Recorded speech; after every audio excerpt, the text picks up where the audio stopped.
Chapter 65, the Gouzi. Chapter 65, the Gouzi. Yu Zhong waved his hand. He threw a Type 54 gun containing 6 bullets to Chen Si. My meaning wasn't to interfere with your always bright village matters. I only want to do a business transaction with you. I'll buy her. Is this enough? Chen Si grabbed the 54 Type pistol happily. He waved his hand. Yes. Yes. Release her. The power of Tiger wasn't lacking, but there were few guns and ammunition. Their entire amount of guns they had didn't even number to 50. A Type 54 pistol was worth a substantial amount. Trading it for a useless woman was a rare opportunity. Possessing this 54 pistol, Chen Si had enough to hand over to Tiger, and it was enough to attain some material rewards. The two gunmen soon after relaxed their hands and let go of that pitiful woman. Ingzi! Ingzi! The Gouzi ran over to that woman, named Ingzi, crying out tears. Chen Si walked over in front of Yu Zhong and smiled, saying, Yu Zhong, our hen house still has dozens of women. Do you want? I'll give 2 women to you for a 54 pistol, for women for a 79 submachine gun. I'll trade a woman for 20 54 pistol bullets or 40 submachine gun bullets. What do you think? In Always Bright Village, beautiful women had a little bit of worth, but ordinary women didn't carry much value. Yu Zhong directly refused, saying, no. From this situation, Yu Zhong ascertained ammunition was limited. He couldn't give that precious military force in use for other related people. Chen Si smiled and walked towards the hen house. Go stroll around the village. I'm going to relax. This isn't a government-assembled place. Please control your impulses, otherwise many people could get killed. The people close to you also could get killed because of your impulses. Yu Zhong walked over to Ji Qingwu's side, dropped his head, and whispered into her ear. A whiff of Ji Qingwu's scent entered into his nose. Yao looked at Yu Zhong and grinded her teeth. I know. The Gouzi grabbed his wife and kneeled down in front of Yu Zhong. Ingzi, come bow down before this man. He saved you.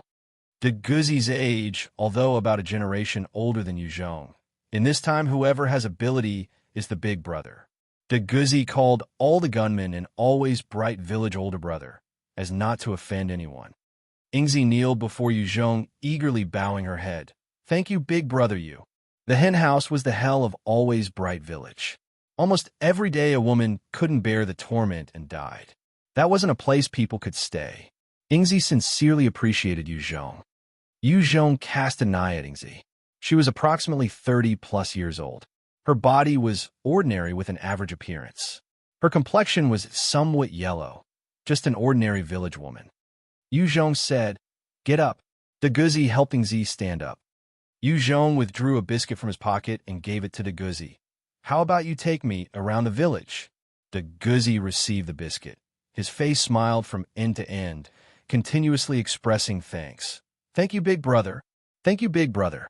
I'm familiar with Always Bright Village. I'll certainly take you around. Taking that biscuit and adding a little water to make a paste, then mixing in some vegetables would be enough for the Gouzi to feed his family for 2 days. At this time, Lu Wen came by, grabbed Yu Zhong's clothes, and said, Big brother Yu Zhong, my tummy is hungry. We should eat then walk around. That maize gruel of wild herbs isn't something people eat. Lu Wen and the women hadn't eaten anything. They were already hungry enough for 2 whole meals. Yu Zhong said, Okay. The Gouzi, wait a moment. Meet me at the public square later. The Gouzi repeatedly nodded and helped his wife go home. Understood, big brother you. On the Always Bright Village streets, everyone was watching Yu Zhong's party. They were measuring up these new residents to Always Bright Village. Zhang Xiang and the women generously gave their food to the children of Always Bright Village yesterday. Quickly, a crowd of children crowded behind the women and yelled, Beautiful big sisters, I'm begging you give us something to eat. We're hungry. Zhang Xiang courteously said, I have none. I don't have anything to eat on me. I really have nothing. How could these village children believe that? They surrounded Zhang Xiang and Lu when begging without end. Beautiful big sisters, please give us something to eat. We're hungry. Seeing these children, Yu Zhong's eyebrows wrinkled. Xiang, standing by Yu Zhong's side, pulled out his 54 pistol and pointed it at the children, coldly saying, "Scram." Seeing Xiang being fierce like this, pulling out his pistol, these always bright village children scattered with fear. They weren't afraid of the generous women, but they were afraid of these ruthless gunmen without limit. Seeing these children disperse, Zhang Xiang's heart relaxed. She looked at Xiang and raised an eyebrow. "Xiang, why did you do that? They are all little children. Frightening them is okay, but why did you have to bring out the gun?" Yu Zhong's eyebrows wrinkled. He walked forward and slapped Zhang Xiang across the face. Zhang Xiang felt cheated by Yu Zhong's attack. She scrunched up her pretty face and said in disbelief, "You hit me. You unexpectedly hit me." "Correct. I hit you. If not for your kindness bullshit, we wouldn't be bothered by those children. You generously gave our things to other people just like that. I didn't tell you to do that. But Xiang helped you out of this situation, and you said things to him you shouldn't say. Please watch your mouth. Next time I hear you speak like this to my brother, I'll ask you to leave our group." Yu Zhong stared at Zhang Xiang, rattling off his words. Xiang helped with good intentions. Zhang Xiang still spoke indiscriminate remarks. He couldn't stand by. Words can also hurt people, and sometimes words can cut deeper than knife. Yu Zhong was committed to complete his promise of escorting these girls to Longhai City's survivor camp. He could have gone earlier with Qiang, Lu Wan, and Wang Shuang to rush to Nanning to seek his family. Out of the goodness of his heart, he was helping, yet still getting scolded. Yu Zhong didn't have that kind of holy disposition. Zhang Xiang's eyes turned red. She bowed her head and tears flowed out.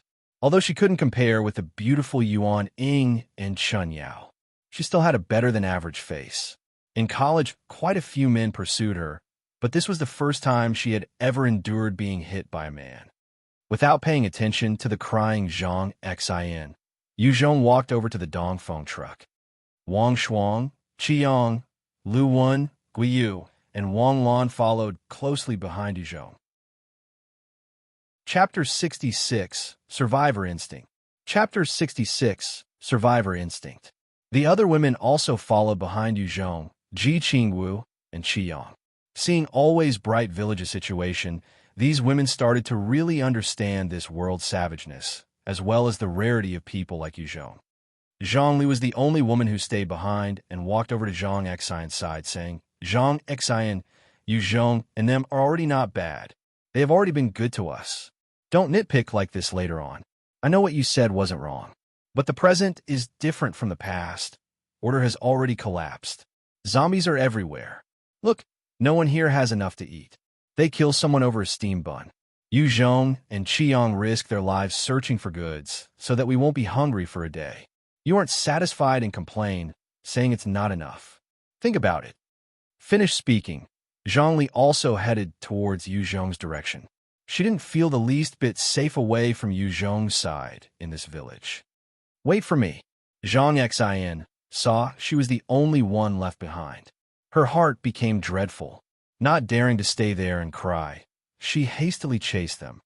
Yu Zhong's goods were placed in the Dongfeng truck. No one dare mess with it. If anyone robbed the truck and Tiger discovered, it would be their end. They'd be fed to zombies. Tiger did things in a big way. On the sides of the Dongfeng truck, he stationed 2 gunmen. Seeing Yu Zhong's people came to get supplies, these gunmen didn't obstruct. Entering the truck, all the women grabbed the bread and boxed milk and wolfed it down. Guiyu also grabbed bread and a box of milk and ate in small bites.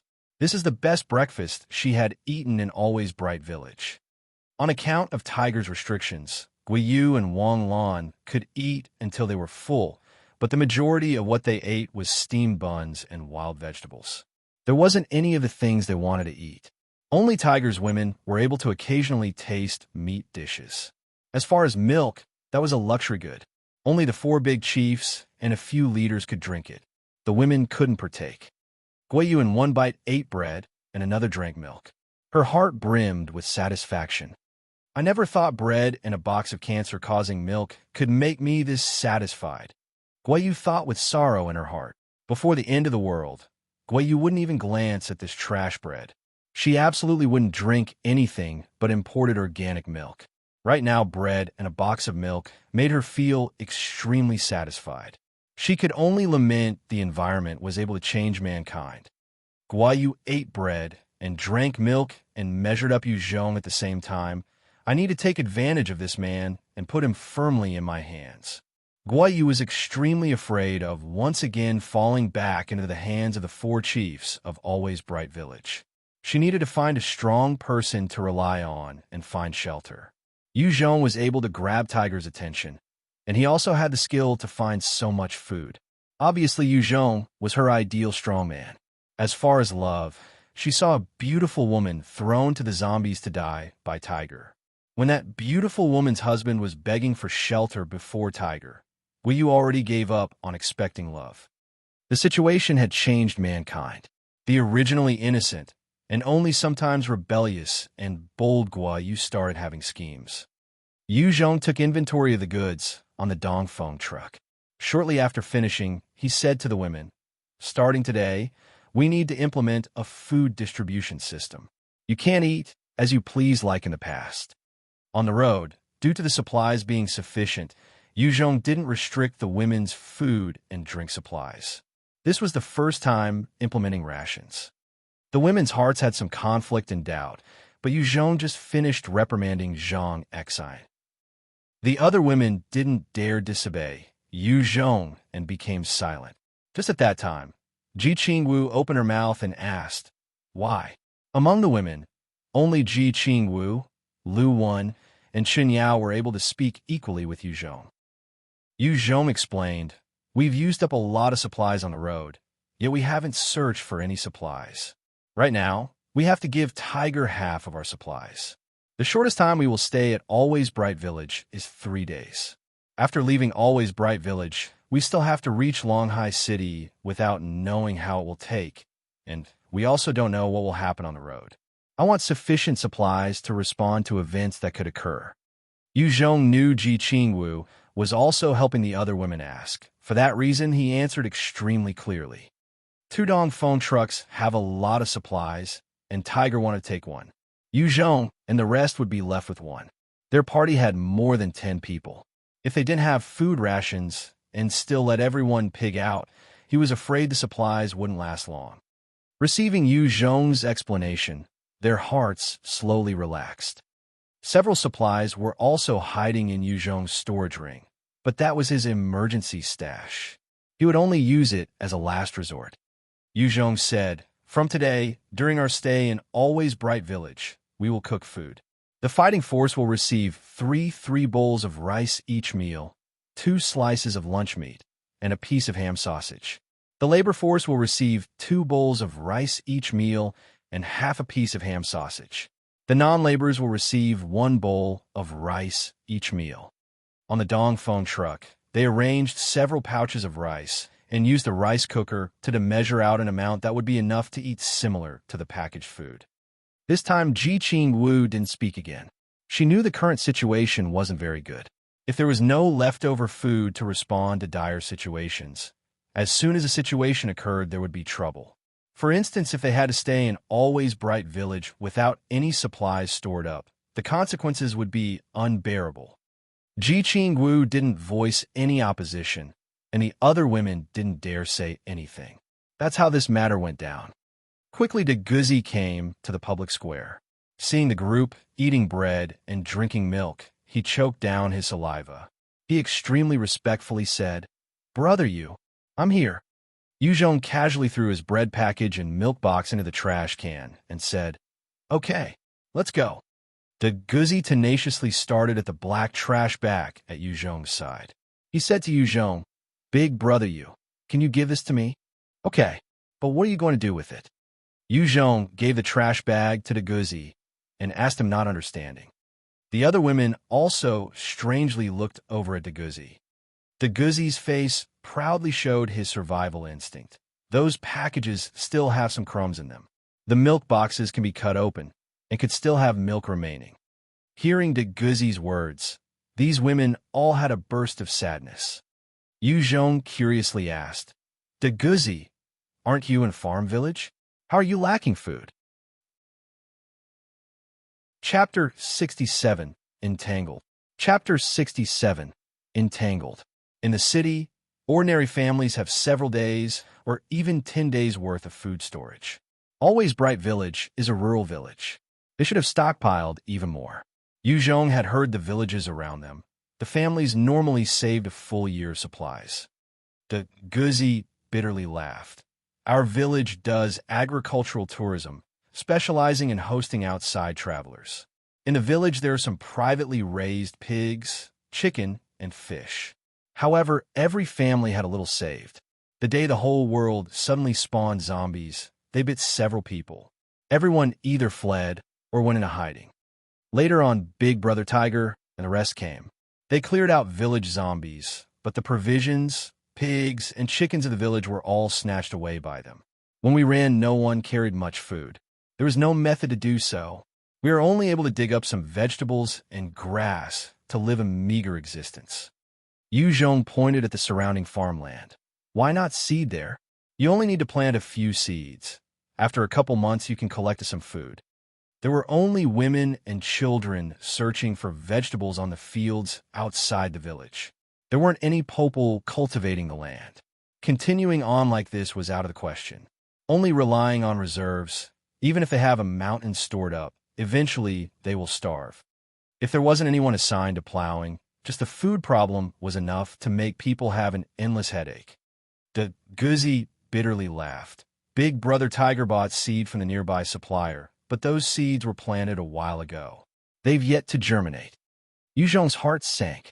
If there was no way to resolve the issue of planting seeds, then mankind's future plight will become more and more difficult. There are many food and supplies scattered all around, but every time they're used, there's less. Furthermore, after a while, the food will start to mold, and the amount of edible food will become even less. Yu Zhong threw out the doubting thoughts in his mind, going towards the other places in the village. In that village, except for the gunmen, everyone looked famished without light in their eyes, the same as a walking corpse. Their eyes couldn't see a thread of hope. Several men and women, both young and old, searched for vegetables and grass they could use. The group of children that bothered Zhang Xiang were all running around the fields searching for edible food. The end of the world already took those originally innocent, lively, carefree, and anxiety-free children and tempered them into early maturity. They all started to struggle for survival. The zombies surrounding Always Bright Village had already all been cleared out by Big Brother Tiger. Because of this, the villagers were able to seek food outside the village. Here are 2 steam buns. You and your wife accompany me for one day. These 2 steam buns are yours. Passing a corner, there came a wretched voice. Yu Zhong's eyebrows wrinkled. Looking inside a brick building, a short and small gunman with an 81 rifle held 2 large white steamed buns and smiled lewdly at 2 women. The older woman's age was over 30. She had a full figure, beautiful appearance, and was wearing a white blouse with jeans looking extremely classy. The younger girl looked only 11 or 12. Her large eyes looked at the gunman, brimming with dread. At the same time, her eyes frequently glanced at the 2 large steamed buns. She was already hungry for several days, really wanted to eat one. In the past, she didn't even look at steamed buns. That well-mannered, beautiful young woman, with silver teeth hiding fangs, implored, "Older brother Su, I'll accompany you. I beg you release Shan Shan. She's still young." Gunman Su's face sank, his face voice cold without compare. "Li Xian, you don't need to give me face. I'm shameless. This guy fancies your mother and daughter pair. It's your good fortune. Don't refuse a toast, only to be forced to drink. Piss off Daddy, and Daddy will give you 2 shots. He'll throw you in the ditch. In this world, if you 2 die, no one will stick out their neck to save you." Seeing Gunman Su's ugly, evil face, Li Xian's heart became hopeless. After her man left the village to find food, he never returned. Without a man's protection, this Su Wei who always peeped at her body took advantage. A crafty light flashed in Su Wei's eyes. The tone changed. "Li Xian, if your mother and daughter pair follow me, I guarantee you 2 won't go hungry so long as I have a bite to eat." Shui Wei used the carrot and the stick. Li Xian didn't have a plan. If it was before the end of the world, she could put this man in his place with just a phone call, never to receive a second glance from him. But now, she was without a man and had no choice. A strange light flashed in Li Xian's eyes. She hugged her daughter with her thoughts in a whirl. There were no laws in Always Bright Village. Su Wei could kill them as he pleased, and no one would stick out their neck to help. For she herself to follow Su Wei wasn't a problem, but Li Xian didn't want to throw her own daughter into the fire pit. Su Wei looked at Li Xian and her cherished daughter Zhou Shanshan with greedy eyes. He continued to threaten, "My patience has limits." Between words, Su Wei loosened up the 81 type rifle on his back and placed it beside his food. It both relaxed and threatened Li Xian. Seeing Su Wei like this, Li Xian was even more afraid. Her silver teeth with Fang's delicate body shuddered, not knowing what to do. Wait a moment. At this time, there was a voice outside the door. Yu Zhong strode inside. Su Wei's face changed seeing Yu Zhong walk in the door. He grabbed his 81 type rifle and nervously stared at Yu Zhong. "Yu Zhong, what do you want?" Li Xian's gaze fell upon Yu Zhong while holding onto Zhou Shanshan. Yu Zhong's manner was cold. Staring at Su Wei, he asked him verbatim, "What do you want?" Su Wei became afraid, due to Yu Zhong's manner, and he retreated 2 steps. Steeling his nerves, he spoke bold and confident with justice on his side. "I'm just doing a business transaction with them. 2 steamed buns to prostitute them out for 1 day. This is free trade with them. Go tell Big Brother Tiger, I'm not afraid." Standing by Yu Zhong's side, Lu Wen couldn't help but curse. Shameless. The other girls all couldn't believe that Su Wei dared openly say these words. Qiang looked at Yu Zhong's eyes at this time. A murderous look flashed by. Yu Zhong shook his head towards Qiang. Now is not the time to turn on Tiger. If something happens, both sides will be in a life or death situation. Yu Zhong pulled out 2 compressed biscuits from his pockets. He indifferently said to Li Xian, "Here are 2 compressed biscuits. I'm using this to buy you 2. After following me, you all only need to do the work given to you, and you won't starve. If you wish, take it. If you don't, it's cool." Chapter 68, Granting Gruel. Chapter 68, Granting Gruel. Li Xian rushed forward and grabbed the 2 biscuits in Yu Zhong's hands, making her and her daughter be sold to Yu Zhong. I'm willing. Li Xian was an extremely capable, experienced, rich, successful businesswoman before the age. She saw that behind Yu Zhong there were several young and beautiful girls.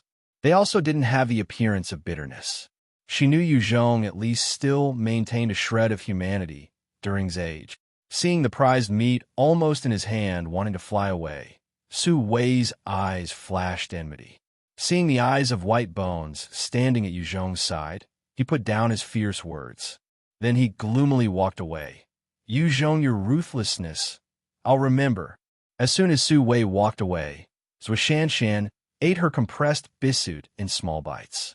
She knew at her young age how hard food was to attain. Although she was extremely hungry, she didn't eat all of the compressed biscuit at once. Zhou Shanshan placed her hand underneath the compressed biscuit. She ate and carefully licked the crumbs that fell on her hand. It was cute and pitiful at the same time. In the village, there were some people who didn't leave. Several small children watched Zhou Shanshan eat the compressed biscuit, their eyes all exposed to sight of matchless envy. Yu Zhong walked nearby to a room similar to a big storehouse. The sounds of women moaning and crying, men laughing and scolding all emitted from within the storehouse. Hearing that sound, Guiyu and Wang Lan both exposed a dreadful appearance. The Gouzi took a look at the hen house and licked his lips. He said to Yu Zhong, "That's the hen house. So long as you work for Big Brother Tiger, you can do as you please with the women there." Yu Zhong directly turned toward another place. His power had limits. Protecting his own people was already extremely strenuous.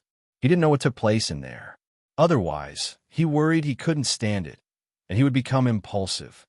Yu Zhong walked to the tail of the village. On that side, he saw a small brook that was a tributary of the Lei River. He walked over. "The Gouzi, isn't that a river?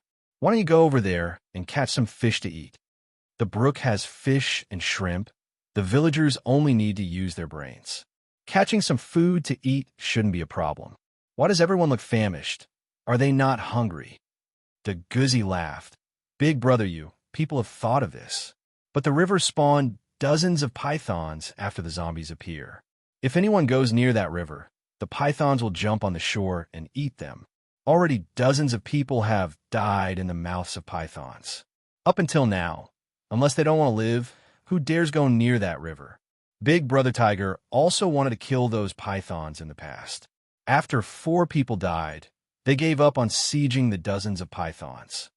Yu Zhong asked, "When you collect water, how do you do it?" The Gouzi explained, "The sides of the river also have several places where water appears. We get water to use from those shallow areas. Those shallow areas also have some small fish and shrimp, but no one dares fish. Every time they quickly grab some water and flee, not daring to linger." Yu Zhong looked over at the river and thought a moment. Then he turned and went into the village. His current goal was to get his hands on the weapons and ammunition in the armory, then take Zhang Li and these women to the Longhai city group, then return home to find his family. He didn't want additional problems. "Zhang Li, you take some people and boil a large pot of gruel. Remember to add a little extra water," Yu Zhong said to Zhang Li after returning to the side of the Dongfeng truck.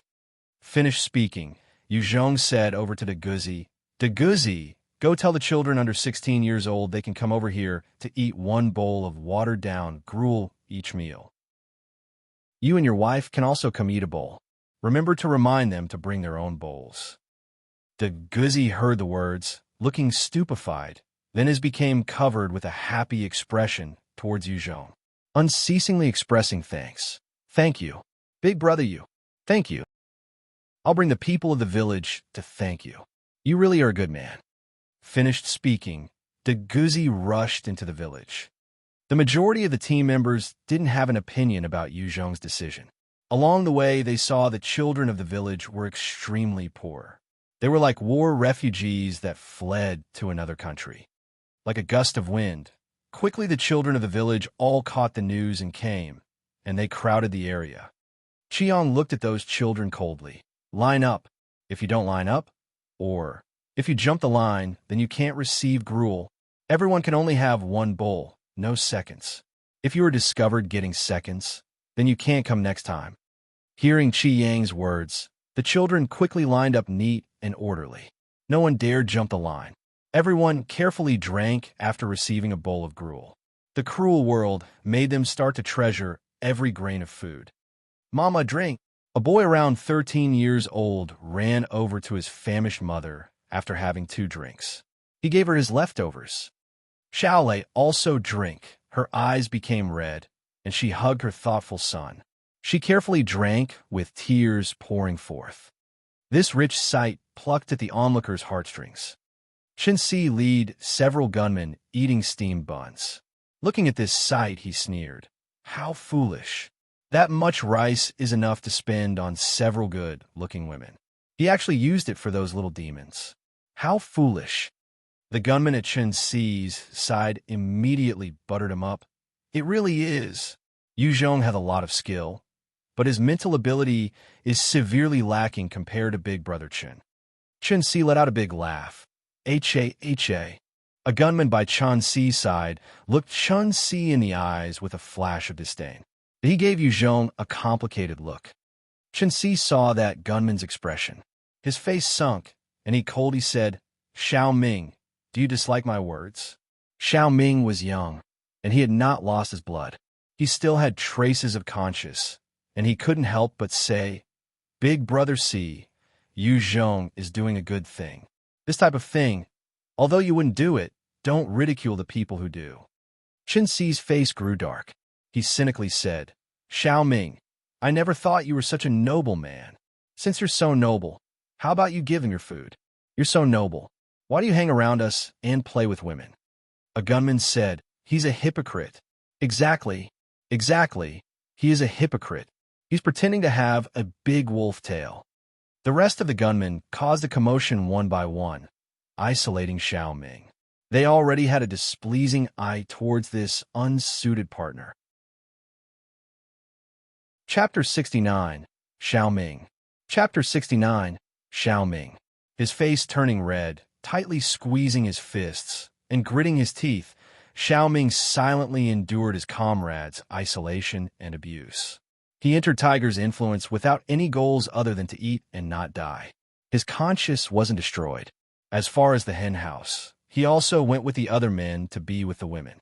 One aspect was his physical needs, and the other aspect was he didn't want to be excluded by his comrades. Li Si saw the group. He went forward and clapped Xiao Ming on the shoulder. Everyone need not gather together and cause a commotion. We're all brothers. Little Xiao merely had a head fever. Little Xiao, come apologize to everyone. This matter will be solved. After apologizing, everyone is still good brothers. Everyone else shut up when Li Si spoke. Xiao Ming fought the humiliation with great difficulty. With a red face, he said, "Sorry, big brother Si, I was wrong." Xiao wanted to get along with this small group. He couldn't oppose Li Si, otherwise he feared he wouldn't live long. Haha, no problem. Everyone is still good brothers. Li Si clapped Xiao Ming's shoulder, laughing loudly. In his head, he executed Xiao Ming's death sentence, preparing to find an opportunity to secretly kill Xiao Ming. Going out on missions to find supplies is extremely dangerous. People die every time while on supply runs. Acting as team lead, if Li Si wanted to kill a person, it wasn't complicated. Gui walked to Yu Zhong's side. She hesitated, asking in a low whisper, "Boss, just now you made Qi Yang drive away the children. And why are you giving them gruel?" Everyone around Yu Zhong raised their ears. They already experienced the importance of food. They never thought the seemingly grim Yu Zhong would unexpectedly give these small children food. Yu Zhong dully said, "I drove them away because I don't like to be threatened. As for why I gave them gruel, I wanted to feed them. That's simple." Understanding Yu Zhong's words, Gui Yu seemed to have a pensive appearance. Ji Qingwu walked to Yu Zhong's side. She said to Yu Zhong, "Our food isn't abundant. Let me go search for supplies." Looking at Ji Qingwu's pair of big clear eyes, Yu Zhong was silent for a moment. "You Lu, Wen, Chen Yu, and I will go together. Qi Yang, you and Wang Shuang guard here." Yu Zhong originally wanted to go with Qi Yang to fight. The more they fought, the more they could evolve and become strong. But Ji Qingwu is already level 8, only short 2 levels from becoming level 10. Her strength could change by leaps and bounds. A person's strength before and after reaching LVL 10 is completely different. After reaching level 10, you can use a skill point on previously learned skills. After Yu Zhong strengthened Wine Bones, the original White Bones who couldn't stop rifle bullets now could. At the same time, a huge change occurred in the battle strength of White Bones. If he didn't reach level 10, the bones of Wine Bones would shatter from a rifle bullet. Ji Qingwu didn't have any objections after hearing Yu Zhong's plan. She had an urgent feeling to increase strength. When she and Yu Zhong just met, Yu Zhong's combat ability was below her if you didn't include White Bones. However, Yu Zhong fought with his life on the line several times, and his strength greatly exceeded hers. Her heart had slightly mixed feelings. Qiang also nodded his head. Yu Zhong looked at a Gouzi and said, "De Gouzi, you're familiar with this area. Come with us. You will get a share of the supplies." De Gouzi excitedly said, "Okay, big brother you." Yu Zhong carried the Type 79 submachine gun on his back with the Stinger 2 on his waist and 3 imitation Tang swords. White Bones followed at his side.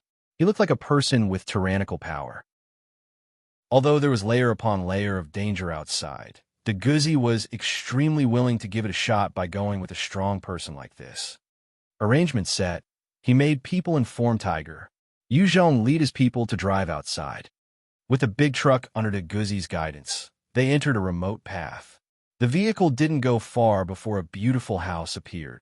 De Gouzi introduced the surrounding area to Yu Zhong. This is Mashan village. The area surrounding it has already been cleared out by Tiger and his men. The only place remaining is this Mashan village. It is said Mashan village has mutated zombies. Their speed is several times faster than ordinary zombies. Tiger sent several of his men here, but they met trouble.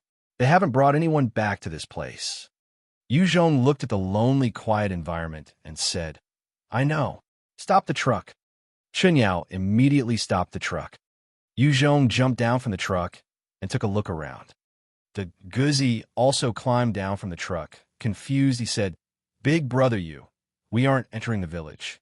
Yu Zhong said, Entering the village is trouble. On this small road, the Dongfeng truck's movement is limited. If we come across hunter-type zombies and other strong monsters, staying on the truck with restricted movement is looking for death. Ji Qingwu also jumped down from the truck holding her Tang sword and searched the surrounding area with extreme alertness. Chen Yao jumped down from the truck and joined Ji Qingwu's side. Yu Zhong took the lead and walked towards Masan village. Yu Zhong's party just approached the entrance of Masan village. From the corner, an S1 variant rushed like lightning towards Yu Zhong. Careful, big brother Yu. Seeing the S1 zombie suddenly jump out, the Gouzi's heart filled with terror, and he loudly shouted. The S1 zombie's speed was faster than he could perceive. If he changed places with you, he absolutely could not escape the S1's claws. As soon as the S1 reached Yu Zhong's side, he casually slashed. A clear sword slashed through the S1's body. Soon after, the S1's head split into two halves from the slash while it was still in midair. Dirty blood splashed everywhere, and the rotting intestines splashed on the ground. Awesome! Seeing Yu Zhong casually beheading the S1, the Gouzi's eyes quickly straightened. It was the first time he saw someone so talented. The fighting alerted the zombies in the village. A trail of zombies swayed forth from the village, becoming a small-scale zombie group, advancing towards Yu Zhong's group. In that group of zombies, nearing almost 100, there were also 2 S1 types and 3 L1 types. Big brother you, we should flee. That group of 100 zombies was already extremely spectacular in the eyes of a normal person. The Gouzi saw the zombie group reached more than 100. His legs became weak with fear, and he implored to Yu Zhong. In the Gouzi's opinion, Yu Zhong's skill wasn't enough to handle more than 100 zombies. Yu Zhong didn't pay attention to the Gouzi and looked at the zombie group. He said to Chen Yao, get rid of that L1. Chapter 70, Variant Beast. Chapter 70, Variant Beast. Chen Yao's magic power is enormous, but the number of times she could use magic was limited. Because of this, they had no other choice but to make her kill high-level monsters to level up. It was a waste if they made her use magic to explode ordinary zombies. Chen Yao started her skill. Her mouth started to chant a mysterious curse. Magic appeared out of thin air at her fingertips, and the magic gathered into a fiery circle. In order for Chen Yao to use a spell, she needed a large amount of time. Taking advantage of this opportunity, 2 S1 types already rushed before Yu Zhong. Just then, Ji Qingwu started her speed skill, becoming like a monster rushing in front of the S1. With a mysterious chopping arc, she decapitated the upper part of the S1's skull, sending it flying. The other S1 took the opportunity and flew towards Ji Qingwu, clawing at her. Just before the S1 was on the verge of clawing Ji Qingwu, Yu Zhong stepped forward, blocking Ji Qingwu's side. A sword chopped the S1 in two, scattering filthy blood. After Yu Zhong equipped the 3rd-degree protective garment, his strength enormously improved. He didn't even need to use any skills. His agility also could already match an S1. In addition, Yu Zhong's special skeleton white bones was like a tank charging into the crowd of over 100 zombies, waving his axe and recklessly killing zombie after zombie. Those zombies that approached White Bone's whirlwind axe were chopped into pieces, limbs scattered on the ground. Chen Yao also finished up her spell. A small fireball flew from her fingertips onto the head of a L1 type in the crowd of zombies, booming. The L1's head immediately exploded. A large ball of light entered into Chen Yu's body. Her pale face immediately filled with a pleasantly surprising color. She unexpectedly increased 3 levels, advancing to level 5. The more powerful the monster's body, the more greater the experience. Ordinary zombies contain less experience. Hunting higher-level zombies is the fastest leveling method. Ji Qingwu also increased to level 9 after killing the S1-type zombie. Her figure flashed, dashing into the zombie crowd, taking advantage of white bones attracting the majority of zombie attacks.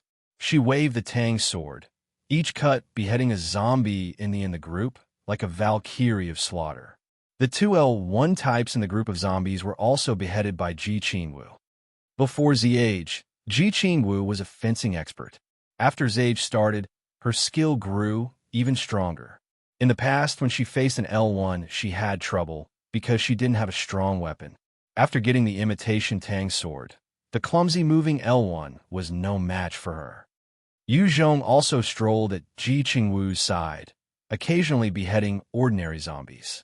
At this point, killing ordinary zombies did almost nothing to Yu Zhong's level. At his level, he needed to kill hundreds of ordinary zombies to level up once. Awesome. Extremely awesome. They unexpectedly have this kind of skill. It's really too extreme. No wonder Tiger was impressed with them. The Gouzi looked at Yu Zhong, White Bones, and Ji Qingwu. They sliced zombies like people cutting into melons. His eyes couldn't believe it. Tiger's group didn't dare disturb the zombies at Mozhan village. Unexpectedly, Yu Zhong's 3 members took care of it. This made the Gouzi have a new awareness of Yu Zhong and his group's strength. Seeing the zombies be slaughtered by the 3 people, suddenly, from inside a house, a figure just like a cheetah came towards Ji Qingwu.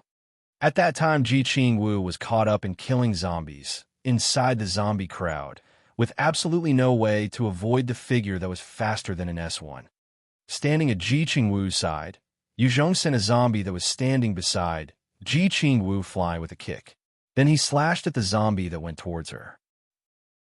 Just as Yu Zhong was about to cut into that zombie, a claw got in the way of Yu Zhong's sword, then used the strength of the blow to leap up high, jumping on the roof of a house. Yu Zhong looked. Occupying the top of the roof was a figure with the body length of Tiger. But the monster had a body appearance and mannerism of an ordinary house cat. Level 15 monster cat variant. After the cat was infected with the virus, the monster's internal genetic variation took shape. It has a formidable evolution potential. It moves extremely agile. Ji Qingwu retreated several steps, escaping the center of the zombies. She coldly stared at the cat variant on the roof. Ordinary zombies carried little threat to current Ji Qingwu, but it would be extremely unfavorable to do battle with the cat variant and pay attention to zombies. One careless mistake, her skin would be broken into, she could get infected becoming a zombie. White Bones waved his axe, killing and injuring the remaining zombies. One by one, they were all beheaded by him. The cat variant on top of the house coldly looked upon Yu Zhong and Ji Qingwu like prey that shouldn't be trifled with. Jumping several times, it disappeared from the top of the roof. Yu Zhong and Ji Qingwu didn't have time to relax their breath. Outside the village came a sudden, vibrating sound of iron hooves stomping the ground. 2 bulls a size bigger than ordinary, with both long and sharp horns and blood-red eyes, rushed towards Yu Zhong. Level 17 Monster Bull Variant. No special skills. Chen Yao and a Gouzi quickly hide. Yu Zhong's voice exploded. Get the Type 79 submachine guns and spread fire at those 2 level 17 Bulls variants from far away. Although Yu Zhong's shooting skills weren't superb, those 2 bulls' bodies were extremely enormous. Bullets fired upon the variants, making several bloody holes. The bull variants' pain nerves weren't like zombies without pain. These 2 variants were enraged by Yu Zhong's fire. They abandoned Chen Yao and a Gouzi, the 2 weak targets, charging with madness towards Yu Zhong. Their speed could be compared to the fastest horses. Yu Zhong looked towards those 2 rushing bull variants. A cold light flashed in his eyes. Before those 2 bulls appeared before his body, he activated the Shadow Step skill. His agility soared to a terrifying level. The 2 extremely fast bull variants' speed drastically slowed down in Yu Zhong's eyes. He grabbed the Stinger 2 and stepped to the side of a bull variant. Pointing at their heads, he pulled the trigger. Following 2 huge sounds, The two bull variants' heads both exploded with fist-sized bloody holes. The two bulls' inertial strength ruthlessly crashed them into two brick houses, breaking inside, finally dying. The Stinger 2 bullets were special. After reaching their target, not only did they pierce into the target, but at the same time they explode out with extremely terrifying power. Chapter 72, Firearms Control. Chapter 72, Firearms Control. Congratulations, you advanced to level 17. You've received 2 attribute points. Please distribute. After those 2 level 17 bulls collapsed, 2 balls of light left the bulls and entered into Yu Zhong's body. In the ocean of his mind, he thought of the sweet-sounding level-up noise. 1 point agility, 1 point strength. Yu Zhong quickly chose. In the world of martial arts, only the fast do not break. If speed quickly reaches the extreme, it is extremely scary. If Yu Zhong didn't use the shadow step skill just now, suddenly increasing his agility, he couldn't have easily taken care of the 2 level 17 mutated bulls. Dropping those 2 mutated bulls, Yu Zhong walked over to their side. He saw the 2 long and extremely sharp horns on huge bull corpse. His heart fluttered. He walked across and started using his sword to cut off the bull horn. The mutated bull's skin was extremely tough and pliable. He broke it open with extreme difficulty using the imitation Tang sword. After digging for a moment, Yu Zhong finally freed the horns of the 2 mutated bulls. They weren't the same as normal bull horns. These mutated bull horns were close to a meter long and tapered, similar to a rifle with a bayonet in shape and size. Yu Zhong grabbed a bull horn and stabbed into the bull's skin. It was extremely easy to poke a hole compared to using the imitation Tang sword. Mutated bull horn. Weapons manufacturing material. Requires job weapons manufacturer to be able to manufacture into a weapon for the God and Devil system. What does this mean? Yu Zhong's brows slightly wrinkled. He grabbed a horn and took several steps towards the remaining zombies. Casually stabbing, the bullhorn pierced through a zombie's head as if poking through tofu. After the zombie was killed by the bullhorn Yu Zhong carried, there wasn't any item drops or light that flew out. Looks like if you don't use the God and Devil system's weapons or skills to kill monsters, then you can get any stronger from the God and Devil system. A trace of clear comprehension appeared in Yu Zhong's mind. Yu Zhong placed the 4 mutated bull horns into his backpack. Without a weapons manufacturer job, these mutated bull horns were merely sharper than normal ordinary weapons. Without the mutated beast's interference, the remaining dozens of zombies were quickly destroyed by White Bones and Ji Qing Wu working together. Yu Zhong also started to clear out the battlefield. Among the 100-plus zombies, only the few special type evolved zombies dropped 6 white treasure boxes. The remaining zombies only dropped a few life coins. Yu Zhong gathered a skill book and 200 life coins from the 2 level 17 mutated bulls.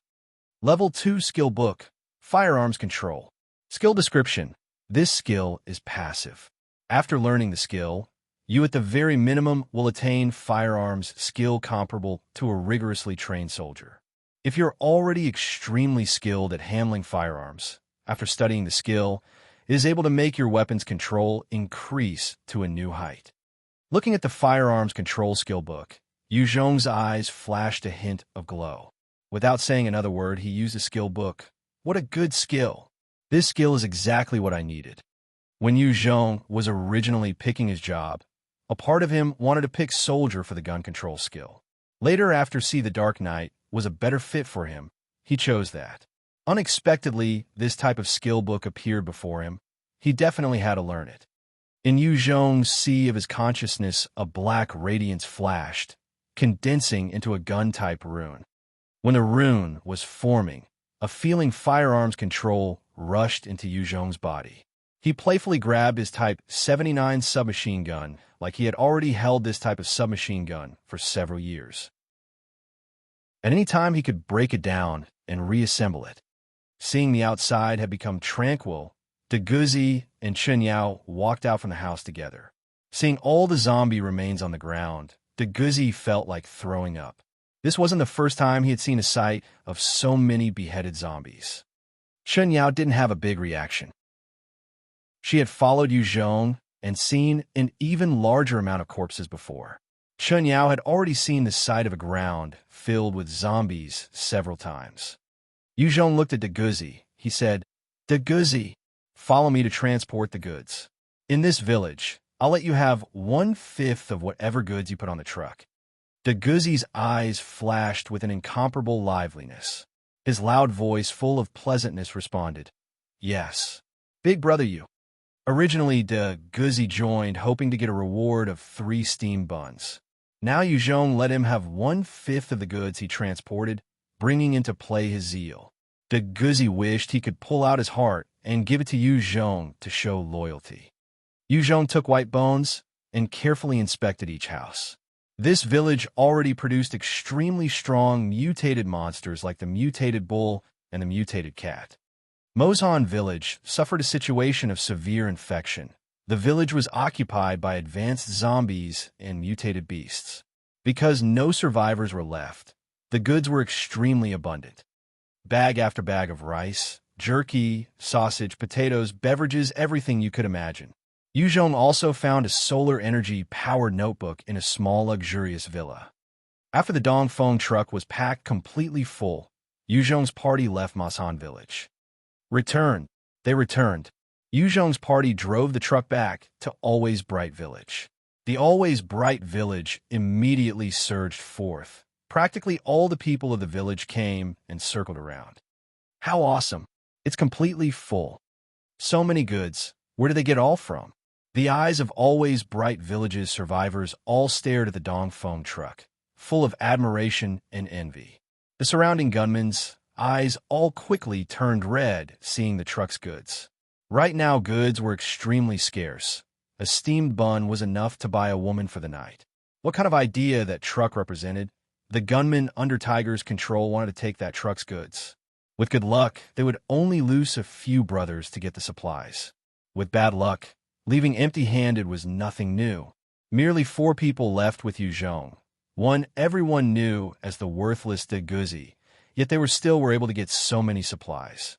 The strength of Yu Zhong's group could be imagined. The Dongfeng truck drove to the public square. After leaving the truck, Yu Zhong said to de Gouzi, "According to the agreement, grab the goods belonging to you." De Gouzi, with a satisfied, happy expression and bowing, said, "Thank you, big brother you. Thank you, brother you." Deftly climbing the Dongfeng truck, he started to transport the supplies belonging to him. Chapter 73. Everyone has ideas. Chapter 73. Everyone has ideas. It happened like this. Chen Si honestly reported to Tiger inside the luxurious villa. At this time, the only people in the living room were the 4 chiefs of Always Bright Village. Tiger grumbled a moment. He said to Chen Si, "Leave." Tiger asked the remaining 3 people, "How do you see it?" "Brother Tiger, Yu Zhong's strength is extremely mighty. Make him stay here, and perhaps one day he will kill us, grabbing our positions. Make him scram." "Father Tiger," Zhang Xiang said with a calm face. He was full of fear and jealousy for Yu Zhong. He knew of Mozhan village. Tiger once brought 20+ gunmen there to find supplies, wasting a lot of ammunition. He lost several people without even entering into the village. Lin Jun was silent without words. A light in his eyes flashed, trying to think of something.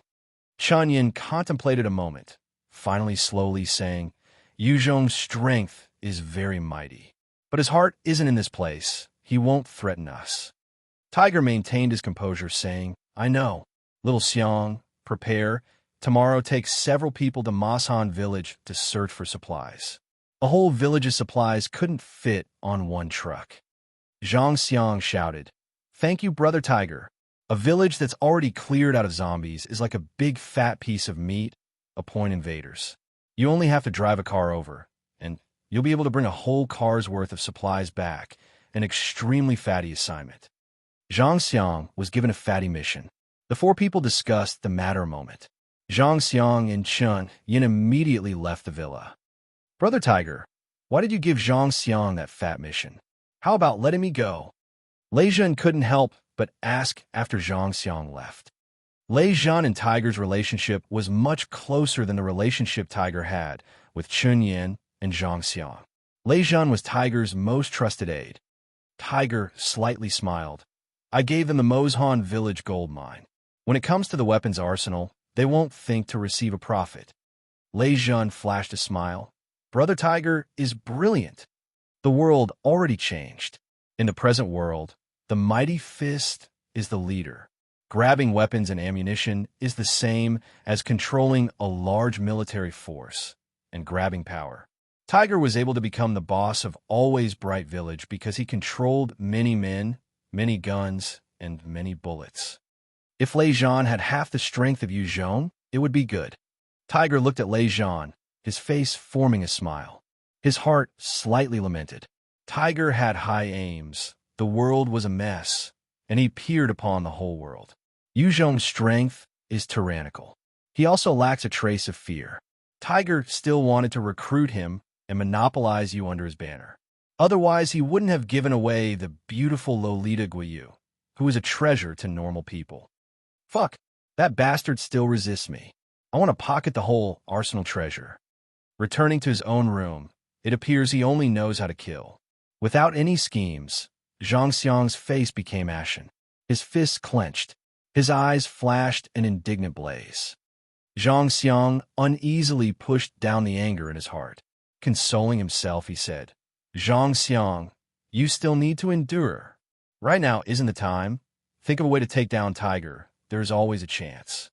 Zhang Xiang repressed the anger, coldly saying, Ziwei, come out. Wearing an exposed black leather outfit and collar, revealing a lot of her snow-white skin, a beautiful, voluptuous woman with black hair crawled out from the side door like a dog, crawling straight towards Zhang Xiang's side. Damn cheap bitch. Want to find a date? Zhang Xiang looked at that beautiful woman's eyes, his eyes ruthless. Grabbing the beautiful woman's hair and taking off his pants, he thrust it into her mouth. The beautiful woman's eyes showed humiliation, but she didn't dare show the slightest amount of resistance. On the contrary, she was well-behaved and attended on Zhang Xiang.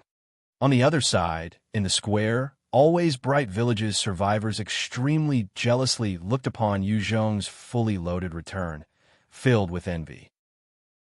If it wasn't for the pure and enticing Wei Yu, as well as the valiant and beautiful Ji Qingwu standing at Yu Zhong's side, the starving women of Always Bright Village would rush to Yu Zhong's side and beg, using their bodies to trade for a full meal. Yu Zhong gazed upon the circled survivors. Opening his mouth, he said, I need people to help me clear out the vehicles on the highway. I will be responsible for clearing out the zombies on the road. I'll give whoever wishes to work with me 25 kilograms of rice. I'll go. I'll go. Brother you. I'll go. Pick me. Let me go. These words elicited a huge response among the Always Bright Village survivors. Nearly everyone scrambled over each other calling out to Yu Zhong. That type of enthusiasm made Zhang Xiang and Chun Yao frightened. These women, under Yu Zhong's protection, never suffered bitterness. They never thought people could become mad over 25 kilograms of rice. Quiet, Yu Zhong shouted. The whole place went silent. These survivors were all afraid of provoking Yu Zhong, leading to them being unable to obtain the abundantly rewarding work. Yu Zhong plainly said, The people I point to will get on the vehicle and follow me to clear out the road. Finished speaking, Yu Zhong started picking people. The people picked by Yu Zhong walked with high spirits onto the vehicle. The rear of the truck was quickly filled with Always Bright Village survivors. I'm begging you, let me also go. I can work hard. A 30-year-old female survivor came to Yu Zhong's feet begging. 25 kilograms of rice was extremely important to her. Yu Zhong's brows wrinkled. Step aside. Always Bright Village's survivors numbered over 200. If Yu Zhong fed one mouth, the other people would all rush forth like a swarm of bees, begging for supplies. 2 Dongfeng trucks of supplies looks like a lot, but if supplying 200 people, it fundamentally couldn't last long. The female survivor still wanted to beg. White Bones walked over clutching onto his axe. Raising the axe up into the air, its pair of eye sockets lit up with a devil magic flame, looking down upon the female survivor. The woman was scared back several steps by Whitebone's stare, and she fell onto the ground. "Start the truck," Yu Zhong commanded to Wang Shuang as he turned to the truck. Wang Shuang quickly drove, transporting Yu Zhong's group outward along the route. The people who weren't selected by Yu Zhong all looked at the truck, their eyes filled with jealousy and envy towards the people who were selected. Under the hard work of everyone, a section of road towards Longhai City was cleared of abandoned vehicles blocking the area. The abandoned vehicles were all emptied of gasoline and then pushed to the side. Yu Zhong gave all of the people 25 kilograms of rice. The survivors who received rice radiated with delight. They returned home among the envious view of other people. The remaining survivors secretly made a firm resolution. Tomorrow, Yu Zhong must pick them to help work. Chapter 74. Lu 1. Chapter 74. Lu 1. Nighttime. After eating dinner, Yu Zhong started doing push-ups in his room, continuing until he felt exhausted. Under the increased strength of the God and Devil system, Yu Zhong only needed to kill monsters attaining experience to become stronger. He did push-ups in order to train his body and grasp his strength. Only skillfully mastered strength can become his own power. Xiang also did the same thing at Yu Zhong's side. Yu Zhong leaped up from the ground. Towards Xiang, he said, "Good. Today we stop here." Xiang also jumped up from the ground. Yu Zhong smiled at Xiang, pointing at Wang Lan. Yu Zhong said to Xiang, "Yang, do you need someone to warm the bed? If you need, she can provide." Wang Lan was a mature, sexy beauty, but in the past, she had a white-collar city job. Her temperament was quite good, but she wasn't Yu Zhong's type. Furthermore, there were no relations that occurred between her and Yu Zhong. She couldn't be considered Yu Zhong's woman. Xiang didn't look much at Wang Lan. No interest. Yu Zhong laughed. "Also, if you so desire, you can have the two beauties Wang Chong and Zhang Xiang at any time you please." Although Wang Lan was beautiful, compared with Wang Qian and Zhang Xiang, she was not up to par. Wang Qian and Zhang Xiang were both school beauties. Before the age, several men pursued them, but they only had affections for the cool, handsome, and talented Xiang. Yu Zhong sat on a sofa. Guiyu immediately came. Holding a towel, she carefully wiped the sweat off of his body. The former Meyer's proud and lofty daughter actually doing such a thing for men would be unimaginable before the age. Yu Zhong, looking at Xiang, smiled. "Wang Chong and Zhang Xiang, which do you like? Or simply take them both?" If it was before the age, Yu Zhong absolutely couldn't utter words of this kind. Wang Chong and Zhang Xiang, although they liked Xiang, they couldn't tolerate jointly possessing one man. But the modern world order already collapsed. Xiang was also a person possessing extremely powerful strength. If he wanted to have several women, it wasn't a problem. Xiang said, "Who I like, you know. As for those two, I have no feelings." Yu Zhong heard this and snickered. "You and her aren't possible. It's better to find other girls now." Who Xiang likes? Being best friends, of course, Yu Zhong knew. He likes Yu Zhong's elder cousin. She was a married woman, and at the same time an extremely beautiful woman.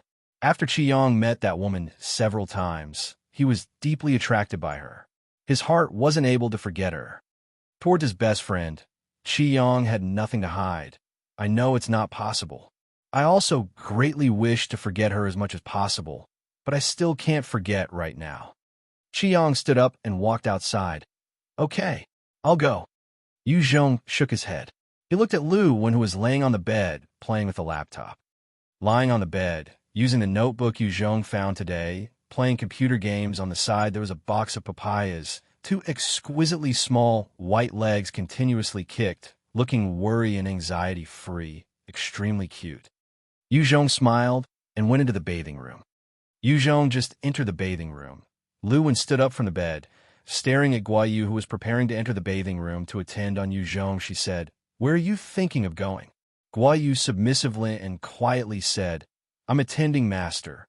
Although Guiyu's enchanting beauty was much more than Lu Wen's, Her place in Yu Zhong's heart couldn't compare with Lu Wan. Guo Yu was extremely clear on this matter. Therefore, she didn't dare slightly snub Lu Wan. Among Yu Zhong's group, only the elegant Valkyrie Ji Qingwu and the outstanding personality Chun Yao could compare with Guo Yu's beauty and charm. These were the three most beautiful women among Yu Zhong's group. Lu Wan stared at Guo Yu, saying, "When I'm here, this type of thing will all be done by me. Understand?" Lu Wan's was young, but she already started to learn to defend her own power. Although she reluctantly convinced herself to share Yu Zhong with the other women, but she still wanted the greatest position in Yu Zhong's heart. Guo Yu said in a low voice, "Yes, Sister Wan Wan." Seeing Guo Yu admit defeat, Lu Wan stopped being aggressive. Moreover, she entered the bathhouse with large strides. Guo Yu looked at Lu Wan's backside, her pretty fingers intertwined together. Her beautiful large eyes flashed a strange light. Yu Zhong comfortably soaked in the bath's hot water. Seeing Lu Wan enter, he couldn't help but curiously ask, "Why did you come?" Lu Wan, wrapped in a pure white bath towel, stepped towards Yu Zhong. Smiling, she charmingly asked Yu Zhong, "Big brother Yu Zhong, am I pretty?" In the rising mist, Lu Wan's wrapped white towel exposed a large amount of healthy young skin, matching her pair of large black and white watery eyes and her bursting chest, a sexy, beautiful, healthy young woman. Looking at Lu Wan like this, Yu Zhong's heart couldn't help but jump slightly, saying, "Pretty." Lu Wan's mouth provoked a beautiful arc. She took a step into the bath and leaned into Yu Zhong's chest. A portion of the young woman's scent bubbled up from her body into Yu Zhong's nose. Yu Zhong hugged Lu Wan in a very natural way. Her skin was elastic and glossy like silk. Lu Wan's eyes turned into two round mists, turning her head, embracing Yu Zhong. Taking the initiative, she kissed Yu Zhong's lips. Her small tongue and Yu Zhong's tongue interlaced together. After some time, their lips parted. Lu Wan slightly gasped for air. Her blushed red with two large rouge circles. She pressed close to Yu Zhong's ear, softly blowing. Using a coyish and charming voice, she stated, "Brother Yu Zhong wants me." At the same time, Lu Wan used her body that was well developed beyond her peers, rubbing up against Yu Zhong's body. Yu Zhong could even feel the two cherries, a beautiful sensation on his body. Yu Zhong was a healthy and strong man, his desire completely ignited. He embraced Lu Wan, directly pressing her against the wall. Without showing the least bit of pity or tenderness, he thrust it in. Lu Wan's brows wrinkled, traces of blood flowed out. Without anyone teaching her, she quietly flattered, "Brother Yu Zhong, I'm now yours. Keep coming, make love to me." Yu Zhong became even more excited, starting to enjoy her body's beauty. The steamy bathroom echoed the sounds of a man gasping for air and a woman's moans. Chapter 75, Mutated Cat. Chapter 75, Mutated Cat. Lying down on the bed, Yu Zhong held Lu Wan in his arms and said, "How do you know so many tricks?" Lu Wan, lying in Yu Zhong's arms, hearing his words, blankly looked over. "There are plenty online. Did you not like it?" Yu Zhong smiled. He kissed her forehead. "I like." This generation's youth had much more access to information than Yu Zhong's generation. Due to Lu Wan's quirky nature, she understood things much more than an ordinary girl. Lu Wan was like a small kitten curled up in Yu Zhong's chest, perfectly contented going to bed. "I'm tired. Let's sleep." Yu Zhong entered into slumberland, holding on to Lu Wan. The second day, Yu Zhong continued to bring a truck full of people to clear out the vehicles on the highway. Zhang Xiang brought 8 gunmen and drove 2 jeeps in the direction of Masan village. He knew Tiger wouldn't give him a bite of the weapons arsenal cake. He could only withdraw and try another time, go to Masan village to collect supplies. After entering Masan village, a gunman, seeing the field full of zombie remains, his eyes filled with fright. How severe! Was this really done by 3 people? Another gunman, looking at the zombie remains, couldn't help but have a huge change in appearance. The zombies here exceed 100. There are also ghost shadow zombies. How did they do it? Ghost shadow zombies were S1 type zombies. They were Tiger's largest headache, the ones he didn't want to meet the most. The S1 was fast. Moreover, they weren't afraid of bullets. If the head didn't explode, they were basically unkillable. Last time Tiger came here, several brothers were grabbed by S1 types, becoming infected in the end. Zhang Xiang kicked that gunman in the ass, scolding, "Who cares how he did it? Quick, go get daddy supplies." The gunman didn't dare speak anymore, quickly running into a house. "Yes, Brother Xiang. Preserved meat, it's 1 kg. We'll make a bundle this time. Rice. This jar or rice has dozens of kg." The gunman shuttled back and forth from the house, frequently bursting waves of praise. Like Tiger speculated, Masan village's supplies were unable to be completely transported by Yu Zhong's Dongfeng truck. Several supplies were still scattered in the village. Zhang Xiang, looking at the supplies his subordinates seized from the village, his mood couldn't help but become better. Suddenly, from between two houses, the same mutated cat jumped like lightning. It pounced on a gunman, rushing him to the ground, snapping his throat in one bite. The gunman had no way to struggle, soon dying. "Tiger! There's a tiger!" Not far away to the side, a gunman saw the mutated cat with a long body like a panther. A look of horror, he cried out. At the same time, he swung his gun around, spraying a mad burst of fire at the mutated cat. The other gunmen were also frightened. Dropping the supplies in their hands, they quickly grabbed their guns and started a spray machine gun fire at the mutated cat. A large amount of bullets formed a curtain of fire at the region the mutated cat occupied. But at the first moment, the cat jumped up to the roof, continuously speeding along into a faster pace. It avoided a large amount of bullets. Barely any bullets entered into its body, striking a few bloody holes. If it was an ordinary animal, like a tiger hit by a rifle, its strength would be greatly damaged. But that mutated cat still had a pair of blood-red eyes. Even more angry, its speed became even faster. On the roof, it continuously jumped, approaching Zhang Xiang's party. "Withdraw! Withdraw! Quickly start the car!" Zhang Xiang fled to the vehicle, roaring to the driver. The mutated cat's speed was too fast. Headshots were too difficult. It wasn't something this mob could handle. As soon as the mutated cat closed in, Zhang Xiang would be no match. The driver quickly started the vehicle, speeding off far away. The gunmen also gave up resisting, one by one leaping towards the vehicle. Brother Xiang, I still haven't boarded. Wait for me." A gunman reacted a step too slow, not able to jump in the jeep. He immediately shouted, full of despair. Zhang Xiang, like he didn't hear, only urged the driver, "Quick, faster. Fuck me. We die together." That gunman, in despair, angrily, he raised his gun at the two faraway jeeps and opened fire. Bullets flew disorderly. Not a single bullet hit the two jeeps. The gunman wanted to reload, but the mutated cat pushed him to the ground. One bite sliced his throat, spraying blood everywhere. After dropping the gunman, the mutated cat stared at the two faraway jeeps. A claw ripped open the gunman's belly. Dropping its head, it feasted in big mouthfuls. "The fuck? This place still has those kinds of monsters." Zhang Xiang glanced backwards in shock, scolding.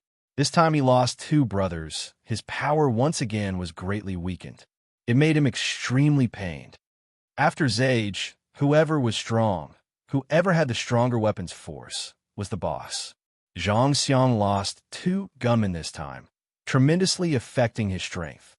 On the road, Zhang Xiang thought about what just happened, and, at the same time, his heart filled with pernicious thoughts.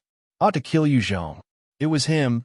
If it wasn't for him, I wouldn't become like this. I must murder him." As soon as Zhang Xiang returned to Always Bright Village, Tiger sent men to inventory the supplies. Seeing the list of goods Zhang Xiang returned with, Tiger's eyebrows wrinkled. He asked, "What's up with the supplies?" Zhang Xiang's subordinates found several supplies, but they weren't able to transport much before the mutant cat ambush. They dropped most of the supplies to counterattack. When they fled, there weren't many goods loaded onto the vehicle. Zhang Xiang wryly smiled. "Brother Tiger, in Masan village there is still a monster the length of Tiger. It ambushed us. I also lost 2 men. Tiger looked at Zhang Xiang's forced smile. Today was tough for you. Return home and rest. Relax a bit tomorrow and adjust your state of mind. Zhang Xiang revealed a smile to Tiger. Then he turned around and left. Thank you, brother Tiger. I'll return home.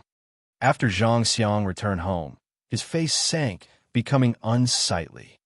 Tiger stared at Zhang Xiang's back with a pensive look. Chapter 76, Mutated Dog. Chapter 76, Mutated Dog. The following early morning, Tiger brought 36 gunmen to the town square. Tiger walked over to where Yu Zhong and his group who were eating breakfast and enthusiastically said, How are you? Prepared well? How many people do you plan on bringing? Yu Zhong pointed to Chun Yao and Ji Qingwu saying, Already prepared. Brother Tiger, I'm bringing those too. Ji Qingwu was only a step away from level 10. After promoting to level 10, the skill point could increase her strength enormously. Tiger's eyebrows wrinkled, looking at Qiyang and Wang Shuang. Will bringing those two be enough? How about bringing Qiyang and Wang Shuang as well?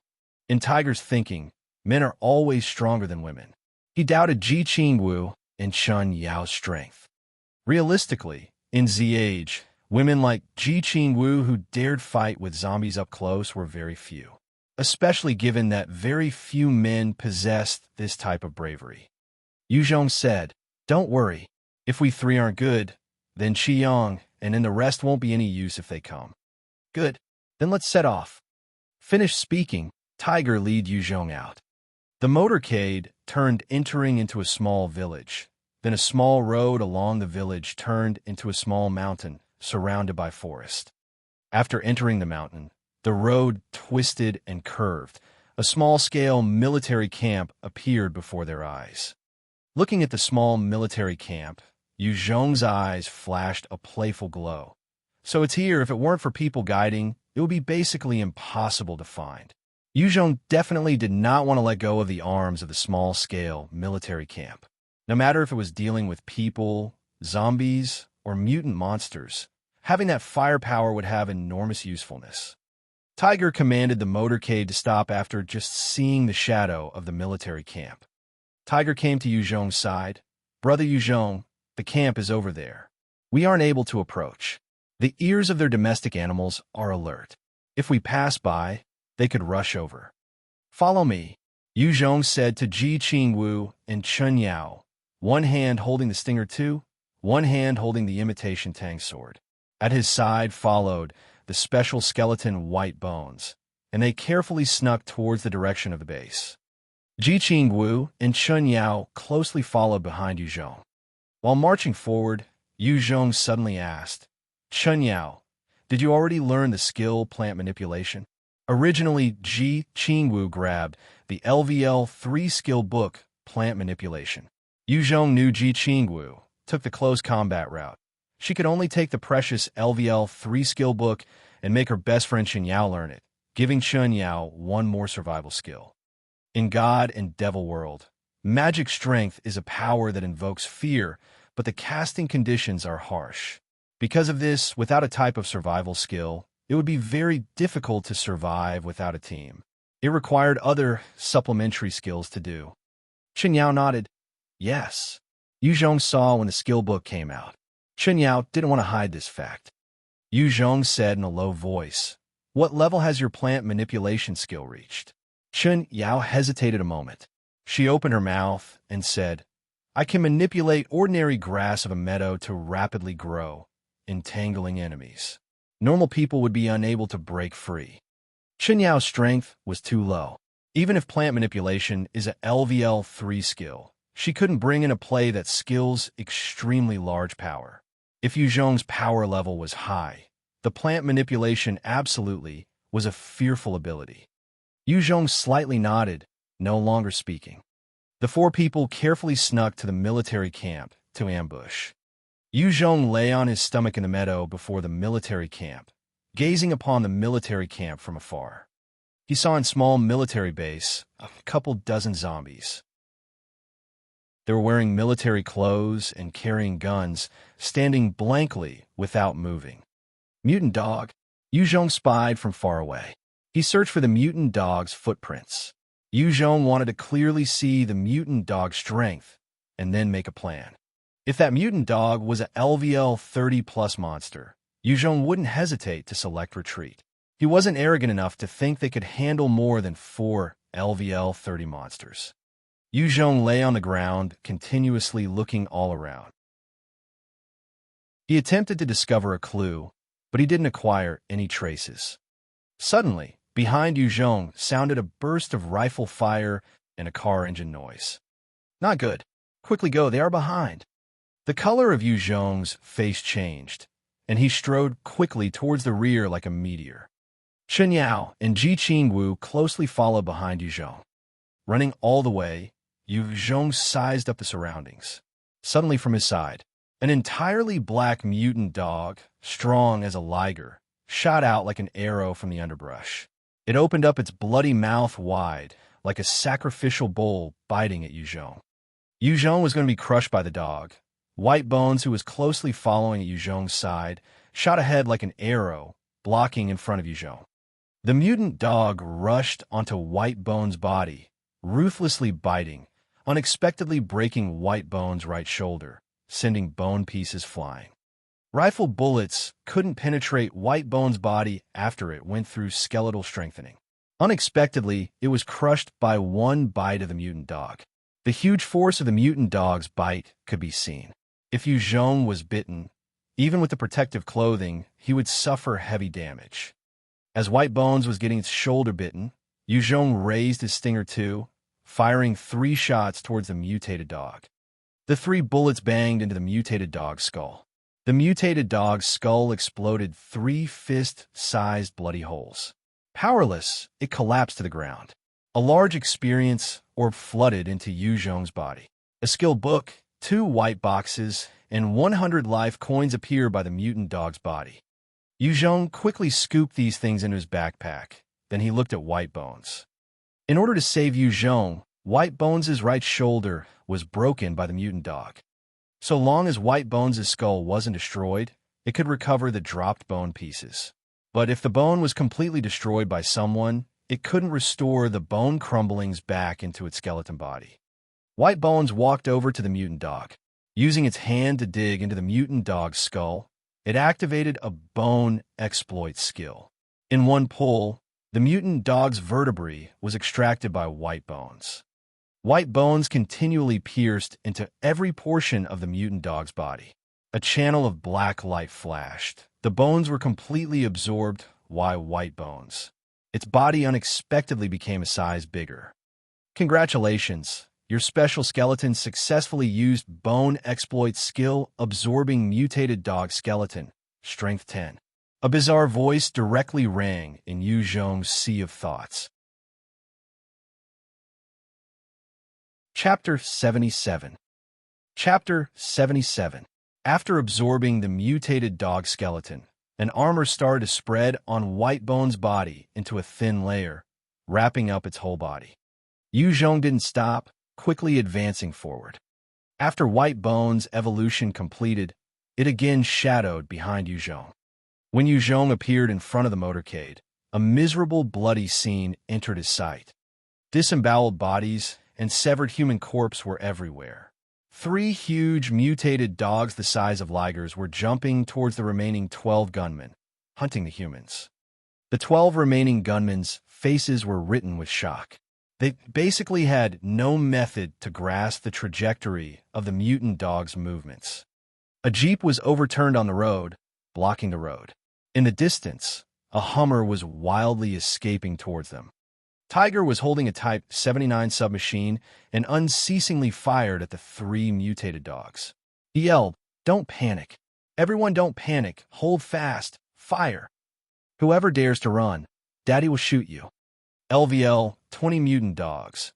Posse's extremely high agility and stamina. Sharp claws and teeth that can mangle steel. Yu Zhong, seeing those 3 living mutated dogs, felt the information of enter into his mind. Under Tiger's organization, those 12 gunmen spread fire without ceasing, beating back the 3 mutant dogs' attack. The three mutant dogs were not invulnerable to bullets and blades. The Type 79 submachine gun 7.72 mm rounds were able to injure them. Tiger's eyes saw Yu Zhong from far away. He urgently shouted, "Yu Zhong, quick rescue me. You only need to save me. I'll give you several beautiful women. In my house, I have even more beautiful and sexy women than Guayu." Yu Zhong looked at Tiger. His mind flashed countless thoughts. Detouring to the side, he closed in on Tiger's party. If they rushed straight ahead, the wild-flying bullets could drop them. He was wearing the LVL-3 protection armor that could stop gunfire, but his head didn't have any protection. One bullet could drop him. A gunman pulled the trigger, but no bullets came out. His mind panicked, immediately searching his body. At almost the same time, the majority of gunmen stopped firing. The Type 79 machine gun fires quickly. They used up all of their bullets. There were only 2 Type 81 rifles still firing. Seeing this scene, the remaining gunmen could not hold on. They dispersed in confusion, fleeing all around. Everyone's mind had the same thought. They don't need to outrun the mutant dogs. They only need to outrun their comrades. Tiger also gave up, fleeing into the forest. Yu Zhong was still dozens of meters from Tiger. If Tiger stayed, even Yu Zhong could not save him. Tiger had just fled a couple of steps when a mutant dog rushed him to the ground like a tiger. Opening its bloody mouth, it snapped Tiger's neck from behind. This ambitious and ruthless character who held high aims died like that, at the mouth of a mutant dog. Yu Zhong rushed and grabbed his Type 79 submachine gun at the same time. He extremely calmly fired towards the mutated dog. After learning the firearms control skill, Yu Zhong's ability could compare to a soldier who had gone through several years of target practice. Within 20 meters, dozens of bullets passed through the mutated dog's body, creating bloody hole after bloody hole. The mutated dog was infuriated. Abandoning his prepared hunt on the gunman, he rushed towards Yu Zhong. Yu Zhong's eyes flashed a cold light. When he was only 5 meters from the mutant dog, he started the shadow step skill. His speed soared to an extremely terrifying state. Yu Zhong's shadow step state was like a demon stepping out, avoiding the mutated dog's pounce at the peak moment. Taking advantage of the moment, the mutated dog rushing power. A smooth sword chopped through the dog's neck, causing its head to fly off. The mutant dog corpse continued rushing forward a short distance, finally crashing to the ground. A large experience orb flew out, rushing into Yu Zhong's body. Congratulations, advanced to level 18. Please distribute 2 stat points. Absorbing the accumulated experience orbs of 2 level 20 mutated dogs and the previous zombies, Yu Zhong rushed up to level 18. 1 point strength, 1 point stamina. Yu Zhong's mind acted. After selecting his stats, he rushed towards the 2 remaining mutant dogs. In shadow step mode, Yu Zhong's agility distantly overrode the 2 mutant dogs. He could wantonly destroy them. Yu Zhong powered up many times. Moreover, he had the added speed stats from the clothes. If he didn't use shadow step, he was still barely at the same level of the 2 dogs. Although they were level 20, those 2 mutated dogs were several times weaker than the boss hunters. They weren't the same as the zombies who completely lost their thinking ability. It made the mutated dogs much more difficult to handle than zombies. Seeing Yu Zhong drop one of their comrades, the surviving 2 dogs abandoned hunting the remaining gunmen. One on the right, one on the left, they enveloped Yu Zhong. Yu Zhong's eyes coldly flashed. Madly increasing speed, he rushed towards the 2 dogs like an arrow. At the moment they were about to come in contact, his body slightly leaned. The imitation Tang sword drew across the mutated dog's body. It was chopped into 2 halves. Filthy blood splashed, and the organs and intestines slid out. The other dog took advantage of the opportunity and pounced like a tiger. He rushed towards Yu Zhong like a thunderbolt. Yu Zhong's body slightly bent. In one rush, he drew a line across the mutated dog's neck. Shortly after, its head separated from its body, the corpse falling to the ground. How extreme! Bizarre!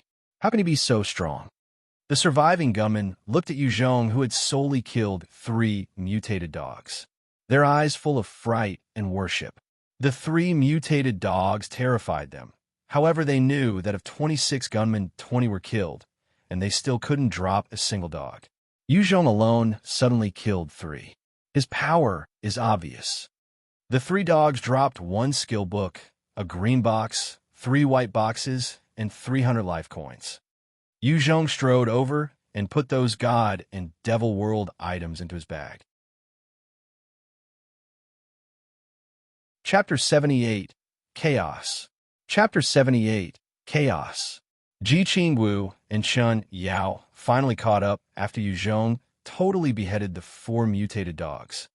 Ji Qingwu's stats are also focused in agility, but she needed to defend Chen Yao, slowing her down a lot. Yu Zhong walked to Tiger's body. Looking at Tiger's body, his eyebrows slightly wrinkled. Tiger was an ambitious and ruthless character. He was able to control the gunmen of Always Bright Village. As soon as he died, the balance of the village broke. Yu Zhong wanted to quietly leave the plan. Yu Zhong lowered his voice and shouted while looking at the 6 remaining gunmen.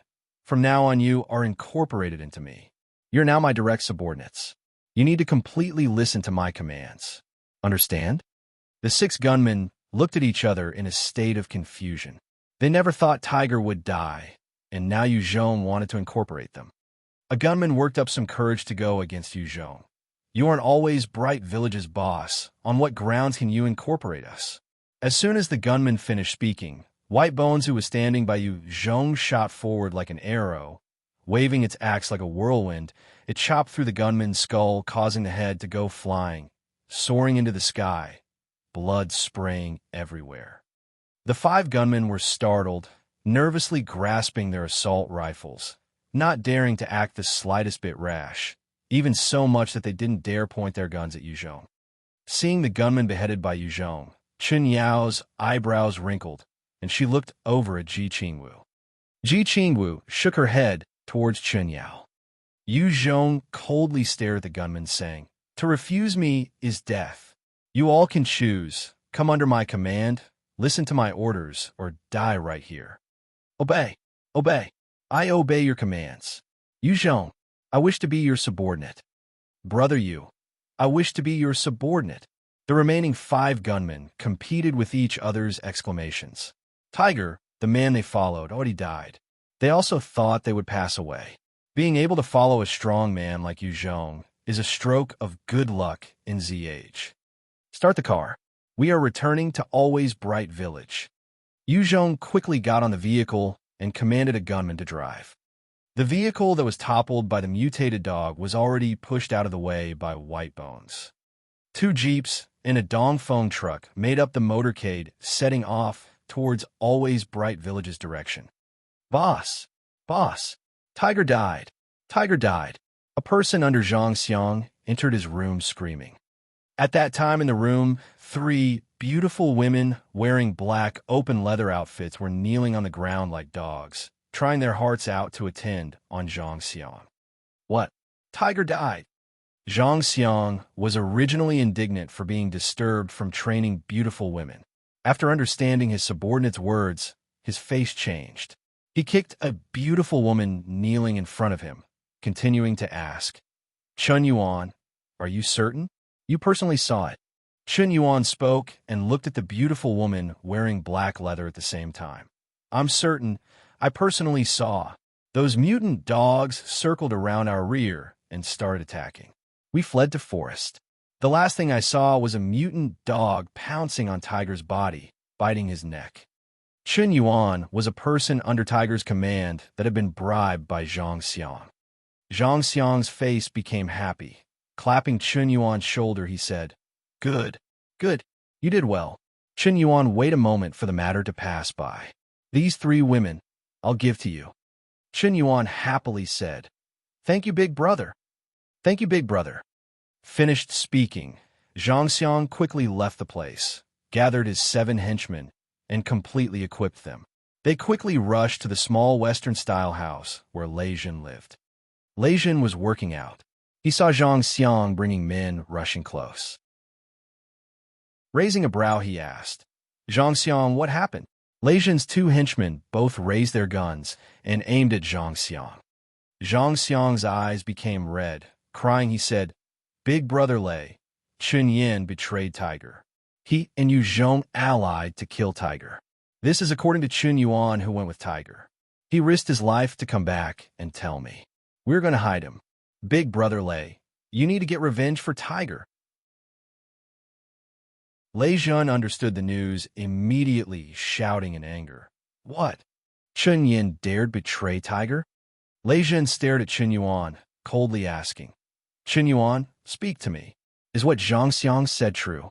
You dare speak a lie, Daddy will throw you to the zombies. Chun Yuan said, crying, Brother Lei, everything Xiang said is true. Lin Yu and I saw with our own eyes. You need to get revenge for Tiger. Lin Jun was indignant. Grabbing his 79 Type submachine gun with both hands, he rushed out. Fuck him. Wang Yuan, Li Ju Ag, come with me. Daddy wants to peel Chun Yan's skin and throw him to the zombies. Lin Jun's henchmen also followed, rushing out. After Lin Jun departed, Zhang Xiang ordered Chun Yuan. Chun Yuan, take several people to grab the women Qi Yang and Yu Zhong brought right now. Qi Yang needs to be grabbed alive. If he's beaten up, it's no problem. Try to catch the other women alive. If you can, it's no big deal. I understand, boss. Chun Yuan nodded. He rushed out with 3 men to Qi Yang's group location. Zhang Xiang, moving quickly forward, caught up with Lin Jun. Xiang, are you here? I'm the Gouzi. In the villa Yu Zhong's group resided, the Gouzi hurriedly approached and anxiously spoke.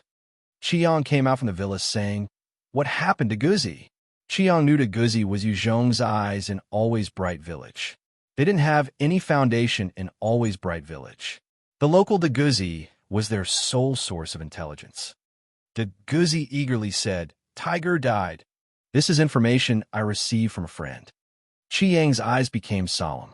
He said to the women who were stretching out in the courtyard, preparing food and watching clothes.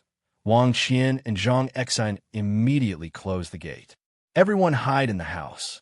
Wang Shuang and Su Jingwan grab guns. Finished speaking, Qi Yang grabbed a Type 79 submachine gun and 3 clips, tossing them to the Gouzi, saying, Thank you to Gouzi. After this, you are one of us. Protect yourself. The Gouzi received the Type 79 machine gun and 3 clips, and he ran into the villa in a flash. He could only spread the news. As far as him fighting, he didn't dare. The 2 women, Wang Qian and Zhang Xiang, urgently closed the gate, hiding in the villa. Quickly, Always Bright Village sounded with fierce shots. Chun Yuan brought 3 people before the villa and yelled, Quick, open the gate.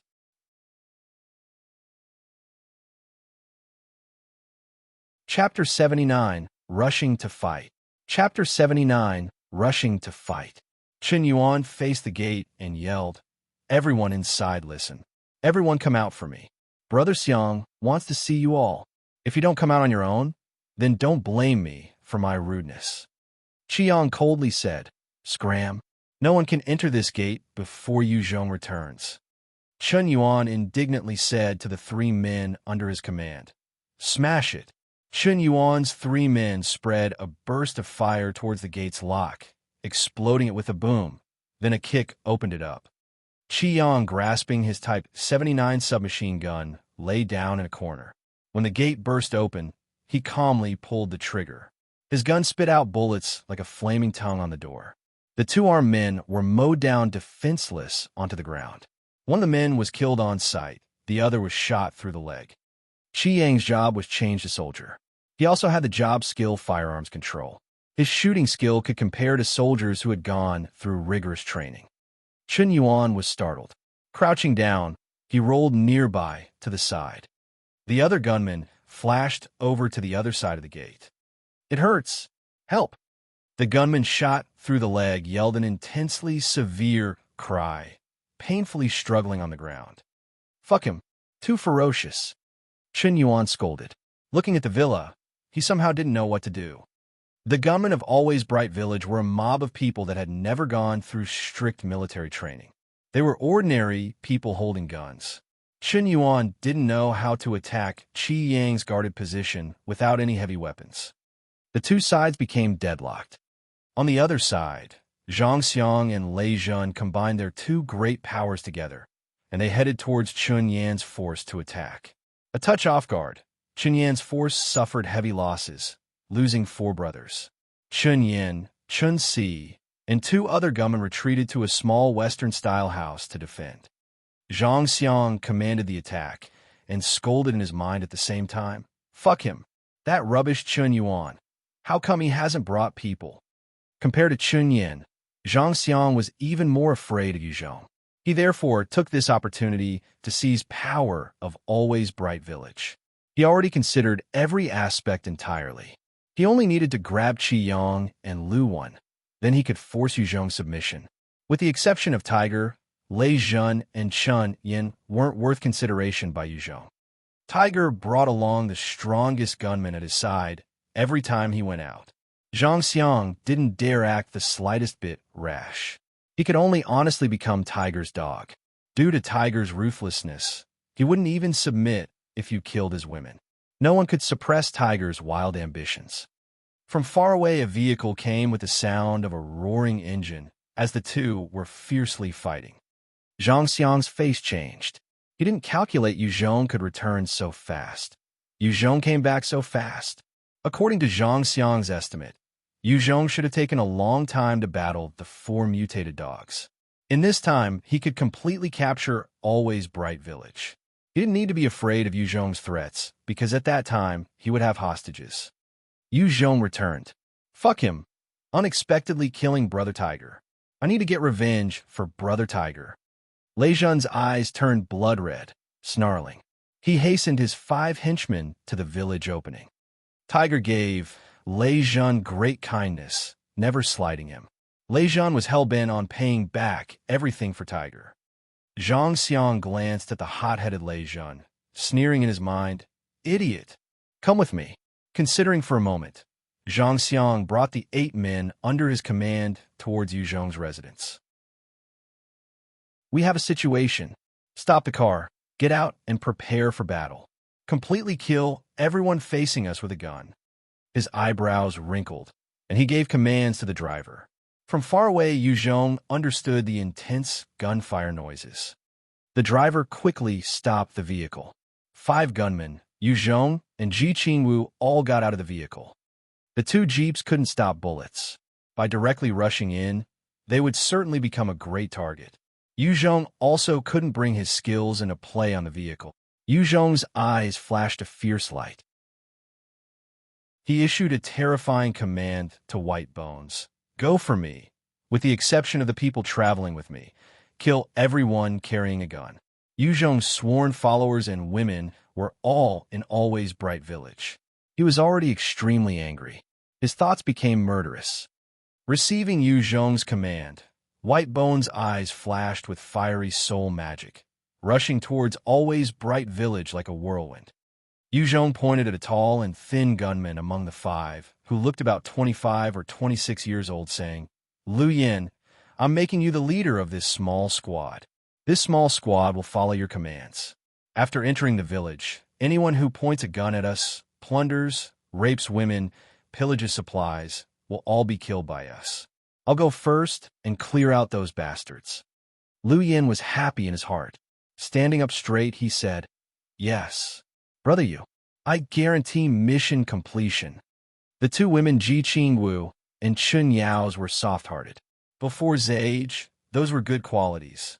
But they couldn't carry out the orders that Yuzhong commanded. Those 2 couldn't murder people or carry out Yuzhong's command. Yuzhong also only gave the mission over to those gunmen previously under Tiger's command.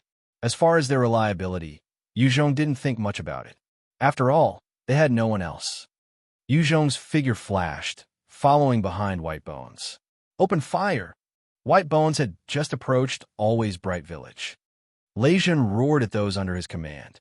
6 gunmen grabbed 81-type rifles and 79-type submachine guns and spread fire at the approaching White Bones. White Bones leaped like a monkey in a zigzag pattern, avoiding the bullet fire. A few bullets merely hit into his bone armor. unable to break his skeleton. White Bones already had 3 times the physical fitness of an ordinary person. His movements were extremely agile, closing the 100-meter distance in a blink of an eye. Rushing before Lin Jun's group, it leaped, jumping right in front of Lin Jun. Waving its axe, Lin Jun's skull was sent flying. Blood scattered everywhere. Lin Jun's headless corpse collapsed to the ground. Ah! Oh! A gunman to the side was covered by Lin Jun's blood spray. He fearfully yelled. Pulling the trigger, he madly sprayed at White Bones. Chapter 80. Zhang Xiang's Death. Chapter 80. Zhang Xiang's Death. White Bones' body flashed, dodging almost all the bullets. He then waved his axe. That militant was beheaded, blood spraying towards the sky. White Bones, ever since Yu Zhong summoned him, had been beheading the zombies. Now, his fighting style has formed a habit which is specialized in chopping off the heads of his prey. Monster! Monster! Being in close range with White Bones, who was fierce and brutal, plus their leader being beheaded. Those military forces' battle desire fell apart, and they started fleeing in all directions. In order to lessen the burden of their bodies, they threw away the Type 81 rifles and the Type 79 submachine guns to the ground, throwing their helmets away, as well as their dignity. One could see that this scene was truly a shameful sight. White Bones was resolute on following Yu Zhong's orders, seemingly appearing as the Grim Reaper, with his axe, beheading those militants who had not yet abandoned their firearms. In a few breaths, those militants who were still holding their firearms were all beheaded. Taking advantage of the period of time when White Bones was beheading those militants, Yu Zhong's figure flashed. He entered the always bright village and directly moved towards his villa. After White Bones finished beheading the enemies, he hurried after Yu Zhong. Not long after Yu Zhong left, Lu Yin along with his 4 team members arrived at the village. Brother Yu is really awesome. Lu and the other team members at the village looked at the beheaded corpses of the other militants. In their hearts, they were afraid, but also felt fortunate. They felt fortunate that they made the right choice. Lu Yin's 5-man team held guns. On one side, they were gathering the firearms on the ground, and on the other side, they mercilessly shot down those people who tried to take advantage of the confusion and rob the goods. Chen Yuan, what did you eat? Why haven't you attacked here? Zhang Xiang arrived at the residence of Yu Zhong's group. Looking at Chen Yuan hiding at the gate, he was enraged. He couldn't help but curse. If he couldn't capture Yu Zhong's friends and women, his opportunity to win over the village would be destroyed. Chen Yuan cried, saying, Brother Xiang, Qiang has guns. 2 of my brothers have been murdered. We can't rush in. Zhang Xiang looked fierce. Grabbing a gun, he pointed at Chen Yuan's head, yelling, Shut it with your fucking nonsense. Immediately rush in for Daddy and drop Qiang. Grab the other people. Otherwise, Daddy will shoot you. Zhang Xiang roared at the other gunmen. And you all, everyone rush in for me. If you don't grab the people inside, we will all die. Yes, Brother Xiang. Chen Yuan clenched his teeth. His face bitter, he turned towards the gate and rushed in. Gunman after gunman rushed into the door like the tide. Qiang hid in the shadows. He pulled the trigger as soon as Chen Yuan's group rushed in. He emptied a clip at once, dense fire enveloping the entryway. 3 of the rushing gunmen were struck down to the ground. Chen Yuan was also hit by a bullet, but he rolled nearby to the side. Taking advantage of Qi Yang's empty clip, the other gunmen opened fire, sweeping Qi Yang's location. At the same time, under the suppressive fire, they invaded the courtyard. Qi Yang rolled nearby, leaving his original position, and hid in the villa. Level 2 defensive clothes could stop small-caliber bullets, but he was not invincible. He would die if hit in the head. Hiding inside the house, the women were all afraid they would die. They never thought they would unexpectedly encounter a firefight. Before's age, it was a sight only seen in movies and on television. The gunmen rushed into the courtyard. A yellow-colored magic light appeared on the ground. Next, a 3-meter-long thorn suddenly burst from the ground, piercing straight through a gunman. Blood unceasingly spilled from the thorn's tip. This suddenly appearing thorn made the gunmen extremely panicked and destroyed their motivation, one by one seeking shelter to escape.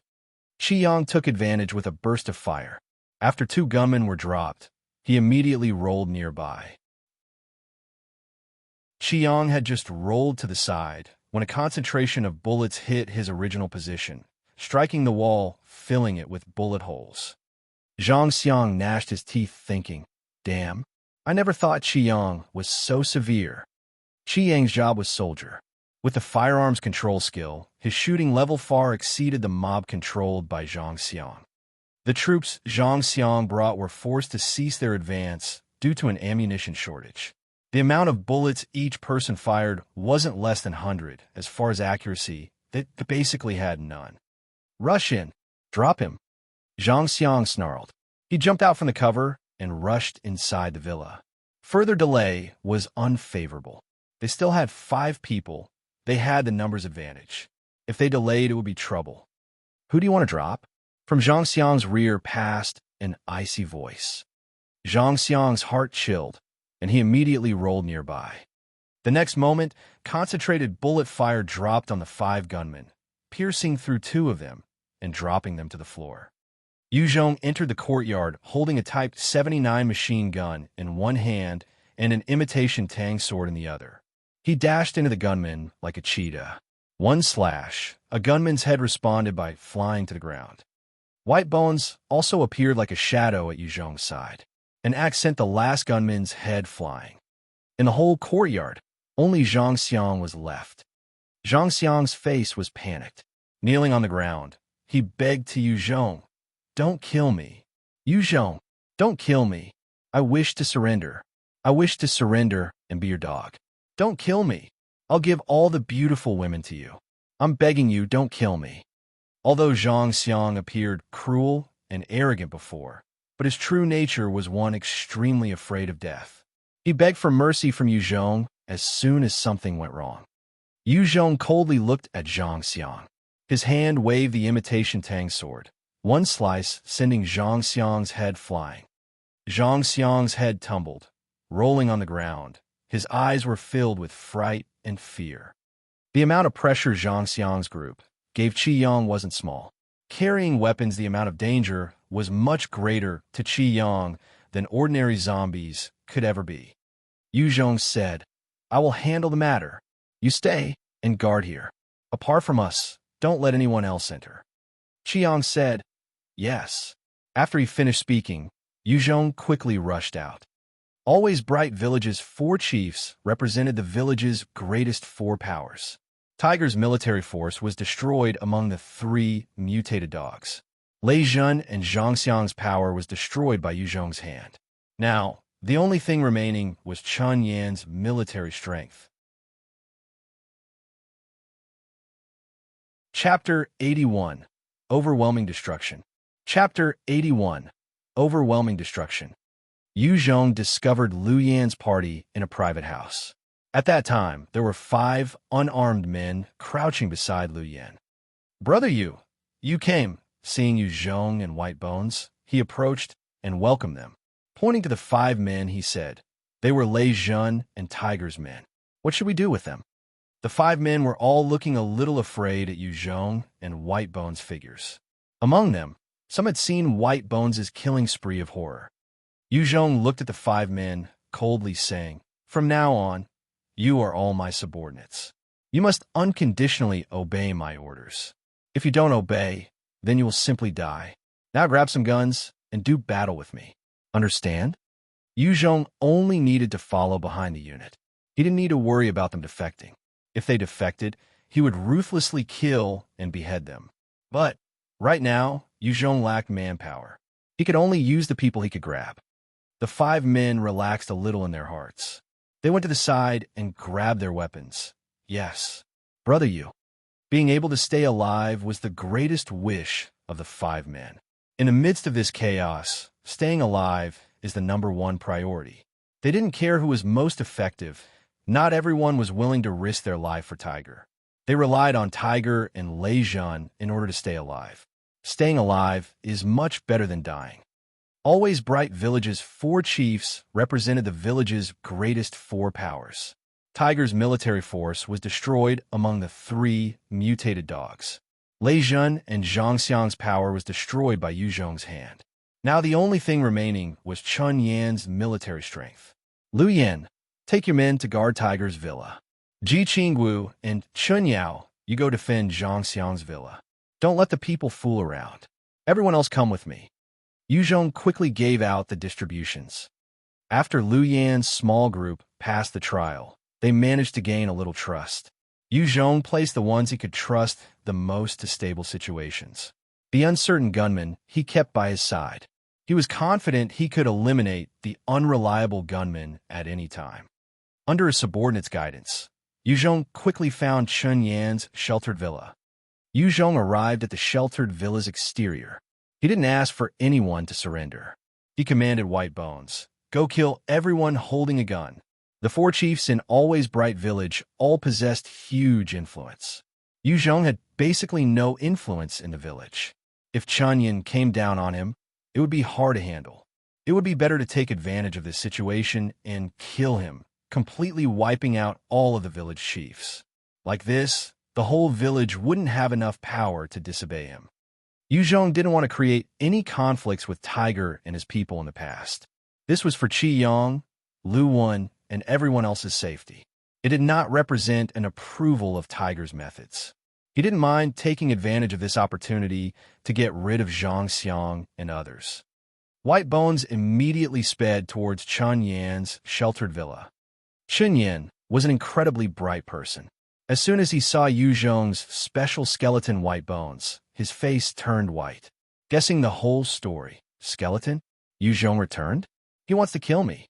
Chun Si and 2 remaining henchmen began firing a mass of bullets at White Bones without ceasing.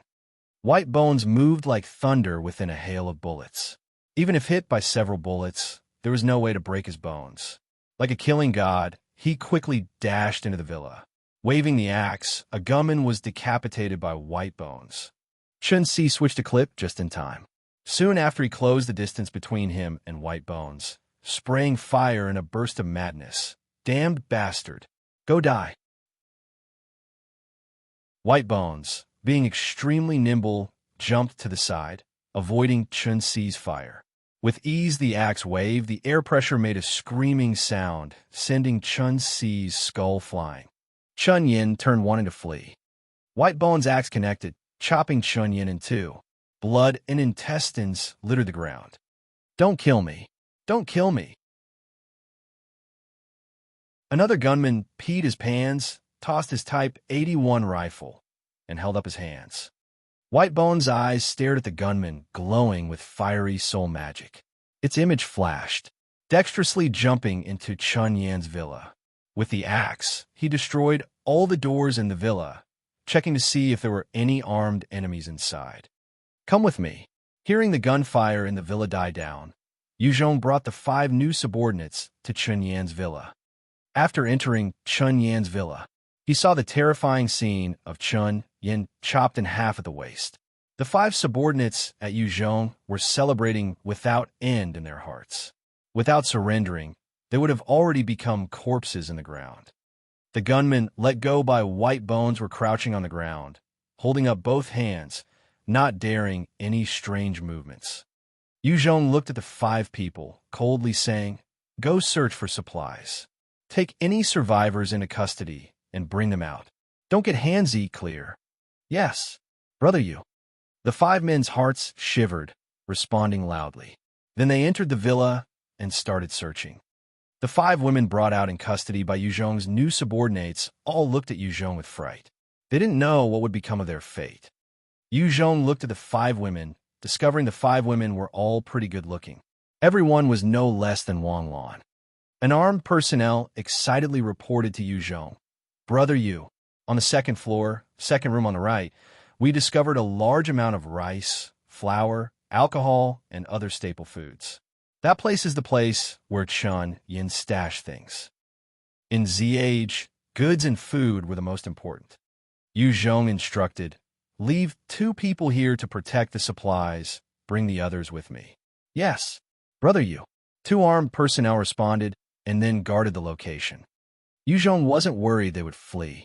Everywhere outside of Always Bright Village had dangerous monsters like zombies and mutated beasts.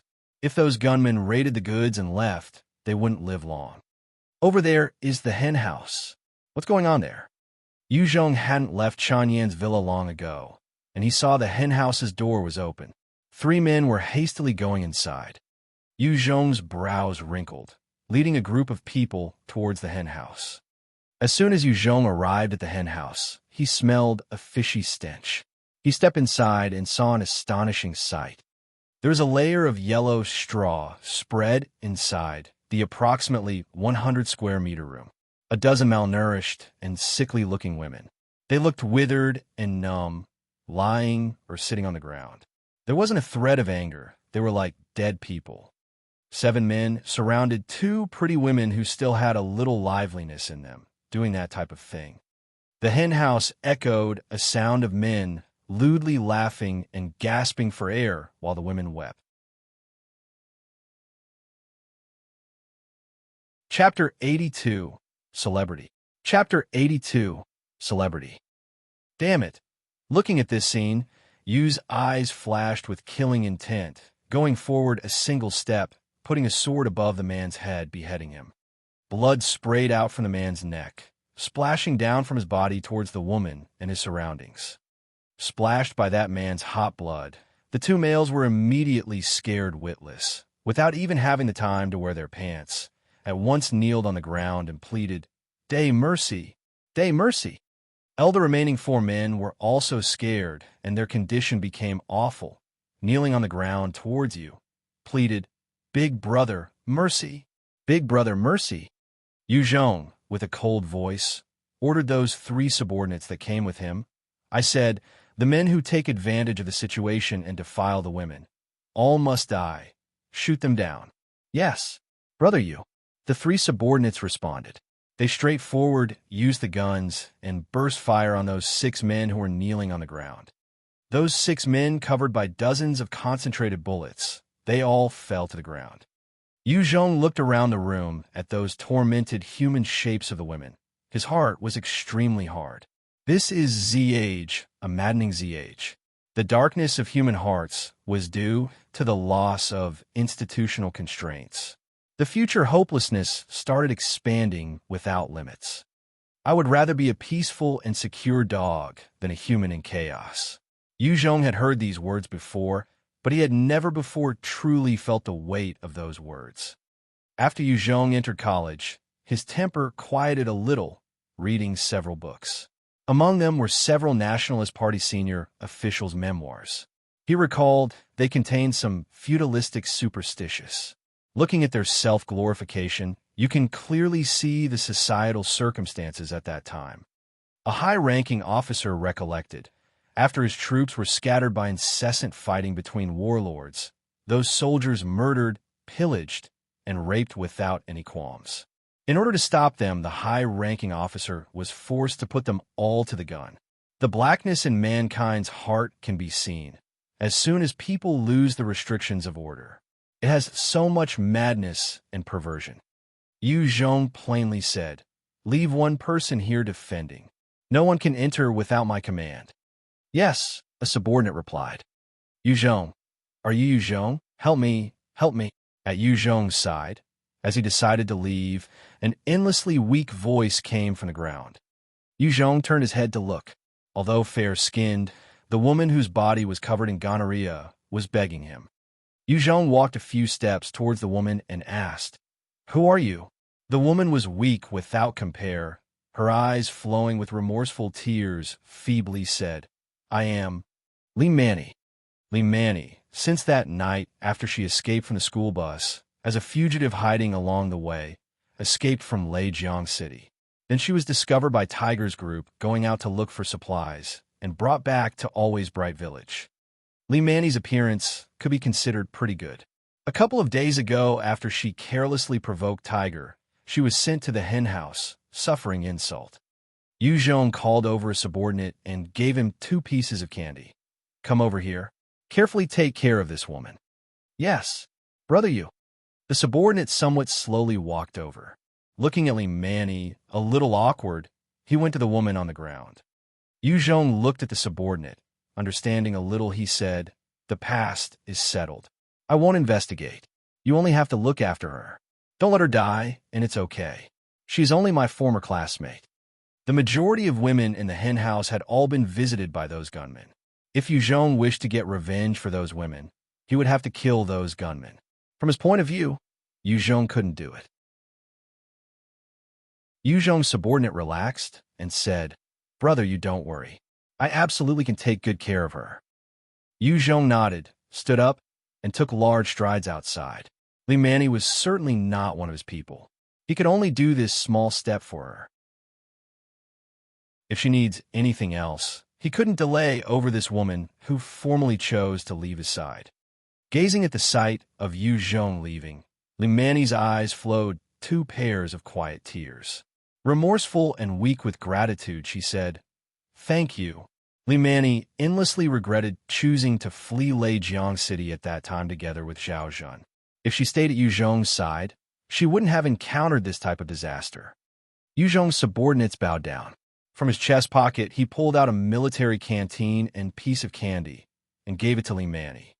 After those who plundered and raped women were put to death by the firing squad, the situation slowly stabilized.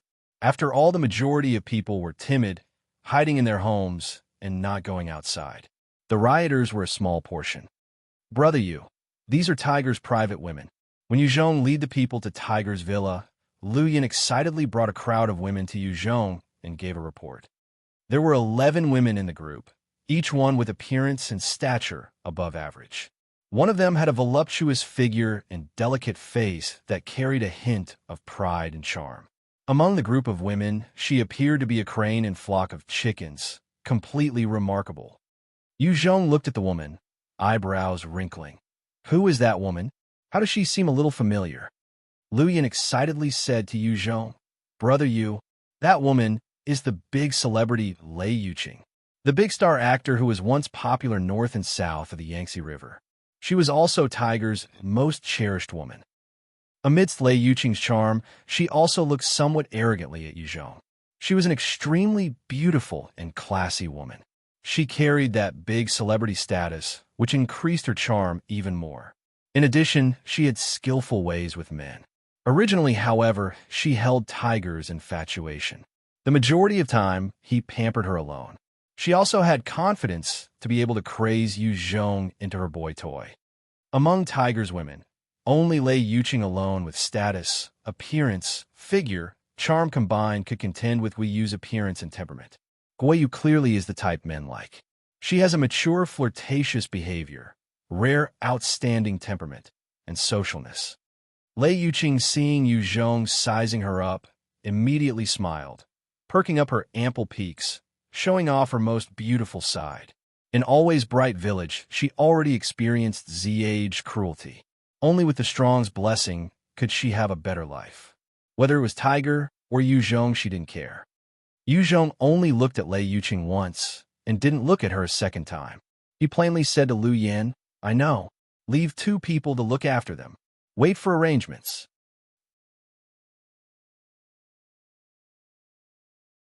Chapter 83, Establishment. Chapter 83, Establishment. Hearing Yu Zhong's words, Lei Yuqing's face changed, yet it showed no resistance. Don't disobey the strong was one of the first Z-age laws she learned. Those women that disobeyed and resisted Tiger were tortured to no longer look human, unable to survive and unable to die. Yu Zhong brought people from all around to work in Always Bright Village. They would search for materials, keep the peace, look for more recruits, delegate new responsibilities, and the like all day. Yu Zhong had finally made Always Bright Village return to its former tranquility. That night, inside Tiger's former villa, several big banquet tables were put out.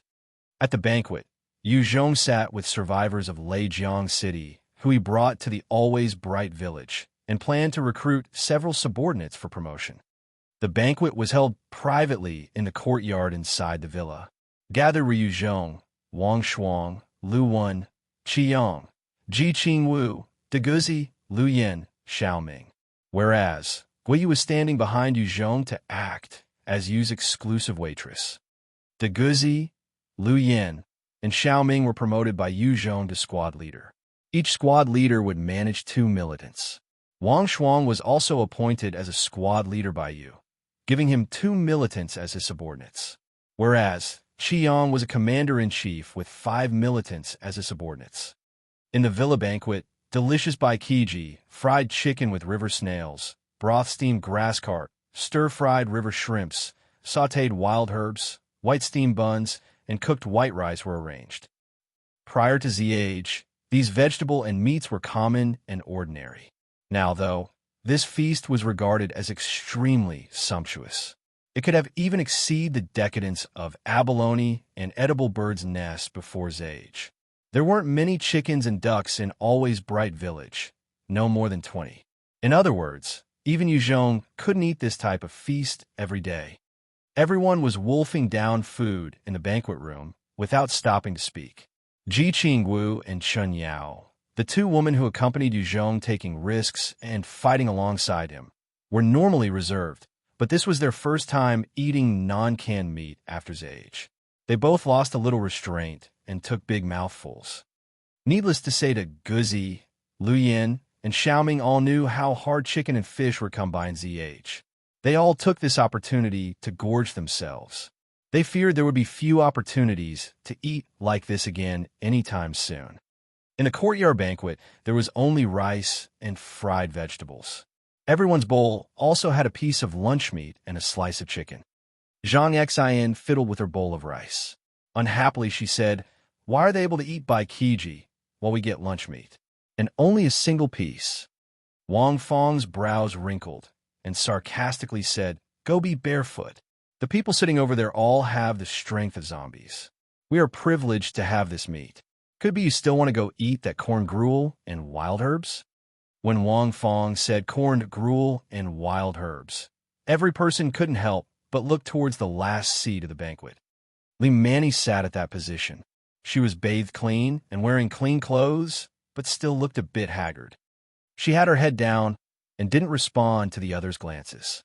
She looked at the grains of rice in her bowl, and she had no more of the arrogance from before when she criticized Yu Zhong's haughtiness. Some things, when lost, feel that much more precious. That bowl of rice at that moment was delicious. Zhang Xian fiddled with her bowl of rice. She spoke begrudgingly. "Even if that's the case, I'm not happy about it. Liu Wan and Chun Yao don't have any great abilities. Why do they get to eat and drink all they want while we are stuck here eating this?" She motioned to her rice. Zhang Xian knew their plight was much better than the people of Always Bright Village, but not many people share that opinion. Compared with Liu Wan and Chun Yao, their quality of life was a level below. Yuaning stared at Zhang Xian and smiled coldly. Liu Wan is Yu Zhong's woman. Chun Yao and Ji Qingwu are covered because of their aptitude. Originally, everything under heaven wasn't fair. Do you think that before Zh everything was fair? Yuaning had no way of entering the inner banquet, and her heart ached, but she hated Zhang Xian even more. She wanted to refute everything Zhang Xian said. Zhang Li advised, "Silence is sometimes the better option." Zhang Li was much more sensible than the pampered Zhang Xian and Yuaning. She didn't want everyone to talk privately about Yu Zhong like he was a felon. In today's battle, Yu Zhong killed several people.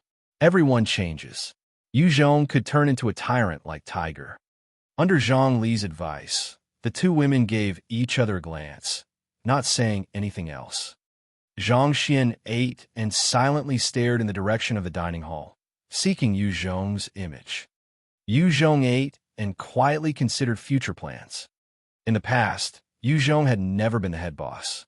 He deftly disposed of the 4 Always Bright Village chiefs, and in a short time had accumulated great influence here. His success was also a burden, though. The future of Always Bright Village's citizens rode on his shoulders. To speak of nothing else, the problem of feeding hundreds of people was the central pressing matter on Yu Zhong's mind. Always Bright Village's previous 4 chiefs had always gathered up quite a bit of supplies. They were able to gather so much that if dozens of people feasted for several years, they wouldn't run out of food. But now, if hundreds of people ate, they would only last a few months. For this reason, Tiger fed himself and his henchmen well, and only gave moldy food to the survivors. The land in this area was also infertile, and that only compounded the food supply problem. Yu Zhong thought to himself and shook his head. It isn't so great being the boss. Being a good boss is even more difficult. I wonder if being a tyrant might be a little easier. If he acted like a tyrant, inconsiderate of the lives and future of other people, he would be able to live comfortably. These thoughts, however, were inconsistent with his nature. After everyone had eaten their fill, 3 beautiful women walked over from the side and gathered up all the leftovers and cleared the table. Good, began Yu Zhong. Today we discuss our future. First, I have decided that our troops will be split into 3 different groups and rankings. Official team members on top, preliminary team members next, and outside personnel last. Wages for these teams will also be split into 3 levels. Official team members will receive 25 grams of rice in wages per day. Preliminary members will receive 16 grams. Outside personnel will receive 6 grams of rice. As for the other Always Bright Village personnel, twice a day provide them with enough gruel to keep them alive. We will use rice to pay for the services of Always Bright Villagers. If they want to live better, they must work hard and contribute.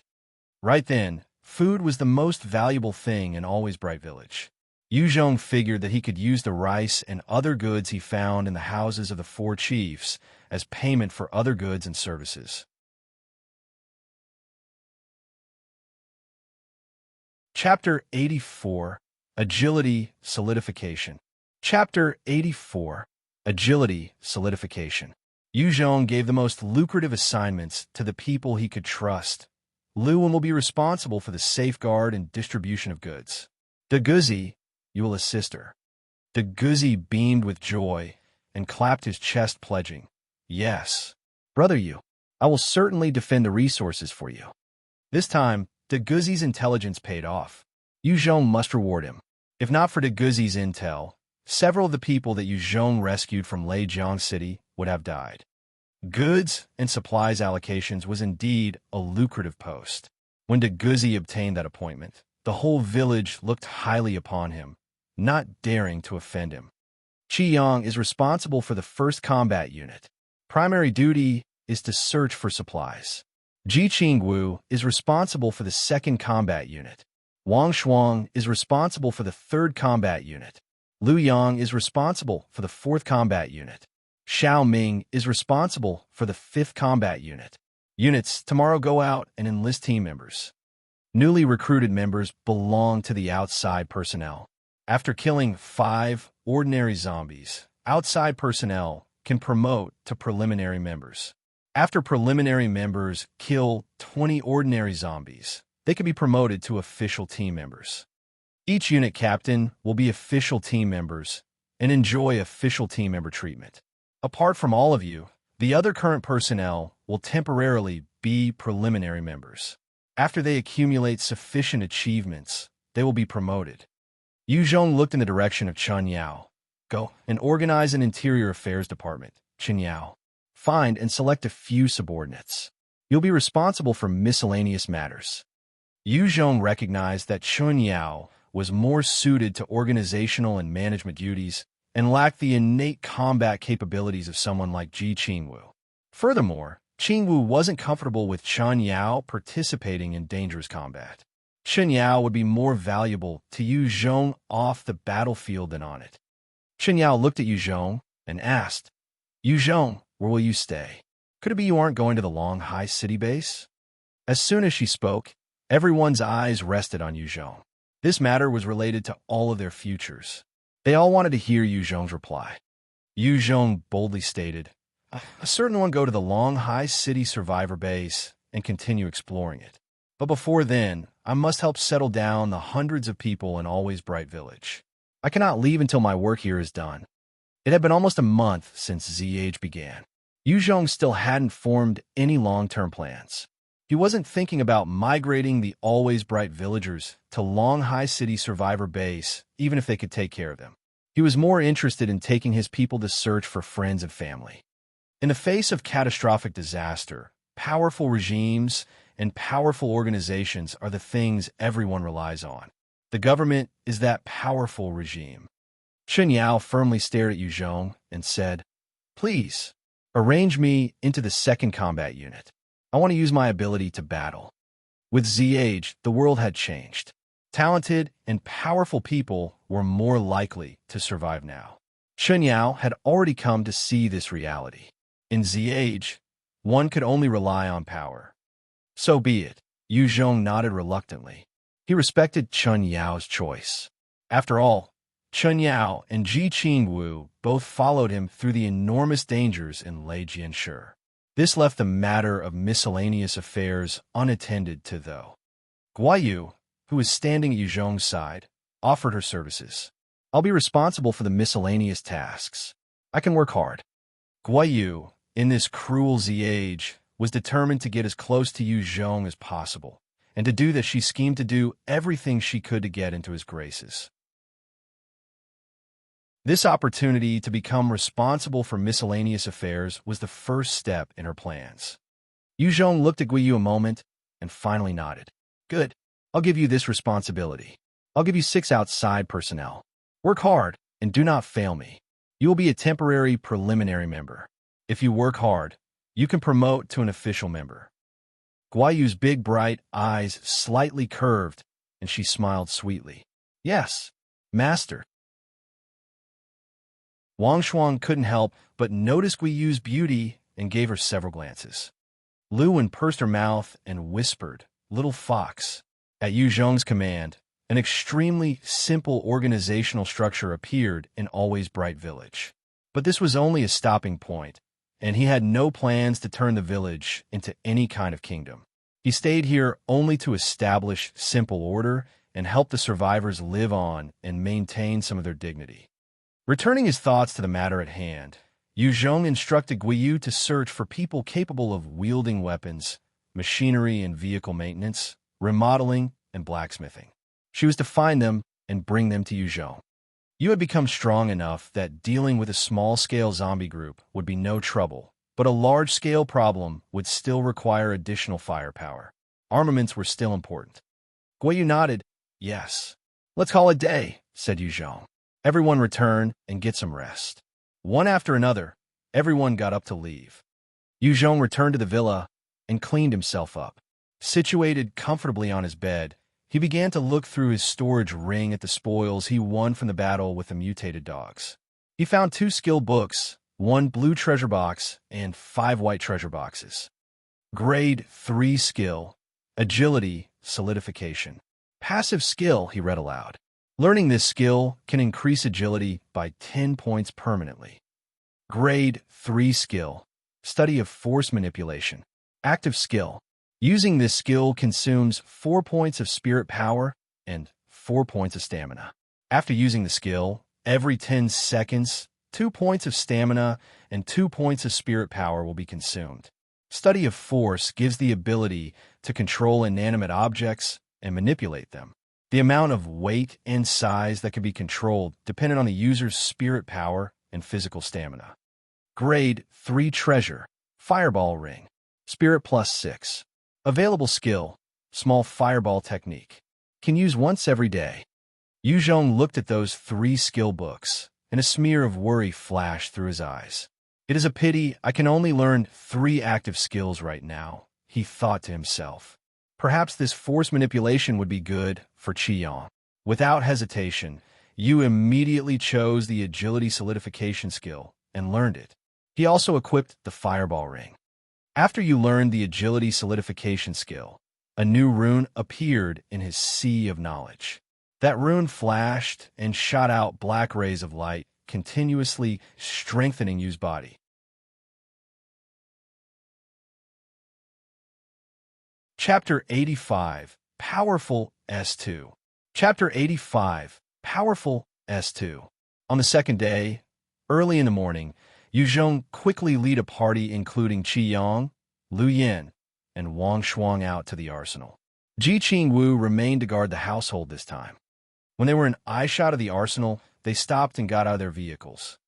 Yu Zhong left behind Qi Yang and the men to defend the vehicles while he stealthily made for the arsenal. He spotted the corpses of the 3 mutated dogs and felt relief. If they hadn't been eaten, that meant that there were no other large beasts around. Yu Zhong continued to carefully move forward. He observed the camp from every angle looking for any mutated beasts. When he found none, he continued on towards the camp. Yu Zhong stopped around 100 meters from the entrance. He took the 81 type rifle he was carrying, aimed it at a zombie over 100 meters away, then pulled the trigger. A thunderous gunshot rang out. The zombie's head gained a new bloody hole and collapsed to the ground. After learning the firearms control skill, Yu Zhong was comparable to a veteran soldier who had gone through several years of rigorous training. Attracted by the sound, dozens of zombies wearing military clothes immediately started to wobble towards Yu Zhong from within the camp. Holding the 81 type rifle, Yu Zhong shot and retreated at the same time. One by one, the bullets pierced through the bodies of the zombies. Moving targets were much harder to headshot. Yu Zhong fired off 20 bullets, but only 3 were headshots. The remaining bullets all hit the zombies in other places. By studying the firearms control skill, Yu Zhong still hadn't reached the level of hitting continuous headshots. He still needed to continually practice his shooting ability. After being strengthened by the God and Devil system, he grasped several combat skills, but using up mighty and powerful skills consumed a large amount of stamina and spirit. In addition, firearms are plenty powerful. He must master this skill to be able to survive in various situations. It allowed him to kill without expending too much energy. After shooting 20 bullets, Yu Zhong pulled out his imitation Tang sword. He rushed into the zombies like an arrow. He flurried like thunder, beheading the small group of zombies. When the sword flashed, the small group of zombies' heads were sent flying. Filthy blood sprayed everywhere. They were slaughtered by Yu Zhong until there was almost nothing left. Yu Zhong gathered up the 20 or so life coins dropped by the zombies, and he walked with White Bones to the military camp. When Yu Zhong had just entered the military camp, a blue-green phantom shot from the side towards him like a laser. Yu Zhong was greatly startled, only able to slightly lean his body. The shadow step skill hadn't been able to be used before the phantom had already begun to claw at his heart. Under the claws of the blue-green phantom, Yu Zhong's defensive clothing started to change shape. A portion from the place in contact bubbled up in Yu Zhong's mental abyss. Clearly, the strength of the claw was extremely terrifying. If it weren't for Yu Zhong's level 3 defensive clothing, his heart would have been ripped out while still alive. At this time, White Bones, who was standing at Yu Zhong's side, ruthlessly chopped his axe through the air towards the blue-green phantom. The blue-green phantom was like a gust of wind, slightly shifting towards the side. After avoiding White Bones' formidable hatchet, it continued to claw at Yu Zhong's body. Yu Zhong painfully resisted and initiated the skill Shadow Step. His speed finally managed to catch up with the blue-green phantom. His body slightly leaned, his leg fiercely kicked, booming into the phantom's body. The blue-green phantom was immediately sent flying dozens of meters like an artillery shell. Yu Zhong finally saw clearly the image of the monster that nearly had his life. Its stature was a little smaller than an ordinary person. It had a layer of blue-green skin, its legs were large and powerful, and its body wasn't rotting anywhere. Its eyes were both filled with blood. Level 30 Type 2, Agility Evolution Infected S2. Possesses ghostly speed. Possesses skill virus infection. Able to turn living organisms into the infected. Damn, turns out it is a Type 2 zombie. Zombie evolution is so fast. How are humans supposed to stay alive? Yu Zhong lowered his voice and scolded. He raised the stinger towards the S2 and fired shot. As soon as Yu Zhong fired, the S2 kicked, speedily flashing to the side. Sounding like thunder, the stinger bullet boomed into a building on the military camp, exploding a fist-sized hole in the wall. The S2's image flashed. zigzagging like lightning bolts towards Yu Zhong. The S2's agility was extremely high. Even though Yu Zhong's shooting skill was similar to an elite soldier, he was completely unable to hit the opponent. Yu Zhong thought of something while looking upon the S2, which was fast like lightning, and he started a defensive technique. White Bones, who was always protecting at Yu Zhong's side, changed into a flowing light falling onto Yu Zhong's body. It condensed into a bone armor covering his whole body. The middle of the chest armor had a skull, and his elbows and knees extended out with 10-centimeter bone spikes. His most critical area, the head, was also covered by bone. There were only 2 openings for his eyes and a space for breathing. In the blink of an eye, the S2 already appeared behind Yu Zhong, a claw stuck onto Yu Zhong's head. The astonishing transformation of White Bones counteracted a large majority of the S2's attack. Yu Zhong resisted with great difficulty the pain booming from his head, and he fiercely thrusted the thorn from his elbow towards the S2. Yu Zhong was only barely a thread slower than the S2 while in a shadow step state, and after learning the agility solidification skill, his elbow spike struck like a clap of thunder into the S2's abdomen. The sharp bone spike penetrated through the S2's body. The S2 felt no pain and continued to claw at Yu Zhong's skull. It slashed 5 or 6 times, creating a scratch on Yu Zhong's bone armor. Yu Zhong used the spike that was pierced through the S2 and flung it into the ground. Using his foot, he pressed onto the S2's body. No matter how much it struggled, he forcefully held it under his foot. Pulling at the imitation Tang sword at his waist, Yu Zhong decapitated the S2. The S2's skull tumbled from its body. A large experience orb flooded into Yu Zhong's body. At the same time, the S2's body also released a skill book, a blue treasure box, 2 white treasure boxes, and 400 life coins. You leveled up to 19, please distribute 2 stat points.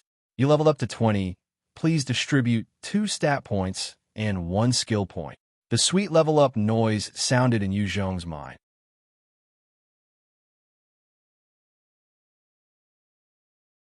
Chapter 86, Arsenal. Chapter 86, Arsenal. Add 4 points to stamina. Yu Zhong quickly issued his choice. Yu Zhong grasped 5 active skills. To initiate, each skill required a large amount of stamina and spirit. Without enough stamina, then there's no way to use several skills at the same time. Use the skill point to power up the skill summoned Special Skeleton. His goal was to max out one skill before moving on to another. He felt like this was a better use of the precious skill points. After Yu Zhong selected, an aura within his body submerged into his sea of consciousness, falling on the summoned Special Skeleton rune. The Special Skeleton rune flashed with light, firing out black rays that fell on his core. Information bubbled up from Yu Zhong's sea of knowledge. Your Special Skeleton has already started to evolve, and it has obtained a new skill, Bone Control. This augmentation will allow Special Skeleton to freely manipulate its bones, making its attacks become even more bizarre. A maximum rage of 200 Skill 1. Bone Exploitation skill's cooldown is reduced to 1 day. Mastered new skill, Feign. Feign allows Special Skeleton to feign a change in its body type into a large creature. Special Skeleton, White Bones, level 15. Power, 3410. Agility, 3410. Vitality, 3410. Stamina, 32/34. Spirit, 34/34. Strength, 56/10. Skill list. Skill 1, Bone Exploitation. Skill 2, Bone Strengthening. Skill 3, Bone Control. Skill 4, Feign. In a combined body state, Yu Zhong can also use White Bone's abilities. He initiated a thought, and from his right hand extended a sharp bone spike. Yu Zhong initiated another thought, and between his eyebrows a bone spike also extended from his skeletal armor. Yu Zhong extended his palm out, and the spike between his eyebrows retreated back into his body. From his palm, a slender spike continuously extended outward to 200 meters. After evolving, this skill, which was originally used for defense, has become absolutely awesome. Yu Zhong marveled and continued to manipulate the bones emitting from his core. If two people battled and a bone emitted from the pit of the stomach, it would be absolutely undefendable. After experimenting with the newly acquired skill for a little bit, Yu Zhong gathered his state of mind and collected the treasures on the ground into his storage ring. He then walked into the military camp. The combined body defensive skill time period was only 15 minutes. He must quickly search through the military camp. If there was another S2 hiding, he could only choose to immediately run. Realistically, the S2's speed was too fast. Yu Zhong was still a thread slower after entering into Shadow Step. If Yu Zhong didn't have the combined body defensive skill, he basically didn't dare partake in direct combat. Yu Zhong searched through the entire camp and didn't find another S2 hiding or any other dangers. He then returned to Wang Hai and the rest and had them drive their vehicles into the camp. They started to search for supplies. Level 4 skill, Rank 2 Agility Solidification. In order to learn this skill, one must first learn Agility Solidification 3 times. After learning this skill, one can permanently increase 40 agility skill points. Level 3 Treasure, High-Speed Leather Boots. 8 Agility. The skill is a good skill. It's a pity I can't learn it right now. After Yu Zhong equipped the pair of black high-speed leather boots, he put the Rank 2 Agility Solidification skill book into his storage ring. The remaining 2 white treasure boxes were empty. As Yu Zhong was looking through the items he collected, Lu Yan's ran out from the storage room with his face lit up. He yelled to Yu Zhong, Brother Yu, I discovered several weapons. There are so many weapons inside. This time we scored big." Seeing the expression of Lu Yan with his face all lit up, Yu Zhong quickly entered the storage room. Type 56 semi-automatic rifle, Type 53 heavy machine gun, Type 67 heavy machine gun, Type 81 assault rifle, Type 79 assault rifle, Type 81 rifle. Each type of vintage model gun filled the entire warehouse. Even if there was only one of the types found in the storehouse, it would be enough to equip a group of people. Yu Zhong's eyes exposed a look of ecstasy as he looked upon the weapons storehouse. We hit it big. This is a huge score. When Tiger was in Always Bright Village, he merely had a couple dozen men. Tiger didn't want to recruit more people because there simply wasn't enough guns and ammunition. Having this weapon storehouse, Yu Zhong's subordinates didn't need to worry about a problem with weapons. It didn't matter how old the weapons are. As long as they are usable, it's fine. Bullets. Yu Zhong knew if there weren't any bullets, these weapons were a pile of iron. They would pose no threat to zombies. Over here, Lu Yan excitedly pulled Yu Zhong to another side of the storehouse. The other side of the storehouse was filled with neatly arranged ammunition boxes. One of the boxes was already lifted open. Inside was a pile of neatly arranged yellow/orange bullets. Awesome! Yu Zhong was excited without end as he looked at all the boxes in the weapon storehouse. A police headquarters couldn't compare to this storehouse. The bullets of this storehouse were enough to make him extremely rich. Yu Zhong asked Lu Yan at his side, "Are there cannons?" "Cannons." Artillery is a crux of the battlefield. If a heavy artillery group was organized, zombie groups in the cities would be turned into residue. Lu Yan bitterly smiled. "Brother Yu, there is no artillery. There are some shells and spare cannon parts. I reckon they are spare parts taken from 2 cannons." Yu Zhong couldn't help but feel a little bit of despair when he heard. There is a huge gap between a modern unit with artillery support and one without. This arsenal was really a storage for old weapons that had been phased out. It was responsible for protecting the bullets and weapons that had died out from the People's Liberation Army. It lacked any of China's advanced weapons. But these weapons that were phased out by the People's Liberation Army made Yu Zhong's men extremely excited. Their combat ability could go up another rank thanks to these weapons. The ammunition problem, which was their greatest fear, had been resolved. The presence of the Type 53 and 67 heavy machine guns especially made Yu Zhong's small firepower become much fiercer. The arsenal also had some dismantled cannons. Yu Zhong loaded up the dismantled cannons and took them back to Always Bright Village.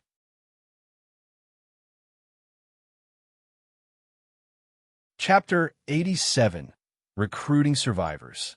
Chapter 87. Recruiting Survivors. A cart of ammunition entered Always Bright Village. A few sharp-eyed villages, upon seeing various firearms within the cart, began to secretly discuss it. A survivor quietly said, "You know what? Brother, you got some ammunition. There are quite a few carts." The other survivor did not believe him, saying, "Really? Ammunition? For real?" The first survivor solemnly swore, "How can it not be true? I saw it with my own eyes." A survivor responded, "They did not want to recruit people." After those survivors commented, they quickly moved towards the town square. A bunch of hiring jobs were available there. In that time, Gouzi, along with 2 guards, went to the town square to set up a stall. Gouzi looked around, enjoying the scene of survivors that are begging for attention. He heard, "Hiring. Hire me. Hire me. I can do anything. Hire me. Give me a gun. I am willing to go find supplies with you." Gouzi's bellows, and the survivors in town square immediately swarmed near, calling out to him. They want to live on. They want to have food to eat. These survivors have been hungry for so long, and to eat, they are willing to anything. Gouzi reminisces to a time when there were the white-collars workers, the elites, and he couldn't be compared to those people. He knitted his brow and loudly bellowed, "Get in line.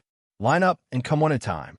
Write your name, land of origin, and any abilities. If you don't line up or cut into the line, we don't want you." After being shouted at by Gouzi, those survivors began to earnestly line up into a queue and wrote their name, land of origin, and skills on the report for Gouzi. Very easily, Yu Zhong was able to recruit 60 men and assign them to various positions. If Yu Zhong wanted to, they would be able to recruit 100 men with no problems.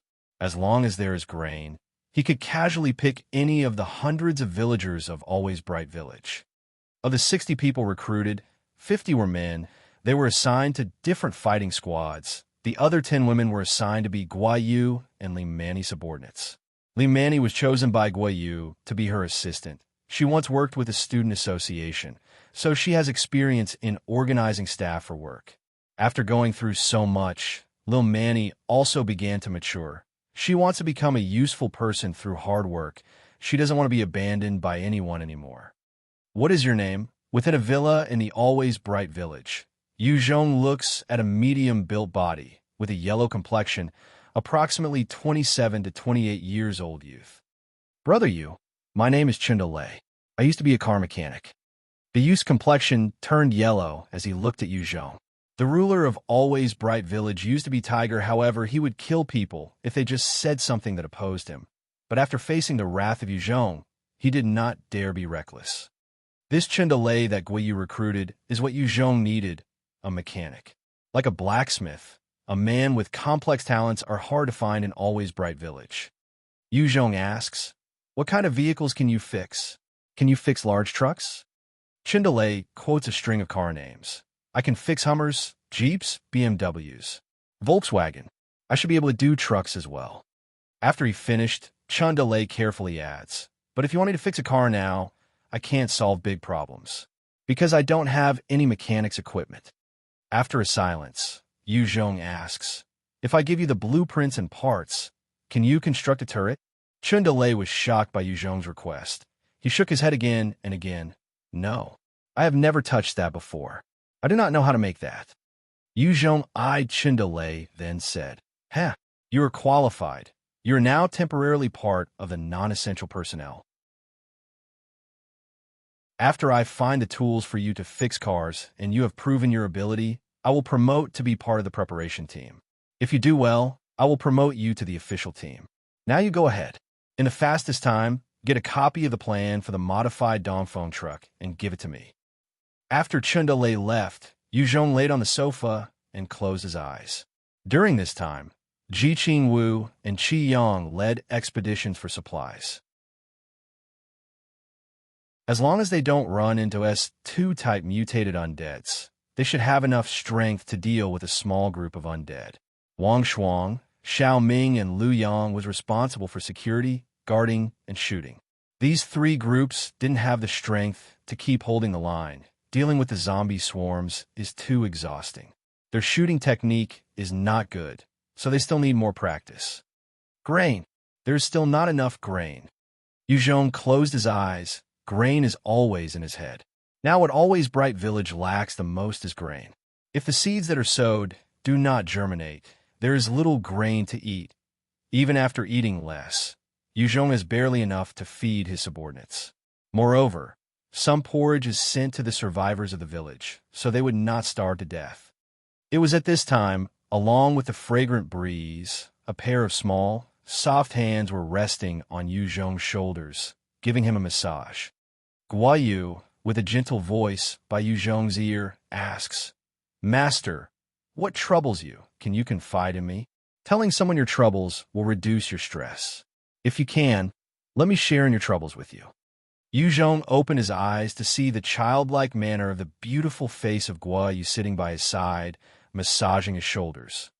Yu Zhong extended his arms, and Guo Yu went into his bosom. The girl's fragrance entered his nose. In addition to the girl in his bosom, he was filled with the fiery passion, dispelling the worries of his heart. This cute lowly that Tiger gave him is smart and obedient. In addition to a demanding manner, it caused Yu Zhong to really like her. Yu Zhong hugs Guo Yu, closing his eyes, slowly say, Grain shortage. The seeds that are sown don't germinate. If we don't find a large grain supply, with the supply in this village, even if hundreds of people skimp, we can barely make it through a year. Being a leader is not easy. Being a competent leader is even harder. Once he thought about the future of the hundreds of people in the village, Yu Zhong's head ached. Guo Yu suggested to Yu Zhong, "Master, if the seeds that were sown do not germinate, can we not try fishing? I remember near Always Bright Village, there is a river that connects to the Leijiang Lake. If we can fish, won't this relieve the pressure on the lack of grain?"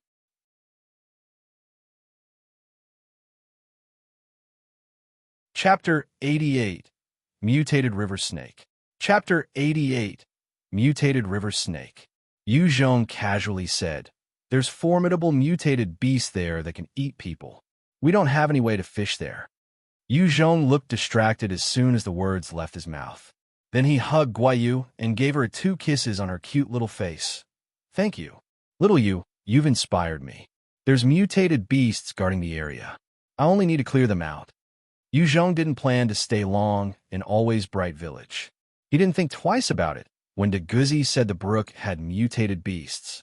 Yu Zhong constantly thought of a way to obtain more food after becoming the boss, but he had unconsciously formed the small brook into a forbidden area in his mind. Yu Zhong released Guo Yu from his arms and strode outside. After Yu Zhong left, Guo Yu rubbed the places Yu Zhong kissed and revealed a thin smile. She wanted to cram her image into Yu Zhong's mind step by step. "It's there." The Gouzi pointed far away at the small brook and said to Yu Zhong. He had led Yu Zhong and several others to the small brook. Yu Zhong stood on high ground, looked over at the area, and studied its terrain. The small brook was about 20 meters wide, and groups of small fish were swimming about on the surface of the water. Every so often a large fish rolled out onto the surface and created large round ripples. There didn't seem to be anything abnormal from far away. A person wouldn't think this small brook was hiding pythons capable of eating people. "Bring it here." Yu Zhong held out his hand towards the Gouzi. The Gouzi passed Yu Zhong a lively chicken attached to a cord. Yu Zhong carefully snuck forward until he was about 20 meters away from the brook. He severed the chicken's neck using an imitation tang sword. A stream of blood flowed out from its neck, while the chicken continued struggling in Yu Zhong's hands. Yu Zhong looked over and tossed the lively chicken into the brook. The chicken continued to wiggle, causing the surrounding water to turn red. The chicken struggled for a moment, and then Yu Zhong started to pull on the cord. Slow and steady, he pulled the chicken to the side of the brook. As soon as the chicken was pulled to the side, the extremely tranquil water started to roll about. Suddenly, a wave rushed forward toward the chicken like an arrow shot from a bow. Yu Zhong focused and quickly gave the chicken a pull. The chicken flew up onto the shore. A huge yellow-scaled snake head splashed out from the water. Its mouth was stretched open wide, large enough to swallow a person whole.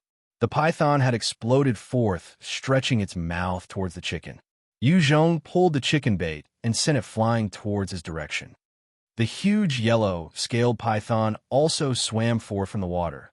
The huge writhing snake started to swim towards Yu Zhong. Level 33, Mutated River Snake. A mutated snake with ultra-powerful defense. Its strength can crush an elephant. It can easily turn a vehicle into a scrap of iron.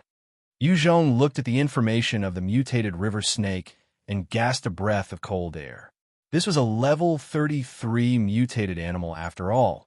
He didn't know if he could handle it. This wasn't an easy decision. The body was over 20 meters, and it was still extremely fast on land. It was barely 3 notches slower than AS2. In the blink of an eye, an attack appeared in front of Yu Zhong. Yu Zhong tossed the cord and grabbed the Type 79 assault rifle with his right hand. He pointed it at the mutated river snake and spread a burst of fire. Concentrated bullet fire hit the body of the enormous mutated river snake. The bullets rumbled into the scales, making little indents, and then powerlessly fell onto the ground. The bullets can't break through. This mutated river snake is too ferocious. Yu Zhong's eyes flashed with fright. This is the first time he'd seen a beast who couldn't be wounded by bullets. The mini-boss hunter and the S2, which was mobile like the wind, both couldn't block gunfire.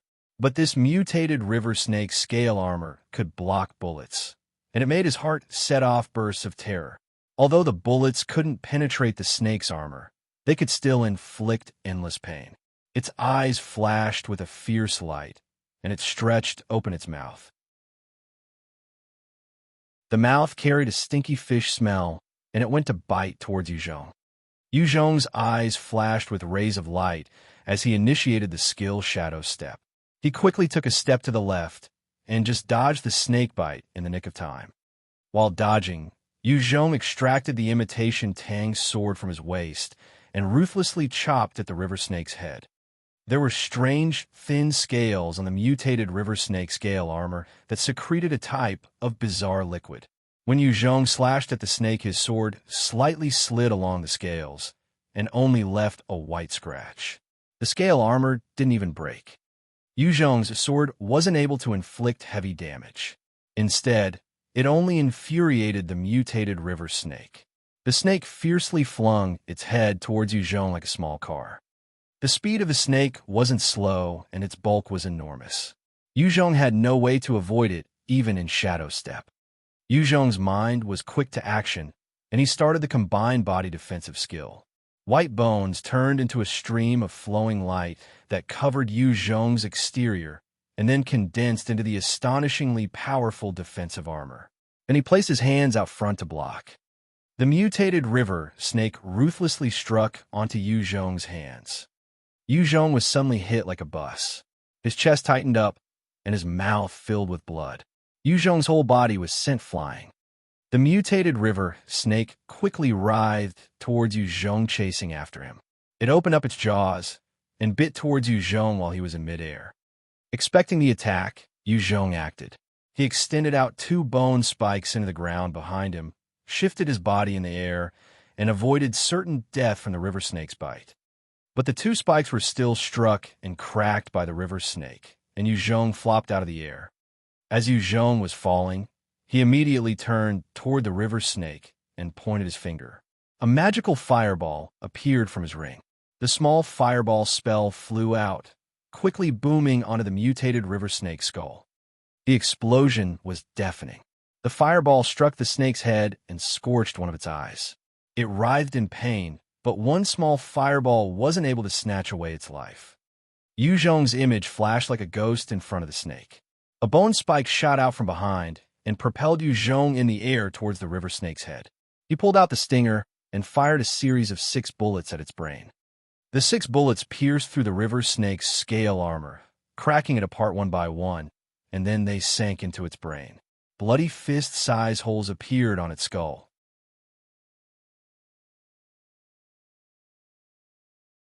Chapter 89, Red Bead. Chapter 89, Red Bead. That mutated snake's head exploded with 6 large holes, and its massive body writhed madly, finally powerlessly flopping to the ground. Yu Zhong retreated several steps backwards. He extended out a hand, and a sharp-boned spike shot out. The spike entered into one of the 6 bullet holes and scrambled up the mutated river snake's brain. A large experience orb finally flew out of the mutated river snake's body and sank into Yu Zhong. In his sea of knowledge, he once again heard the sweet level-up noise. Congratulations, you've leveled up to 21. You've received 2 stat points. Congratulations, you've leveled up to 22. You received 2 stat points. Distribute everything to stamina. After making his choice, he felt the splitting pain in his 2 arms. Looking at the mutated river snake, he bitterly smiled and thought to himself, "What an extreme mutant. It's a good thing I increased my strength, otherwise my bones would have been fractured just now." When he was hit by the river snake, it carried an extremely unruly power that invokes fear. Even though Yu Zhong's bone armor and defensive clothing absorbed most of the power, the remaining force still rammed into Yu Zhong's 2 arms, nearly fracturing them both. If it weren't for these 2 things along with leveling up, his whole body would have been crushed to death by the mutated river snake. A skill book and 200 life coins came out of the mutated river snake's body. Yu Zhong walked over and picked up the items. A strand of information appeared in his mind. Level 3 skill book. Perceive danger. Passive skill. Learning this skill will greatly increase your ability to preemptively sense danger. Your ability to perceive danger is dependent on your level of spirit. Yu Zhong's mind activated. The perceive danger skill sunk into a sea of consciousness, and a circular mist condensed into a rune. Yu Zhong yelled over to the Gouzi, "Come over. Grab the snake and bring it back." "Yes, brother Yu. Everyone follow me. Let's grab it and bring it back to the vehicle." The Gouzi excitedly yelled towards his team members. Together with the Gouzi, 7 other people in white bones, they carried the 20-meter-long mutated river snake back to the vehicle. "What is that? What is that thing?" The vehicle carrying the river snake arrived at the town square, immediately causing a sensation. The always bright villagers stared at the mutated river snake, their eyes filling with amazement. This is the first time several of them had seen a mutated beast. Yu Zhong got out of the vehicle and saw Guiyu walking towards him. Yu Zhong directly said to Guiyu, "Go find several tailors. I want to use the snake skin to make clothing."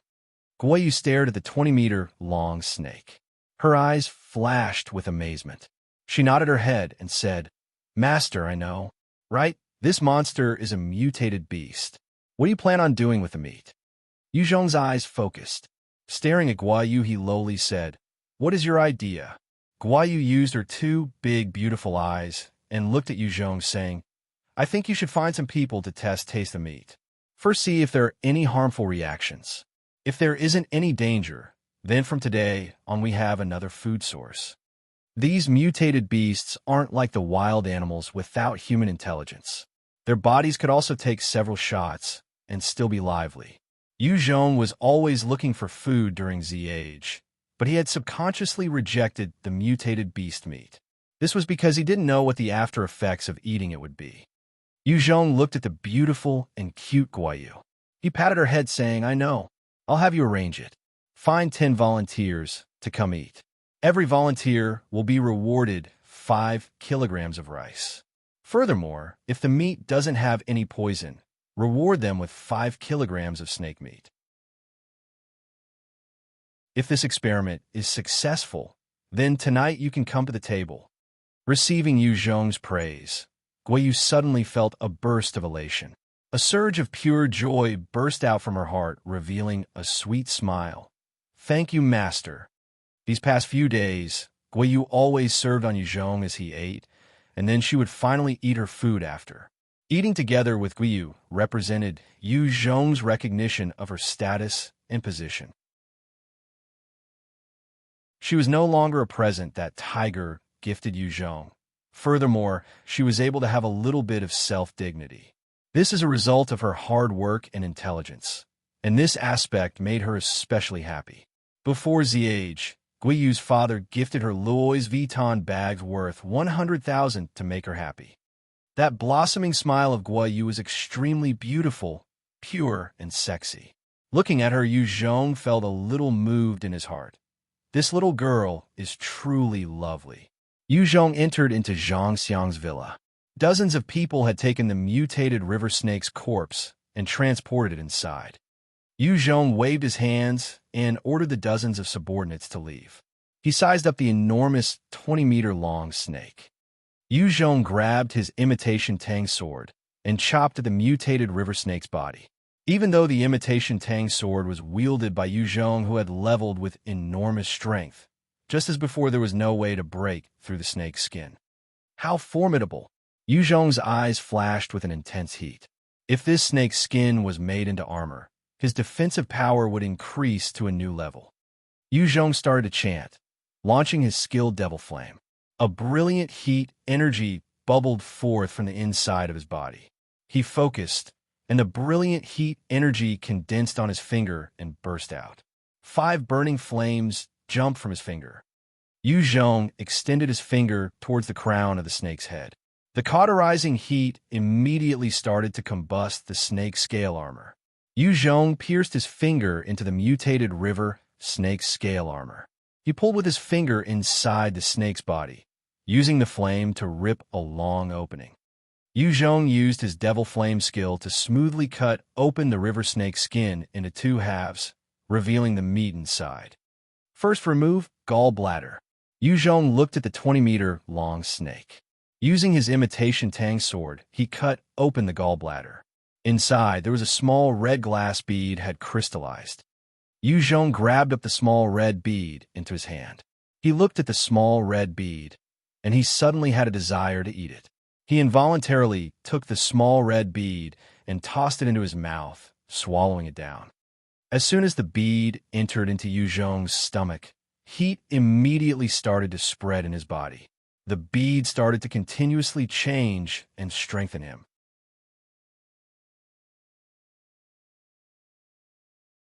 Chapter 90. Lin Jun. Chapter 90. Lin Jun. The intense heat surged in Yu Zhong's body, continuously rolling and twisting, making his body boil for a long time.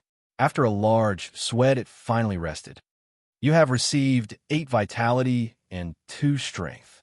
A sweet notification sounded in Yu Zhong's mind. This type of thing can be eaten to get stronger? Did the mutated beasts I killed before have this type of thing inside? Hearing the sweet notification noise, Yu Zhong burst with happiness. With even more energy, he cut up the mutant snakes into piece after piece, seeking little red beads. But he couldn't find anything no matter where he searched in the mutant snake's body. Cleaning his hands, Yu Zhong called over to Gouzi and said to him, "Go find some people, grab the several mutated beast corpses from the weapons arsenal, and bring them to me." The Gouzi asked, a little curious, "Why transport them?" Yu Zhong said, "If the mutated snake's meat is edible, then they are also edible." The Gouzi clapped his hands and flattered, "Brother you sure are far-sighted. Your knowledge and experience is outstanding. I want this done immediately." The Gouzi looked at Yu Zhong, and his eyebrows slightly wrinkled. The Gouzi immediately gave a command and led several people out. After sending out the Gouzi, Yu Zhong went out to the Always Bright Village shooting range. A simple shooting range was established in Always Bright Village. Every day, Yu Zhong and Xiao went out to the range to do target practice. Those few team members who had never been on official missions before also went out to the shooting range. Pung, pung, pung. Yu Zhong held an 81 type rifle and fired 6 bullets at a target 100 m away. The 6 bullets hit the target, and a few hit the bullseye. This firearms control skill is really practical. The hit rate is amazing. Before I was just a beginner with guns, and overnight my skill is able to become this powerful. Yu Zhong looked at the faraway target, his mind quietly thinking. Yu Zhong set down the Type 81 rifle. At his side, Guai Yu had been standing there for an unknown amount of time and handed him a bottle of water. Yu Zhong had a drink and said to Guai Yu, "How did the thing go?" Guai Yu tilted her head and said, "The test eaters and tailors have already been found, but the snake skin is very difficult to handle. A kitchen knife basically can't cut through the skin." "I know. Let's go." Yu Zhong set the gun down. Then he and Guai Yu went together to Zhang Xiang's villa.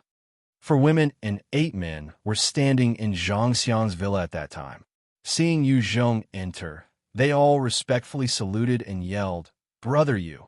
This person is Zhu Di, the Lijiang city chief, clothing designer for the store, SGFM. Guai Yu pointed at a beautiful woman with snow-white skin that was wearing a white blouse and jeans, introducing her to Yu Zhong. Yu Zhong took a look at Zhu Di, discovering this was one of the beautiful women seized by Zhang Xiang. Zhu Di looked at Yu Zhong and carefully said, "Hello, Brother Yu. I am Zhu Di. May I ask what kind of clothes you want? Do you want a sleeveless shirt or something like a t-shirt?" Before Zh, Zhu Di was also a proud and arrogant successful woman. But after Zh, she landed in Zhang Xiang's hands. After experiencing Zh's cruelty, she also started to become cautious, not daring to offend people of higher status. Yu Zhong said to Zhu Di, "A set of clothes that can cover the whole body and long pants. Will something like this do?" Zhu Di grabbed a pen and paper, drew up a sketch, and held it up to Yu Zhong. Yu Zhong said to Zhu Di while pointing at Guai Yu, "We'll do it like that. First make 1 set for me and 1 for Guai Yu. First draw a line, and then I'll deal with the cutting." Zhu Di glanced at Guai Yu a little enviously, then respectfully said, "Yes, Brother Yu." Zhu Di already experienced the cruel Zh baptism. She clearly understood this material's rarity and value. Yu Zhong wished this kind of clothing for Guai Yu. It was equivalent to another layer of protection. In times of need, it could save a person's life. Guai Yu understood Yu Zhong's words, and her heart became happy. Looking at Yu Zhong, her eyes flashed a touch of softness. Zhu Di grabbed measuring tape to measure Yu Zhong and Guai Yu. Then she started to draw on the enormous snake skin. In addition, those 8 men over on the side were scared out of their minds as they ate the mutated river snake meat. These men had been ordered locked up by Yu Zhong. Yu Zhong held an imitation tang sword and stood in front of the 8 men. As soon as these men started to mutate, he would strike out and behead them. Those 8 men looked at the imitation tang sword in the hands of Yu Zhong standing before them. Their hearts were full of pressure. They were extremely afraid they would mutate and then be beheaded by Yu Zhong. The longest time period that the God and Devil World virus could lay dormant was less than an hour. After Yu Zhong, Qi Yang, and Ji Qingwu took shifts watching over the 8 men for 24 hours, they didn't discover any abnormalities. Yu Zhong finally decided the mutated beast meat was edible. "You all may leave." After the observation period had reached 24 hours, Yu Zhong made people give the 8 men the promised rewards. Waving his hand, he made them leave. "Thank you, Brother Yu." Among the 8 men, 7 grabbed their 5 kilograms of rice and 5 kilograms of snake meat, and they cheerfully left. That much food was enough to eat for a dozen days. Furthermore, as long as they were willing to accept food, playing with several women wouldn't be a problem. Yu Zhong stared at the somewhat thin 24-year-old man and said with wrinkled brows, "Why haven't you left? I've given you the promised rewards. You won't receive more." The thin young man kneeled in front of Yu Zhong and shouted, "Brother Yu, I'm named Lin Jun. Let me follow you. I don't need to take these rewards. Please make me your subordinate. Let me follow you into battle under your command." Yu Zhong stared at Lin Jun and plainly said, "If you want to follow me into battle, go apply with each squad captain. Given that you are begging me to accept you, after today, you will start as an outside member." Lin Jun smiled, saying, "I'll apply, but they didn't accept me. They said I didn't meet the requirements. I'm too short and small, and I don't have any strength." Yu Zhong's food supply was limited, and the recruiting of subordinates was limited. Naturally, the combat units wanted to find strong team members. Small people without any strength naturally wouldn't be considered. Furthermore, it was extremely easy to recruit among the survivors. The majority all rushed to apply, wishing to be under Yu Zhong's influence. After all, using guns to kill zombies wasn't too scary. If they had to use steel weapons to fight, the morale would greatly decline.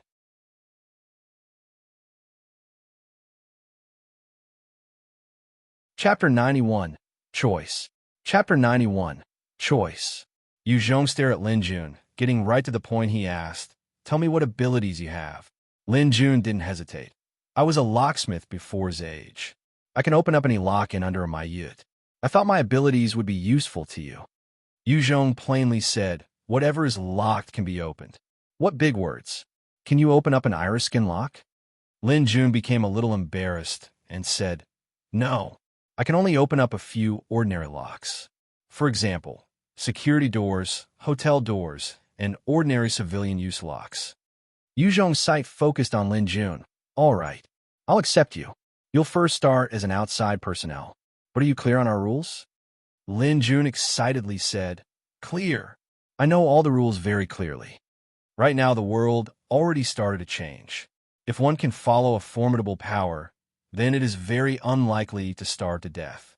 Being an outside personnel for Yu Zhong's formidable party, it is already the desire of everyone in Always Bright Village."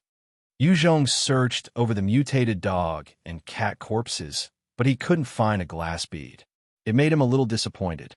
After deciding mutated beasts can be eaten, Yu Zhong distributed the snake and dog meat.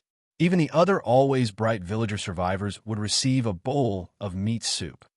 Everyone was in high spirits like it was a festival. After Yu Zhong recovered, he again used a chicken as bait, trying to catch another mutated snake. After several days, every inch of the brook had been tested, but there wasn't the slightest sign of another one. Yu Zhong organized a group of people to start fishing in the brook after he confirmed there weren't any mutated river snakes. Fish were extremely abundant in the small brook. A net was set up catching a dozen kg of fish. "Tomorrow I want to go to the gathering at Longhai City. Who among you wants to come with me?" After dinner, Yu Zhong gathered all of the Lijiang City survivors. Most of the survivors rescued from Lijiang City weren't his subordinates, and they hadn't entered his system. Those people rescued by Yu Zhong from Lijiang City put more hope in the survivor camp organization at Longhai City Hall instead of Yu Zhong. They weren't in his system, so he couldn't force them to do anything. "I want to go. I'll go." As soon as Yu Zhong's words came out, immediately there was a burst of replies. Nearly everyone shouted replies. Yu Zhong looked in those people's eyes. Turning to Qiang, he said, "Qiang, you stay here and take charge. I don't trust other people." Qiang's temper is steady, and his strength is also powerful. He is one of Yu Zhong's best friends. If Qiang takes over Always Bright Village, then Yu Zhong can be at ease leaving Always Bright Village. Otherwise, as soon as Yu Zhong leaves, Always Bright Village could once again return to chaos. Although Yu Zhong's vision wasn't to occupy Always Bright Village, it was still hundreds of people. Once chaos resumes, it is unknown how many talented people could be recovered. "Yes," Qiang looked at Yu Zhong, nodding his head. "You all want to come with me to Longhai City Base? Then no problem. In the past, I promised to bring you there. But there is one matter I must declare beforehand. Once we get to Longhai City, your safety and food responsibilities will all be shifted over to the Longhai City government. Is there a problem with that?" Yu Zhong's eyes swept across the room. The majority of survivors didn't have any abilities equivalent to burdens. They wanted to go, and Yu Zhong was happy to lighten the load. If Yu Zhong could deliver them into the hands of Longhai City government, then his burden would become much lighter. Those women hesitated after hearing Yu Zhong's words. They had already seen an aspect of ZH cruelty in Always Bright Village. They didn't know what the survivor camp in Longhai City would be like. If Yu Zhong didn't look over them, they didn't know what the future would change into. As those women were thinking, Zhang Xiang suddenly said, "I want to stay. Yu Zhong, I want to stay here and help you clean. Can I?" Yu Zhong looked at baby-faced cute Zhang Xiang. Slightly smiling, he said, "Of course you can. I will make you a preliminary team member if you wish to stay. Zhang Xiang looked at Xiang. In a firm tone, she said, I also want to stay. Wang Qian glared at Zhang Xiang and snapped, I also want to stay. Yu Zhong looked at the speechless Xiang. With a soft smile, he said, You two will also be preliminary team members. Yuaning looked at Zhang Xiang, looked at Yu Zhong, and then earnestly said, I also want to stay. I also want to stay, said Zhang Xiang. Contrary to Yu Zhong's expectations, she also decided to stay. Apart from these 5 women, everyone else remained silent. Yu Zhong looked at everyone and plainly said, Since this is the case, everyone pack tonight. We are leaving tomorrow. Not long after everyone scattered, Yu Zhong and Lu Wen got comfortable and bathed each other like a happy little couple. After the passion, Yu Zhong hugged Lu Wen and Guiyu and leaned against the bathhouse wall. Lu Wen lay in Yu Zhong's chest. She tightly held onto Yu Zhong's arm and threw a tantrum. Brother Yu Zhong, how about I go with you to Longhai City? To be apart from you for so long is unbearable. Yu Zhong affectionately looked at the cute Lu Wen in his arms. He gave her a kiss and said, Then what will happen here? This is our base. You are the boss's woman. Could it be you don't want to take over this place and hold on to our base? Lu Wen hugged onto Yu Zhong's arm. Using her plump little chest, she pushed up against him. Qiang is here, not you. Bring me with you. Yes or no? Yu Zhong felt Lu Wen's soft and smooth skin, and his heart was moved. Stroking her cute little head, he lovingly said, Okay, okay, okay. Brother is the best. Lu Wen burst with praise, and she kissed Yu Zhong's face 2 times. Guiyu also grabbed onto Yu Zhong's arm. Using her 2 big, beautiful eyes, she stared into Yu Zhong. Master, can I go with you? I can help you with all of the miscellaneous errands. Yes. Yu Zhong looked at that beautiful temptress that was like a china doll. He bent down and softly kissed her forehead. These days, Guiyu continually handled various work. She squared away whatever Yu Zhong commanded. Yu Zhong's everyday life affairs were taken care of by Guiyu. He was a little linked to this cute Lolita. Hearing Yu Zhong's approval, Guiyu revealed a sweet smile.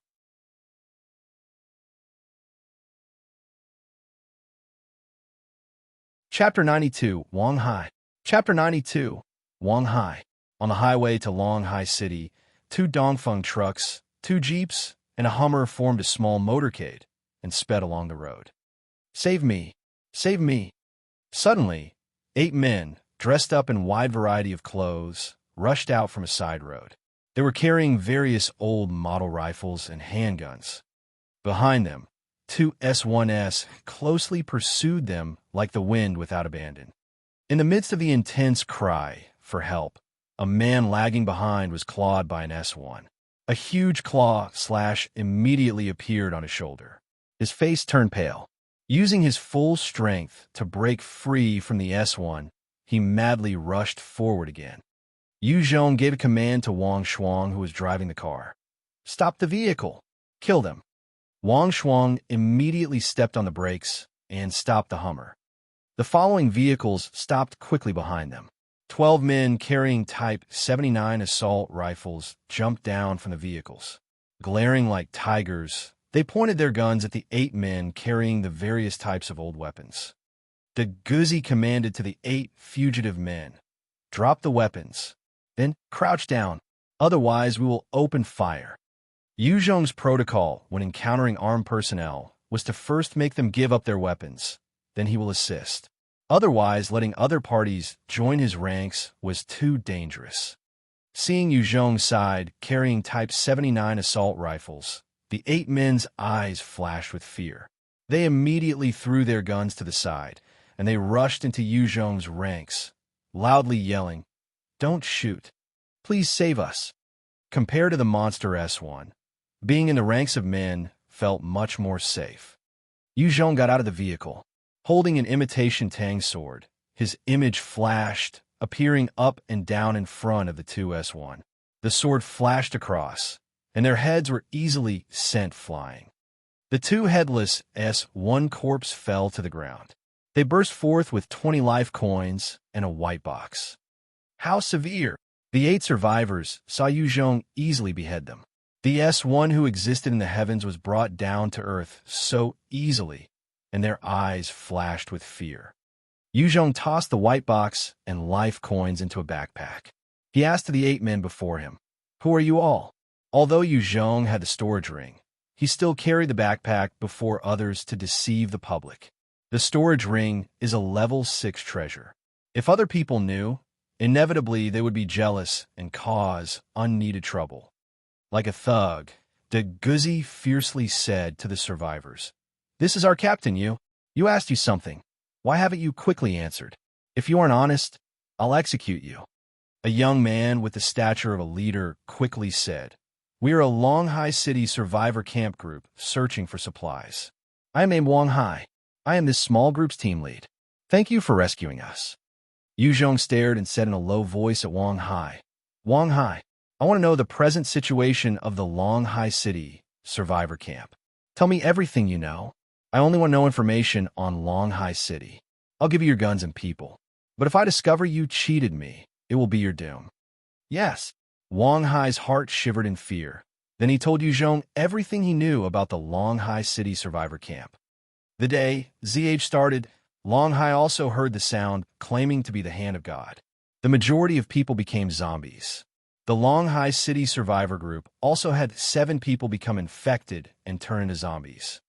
But fortunately, Longhai City had troops stationed nearby. Their unit also had a large majority become infected and turn into zombies, and the unit's established organizational structure disappeared. But there was a portion of troops under the command of a battalion commander named Lin Jun that used modern firepower to clear out all of the zombies, recovering the military camp. The remaining Longhai City's leadership was brought under the command of the Longhai City's mayor, King Zhang Yun Thank. The remaining armed police were converged into Lei Cheng's army unit.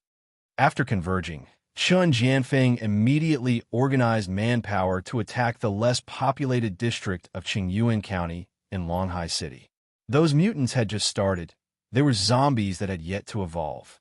They didn't stand a chance facing a modern organized army. After 2 days of fighting, the zombies of Qingyuan County were purged. King Zhang Yun used Qingyuan County to establish the Longhai City survivor camp, gathering together various survivors. "This is everything I know. Right now, Qingyuan County has nearly 4,000 survivors. Every day, scattered runaway groups and survivors enter the Longhai City survivor base." Wang Hai looked at Yu Zhong, carefully asking, "May I ask, are you an evolver, Captain Yu?" Yu Zhong curiously asked, "How many evolvers does the Longhai City camp have?" Wang Hai responded, "Dozens of people. In this world, there are people who weren't short of luck and power." Yu Zhong also didn't believe he was the only evolver, but upon hearing dozens of evolvers exist, it made him feel a little pressure. Wang Hai asked, "Captain Yu, do you want to enter Longhai City survivor camp?" Yu Zhong said, "Correct." Wang Hai explained to Yu Zhong, "At present, the base established a new policy. People who enter the base must hand over all the goods they've gotten from the God and Devil World system. The base will also confiscate your weapons and ammunition. You should be a little careful. They also have these things." Yu Zhong's brows wrinkled. He commanded to the Gouzi, "Grab 5 kilograms of rice and give it to Wang Hai." The Gouzi nodded. He quickly gave Wang Hai 5 kilograms of rice from the Dongfeng truck. "Captain Yu gives you this." "Thank you, Captain Yu. Thank you, Captain Yu." Wang Hai carried a box of instant noodles. Immediately he smiled. This time when he brought out the group, there were a lot of losses, but he now had 5 kilograms of rice. That much could be considered a harvest. Food wasn't abundant in Longhai City survivor base. "Why do you want to tie me up? Why?" Just then, a man's panic cry sounded. Yu Zhong's voice smoothly looked over. He saw that one of Wang Hai's men had been tightly bound up. Wang Shuang stood over him, holding an imitation Tang sword. This was the man who had the claw mark on his shoulder. "Wait a moment," Wang Hai shouted out. Then he walked over in front of the man who had been clawed by the S1. He sighed and said, "Oldly, as someone who has been infected, There is no hope. Do you have any last words?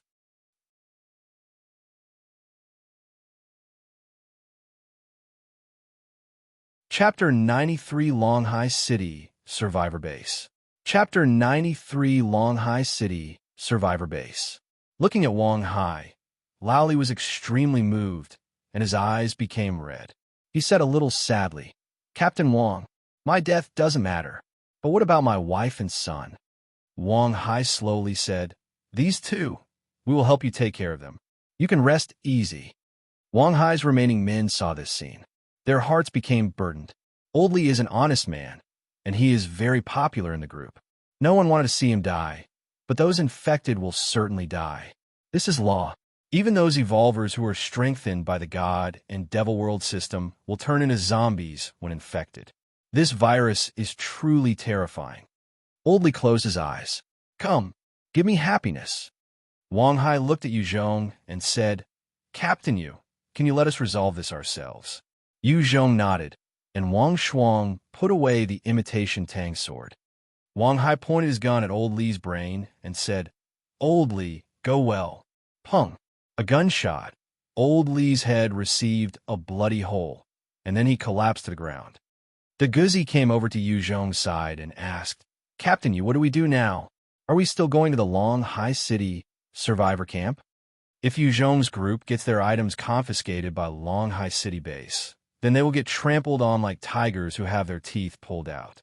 The Gouzi somewhat gave up, wanting to return to Always Bright Village. Yu Zhong simply said, "We continue." Yu Zhong came before Wang Hai and plainly said, "Wang Hai, you and your men may leave." "Thank you, Captain Yu." "Thank you, Captain Yu. When you arrive at Longhai City base, find me. I will certainly treat you." Wang Hai repeatedly yelled, overjoyed. Finished speaking, Wang Hai was afraid Yu Zhong would go back on his word. He took his 6 men and quickly left the area. Compared to ever-evolving zombies, ordinary people are easier to deal with.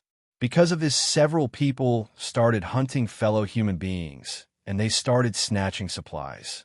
There are very few people like Yu Zhong who would rescue them, and then not take the firearms they rely on to survive.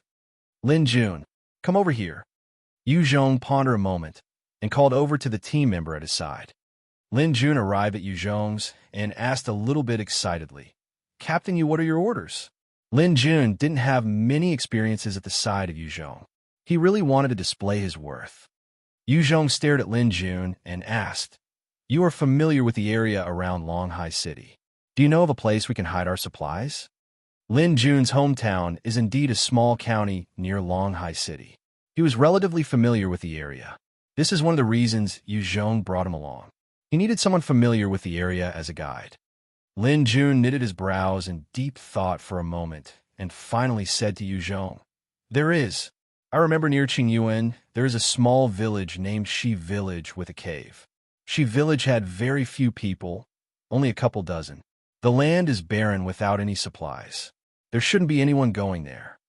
"De Gouzi," Yu Zhong said in a deep voice. "What is it, Captain Yu?" The Gouzi came to Yu Zhong's side and asked, "Select several people to follow me. You stay and defend here. This time we are going. Don't tell anyone about the existence of these women. Understood?" Yu Zhong said to the Gouzi. The women who wanted to go to Longhai City Survivor Camp have already been excluded by Yu Zhong as trusted partners. After all, they want to leave after arriving at Longhai City. Anything could happen to them in the future. The Gouzi nodded his head.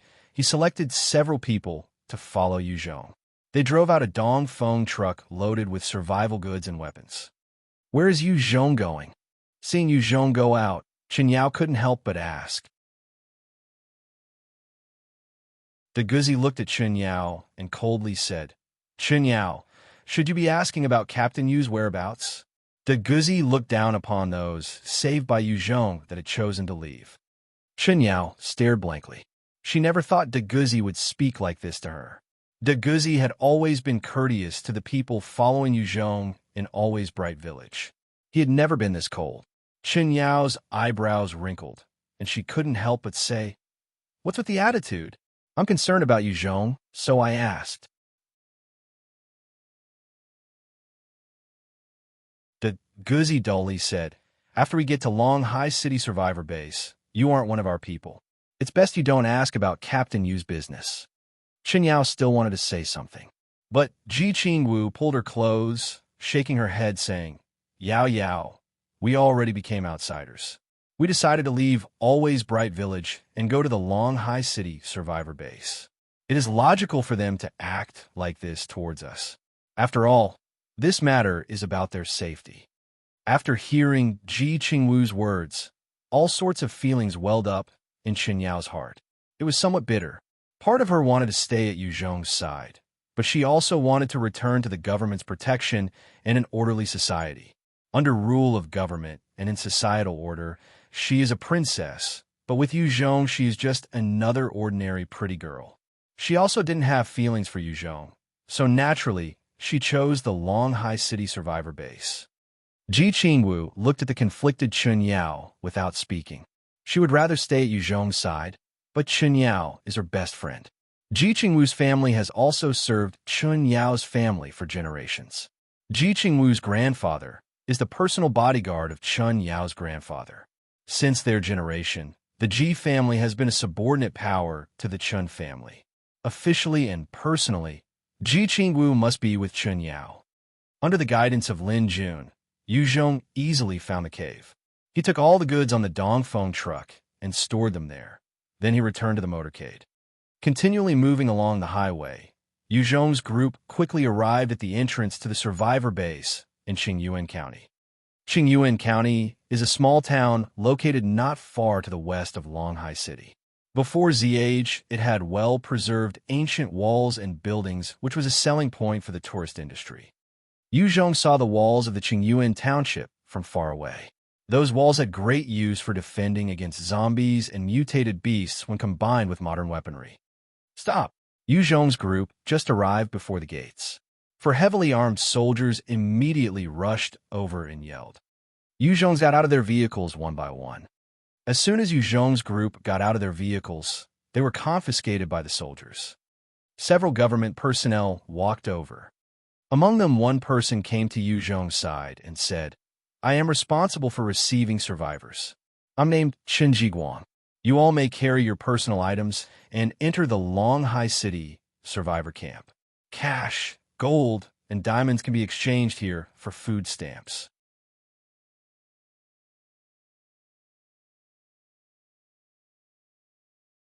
Chapter 94, Art of Fear's Mighty Ability. Chapter 94, Art of Fear's Mighty Ability. Zhao Li's eyes lit up. She hastily asked, "What is the exchange rate for cash and gold to food stamps?" Zhao Li always carried around a suitcase of cash and gold to be able to trade in the Longhai City survivor camp. Chen Jiguan plainly said, 10,000 renminbi for 5 kilograms of food stamps, 1 kilogram gold for 10 kilograms of food stamps, and 1 kilogram diamonds for 10 kilograms of food stamps. Zhao Li's brows wrinkled. Her strong female character burst out yelling at Chen Jiguang. "What? 10,000 renminbi for 5 kilograms worth of food stamps? This exchange rate is too unreasonable. Bring your leadership to me. I am the chairman of the board for the fast food chain Duo Li Fun. The value of the Duo Li Fun fast food chain exceeds 100 million. It was a very popular Chinese-style fast food chain before Z-Age. Zhao Li was a societal celebrity as the chairman of the board. She was very careful in Yu Zhong's group. As soon as she arrived at the government system, she immediately began to put on airs. Chen Jiguang looked at Zhao Li slightly sardonic. "No need. I'm a leader. You can exchange or not, but I won't do it after you enter the camp." Chen Jiguang didn't give another look to the former chairman of the board, Zhao Li. Looking at Yu Zhong, he plainly said, "You aren't permitted to carry weapons in Longhai City Base. You must hand over all of your weapons. Any god and devil world equipment and items must be handed over to the base. Otherwise, you will be violating the crime of concealing goods and weapons. Right now, men go over here and women go over there. We will conduct a search for items." Finished speaking, Chen Jiguang began to bring Yu Zhong and his men to a small room. A female government employee began to bring Zhao Li to another small room. "Wait a moment. I'll exchange. I want to exchange for food stamps. Seeing that Chen Zhiguang was leaving, Zhao Li immediately panicked. She grabbed her suitcase of RMB and ran in front of Chen Zhiguang yelling. Zhao Li didn't know what it was like inside the base, but if she didn't have food, she couldn't survive, no matter for how much she must exchange for some food stamps. Otherwise, it would be hard for her and her son to survive in the base. Chen Zhiguang looked at that well-developed woman. His eyes flashed a lewd look. With a cold smile, he handed Zhao Li a piece of paper. Right now, I'm not in the mood to help you exchange. If you want to exchange food stamps, come alone to this place tonight. Zhao Li took the small piece of paper and looked. Her face turned white. On that piece of paper was written an address for a unit number. She was a person who had experienced life, and she clearly understood Chen Zhiguang's meaning. Without paying attention to Zhao Li, Chen Zhiguang brought Yu Zhong's group forward to the small room. Is it really like this? Zhao Li grabbed the piece of paper. Her facial expression was unsettling. She originally believed she would have a life on top of the social order after arriving at Longhai City Survivor Camp. But just now, an ordinary government official started to make eyes at her body. It made her heart fill with fear and uncertainty for the future. Chen Zhiguang and 3 personnel started to search group's private items in the small room. The 4 men had dirty hands, and they took the cigarettes and candy and put them in their own pockets. The job of receiving survivors is a lucrative position. These workers can fish up a lot of treasure from the survivors every day. The Gouzi watched Chen Zhiguang steal his cigarettes. Immediately panicking, he shouted, "Wait a moment, these are mine." Chen Zhiguang's face sunk. He stared at the Gouzi and said, "What are your things? These are mine. Don't say things you'll regret. Be careful, or I'll charge you with slander. I'll make you squat behind bars." The Gouzi shouted with unlimited fury. "So you are like this? No different than bandits." Chen Zhiguang looked at the Gouzi and coldly smiled. "What? You disapprove? If you disapprove of the boss, then he'll make you disappear. This boss works so hard to receive all of you. If the boss isn't rewarded, then who would do it? If you have the ability, then go file a complaint." The other 3 workers all laughed. Before ZH, public complaints were basically useless. Don't even mention the chaotic order after ZH. So long as one doesn't create any huge disturbances, then the upper authorities basically won't look into these small matters. The Gouzi still wanted to say something, but Yu Zhong gave him a look. He immediately shut up. Chen Zhiguang saw the Gouzi shut his mouth, and he became pleased. He saw the ring on Yu Zhong's hand, and his eyes shined. Without any scruples, he said, "You, take off your 2 rings. I carelessly dropped those in the past, and you still haven't given them back to me?" A cold light passed Yu Zhong's eyes. He coldly said, "Are you certain you dropped them?" Chen Zhiguang appeared generous and said, "That is without a doubt. Take them and give them back to me. I won't make a fuss about you stealing my rings. Theft is a serious offense in Longhai City. People caught by police can be shot at the scene. I have a good heart. I don't want to shed blood. I'll release you." Yu Zhong coldly smiled. A cold light flashed in his eyes, and he launched the art of fear skill towards Chen Zhiguang. In an instant, an astonishingly baleful energy proliferated out of Yu Zhong's body, and it enshrouded Chen Zhiguang's body. Chen Zhiguang's face turned white, and his eyes suddenly lost the expression of this world. He saw himself being grabbed by a 2-meter-tall monster. It used an electric saw and cut open his body, and blood and guts flowed out of his body. The pain was so severe he couldn't help but let out a cold, miserable lament. His entire person was powerlessly kneeling on the ground, loudly screaming a sad cry. "Save my life! Save me! Save me!"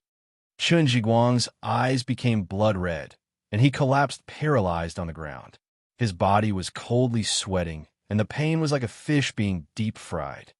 Those 3 workers saw Chen Zhiguang in such a miserable state, and their faces changed.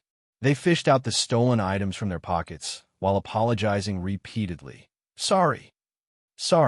We didn't know you were an evolver." We didn't mean to offend. Please forgive us. An evolver with these types of skills is something these small fry aren't able to deal with. Especially a type of skill Yu Zhong used that could make Qin Zhiguang feel unbearable pain without any warning. This is the first time they had seen an evolver with this type of skill in Longhai City. Yu Zhong didn't want to kill anyone, and he released the Art of Fear skill from Qin Zhiguang. Qin Zhiguang recovered after being released from a skill. He difficulty stood up and looked at Yu Zhong in fear. Not daring to try any more tricks, he trembled and said, "Big brother, you all need to first fill out a form. After being separated here for 2 hours, there will be a person who will arrange work and habitation according to your skills."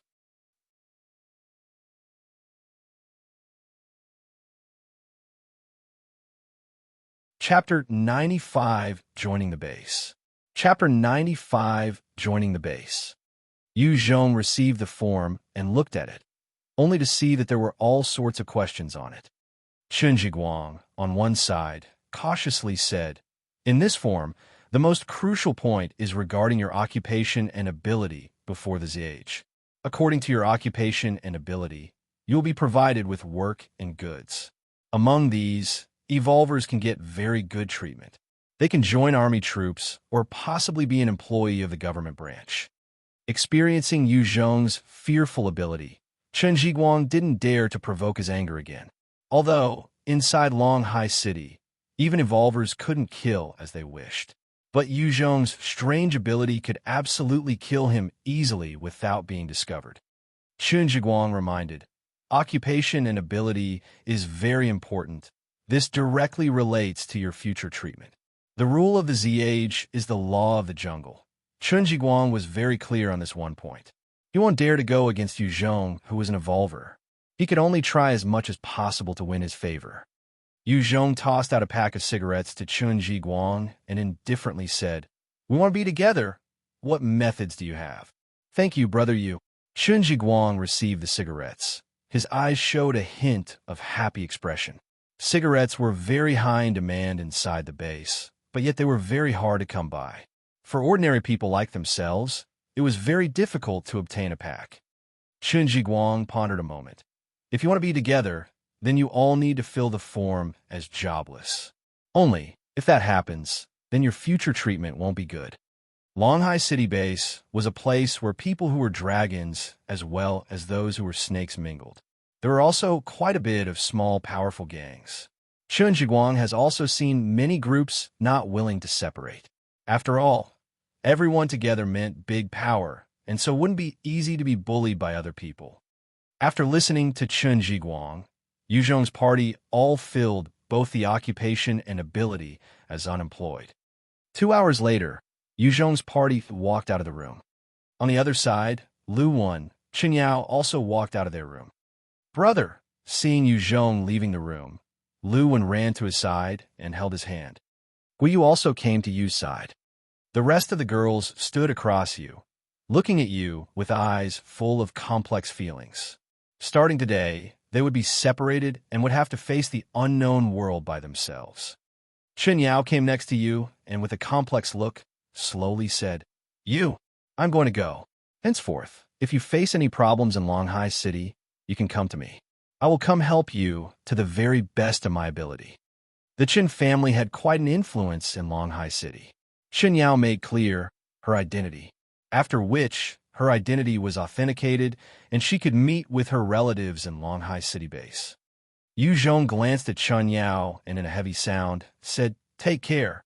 Yu Zhong also absolutely regarded Qin Yao as one possessing remarkable capability and outstanding looks. Only that, every person has their own ambitions. He was also already mentally prepared for her departure, and so he didn't feel any big disappointment or loss. "Goodbye."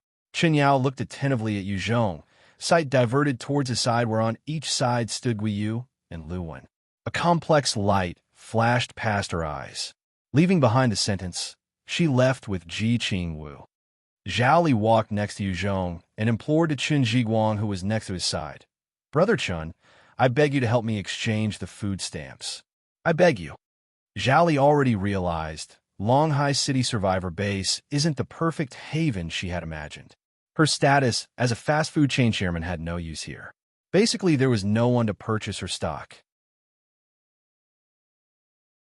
She had no choice but to lay aside her status before ZH. At that time, she basically looked down upon little office workers. Chen Jiguang looked at Zhao Li. Waving his hand, he said, "No time. Scram." As the Longhai City survivor base admittance personnel, Chen Jiguang had encountered several big bosses. Before his age, Zhao Li had money and status, but now she had neither. Zhao Li's face turned white, and her eyes flashed with hopelessness. If she couldn't turn that suitcase of RMB into food stamps, then it was just a box of useless paper. She was very clear about this point. Without food stamps in her hand, she didn't know how long she could survive in Longhai City. "Help her exchange," Yu Zhong plainly said while looking at Chen Jiguang. "Yes, brother Yu." Chen Jiguang immediately replied with respect. Then he called over a worker and commanded him, "Little Lin, take this woman and go exchange for food stamps." Little Lin arrogantly looked at Zhao Li. He coldly said, "Follow me." "Thank you." Zhao Li stooped and expressed thanks to Yu Zhong. She finally grabbed her suitcase and followed Little Lin, leaving the area. "Brother Yu, follow me. I'll bring you all to your residences," Chen Jiguang said with a pleasing look towards Yu Zhong. ZH follows the laws of the jungle. Chen Jiguang relied on his status as a civil servant to strut around in front of ordinary survivors. But before the powerful people of Longhai City, he had no such swagger. Chen Jiguang didn't have much clout in Longhai City survivor base. Therefore, he was always looking for someone to be his supporter. Chen Jiguang wanted to cling onto Yu Zhong to climb in power. Yu had strange abilities and also other strong people who followed him. If he could become Yu Zhong's trusted aide, then his power in Longhai City survivor base could become consolidated. He was willing to receive humiliation in order to receive help. Walking on the street, Chen Jiguang apologized to Yu Zhong. "Brother Yu, today's matter, it is my fault. I have eyes, yet I failed to recognize Mount Tai. I have greatly offended you. Please forgive me." Yu Zhong plainly said, "The matter is in the past." Chen Jiguang's gave Yu Zhong face. "Brother Yu, can I mix in with you? I don't have any big sway, but I can navigate the back alleys. If there is anything you're unclear about, just ask me." The Gouzi saw Chen Jiguang's sudden turn, and he coldly mocked, "Your face is really thick." As if Chen Jiguang didn't hear, he continued to wait upon Yu Zhong. Yu Zhong considered a moment, then immediately said, "Okay." Although he got the rough introduction from Wang Hai about Longhai City, he could still use a detailed explanation, one that couldn't be said in a short period of time. Chen Jiguang was joyful. "Thank you, brother Yu. Thank you, brother Yu." Under the guidance of Chen Jiguang, Yu Zhong's group arrived at their residence. The building was a 5-story piece of junk in a shanty town. Every floor had 3 rooms. Inside there was nothing but a bed and a toilet. Outside of that building was an ordinary house. There were several trees planted around it, some abandoned farmland, and a small pool. Chen Jiguang apologetically said, "I'm sorry, brother Yu. Jobless survivors can only live in remote places like this." Chen Jiguang was certainly not a high-up official. Naturally, he couldn't arrange a nice place for Yu Zhong. Yu Zhong nodded and didn't say anything.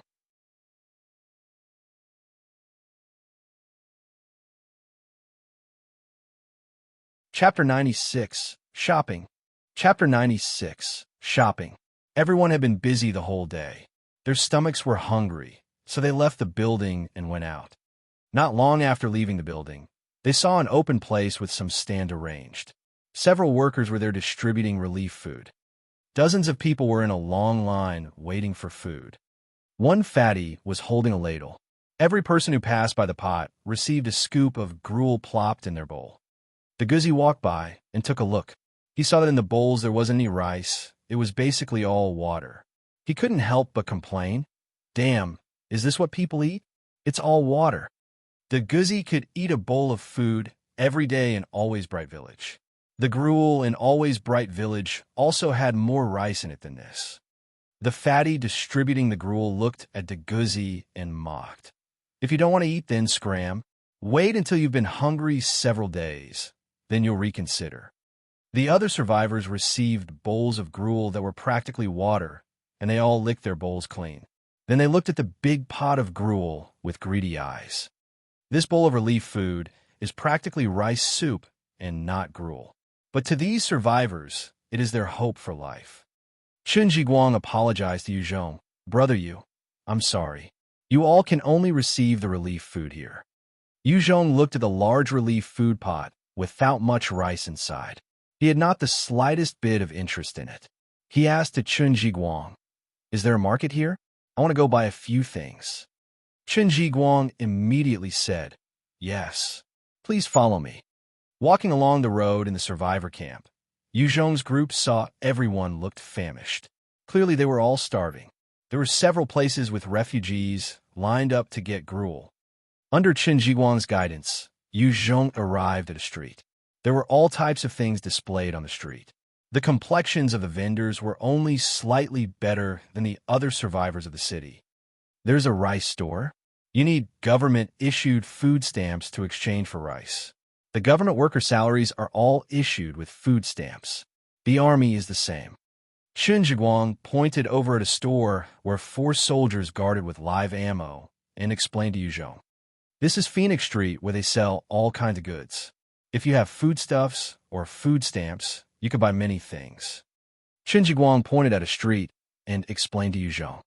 Yu Zhong heard Chen Zhiguang's introductions, and then he led everyone into the street in a grandiose manner. Boss, can I buy this pot and these bowls? After arriving at a general store, Yu Zhong looked at the floor full of pots and pans and asked the owner. The owner looked at Yu Zhong, and immediately his eyes became bright.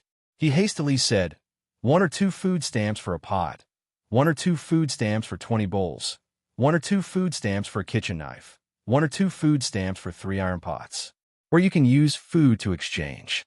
Chen Zhiguang pulled on Yu Zhong. He coldly said, Boss, you're being swindled. The price is extremely high. Leave, brother Yu, we will go to the next place. Yu Zhong immediately turned to leave. The shop owner hurriedly stood up. He shouted out, Don't go. Don't go. A little cheaper is okay. A little cheaper is okay. Yu Zhong pointed all around at the ground, indicating a full set of pots and pans. We will buy all these for 5 packs of instant noodles. Otherwise, you can just keep them. The shop owner gritted his teeth. Deal. Right now, the foodstuffs in Longhai City were extremely strained. The value of these pots and pans were extremely low. 5 packs of instant noodles will be enough for the owner to eat a good meal. Yu Zhong waved his hand. The Gouzi fished out 2 bags of instant noodles and gave them to the store owner. Lin Jun and the others gathered up the pots and pans. Boss, I have good things here. Come over here to shop. Boss, come over and take a look. Seeing Yu Zhong shopping so generously, the surrounding store owners all invited him to their shops. Captain Yu, there are tools to repair vehicles. Chen Dalai, the vehicle repairman, walked over to a vendor. Seeing the tools at the vendor, his eyes became bright.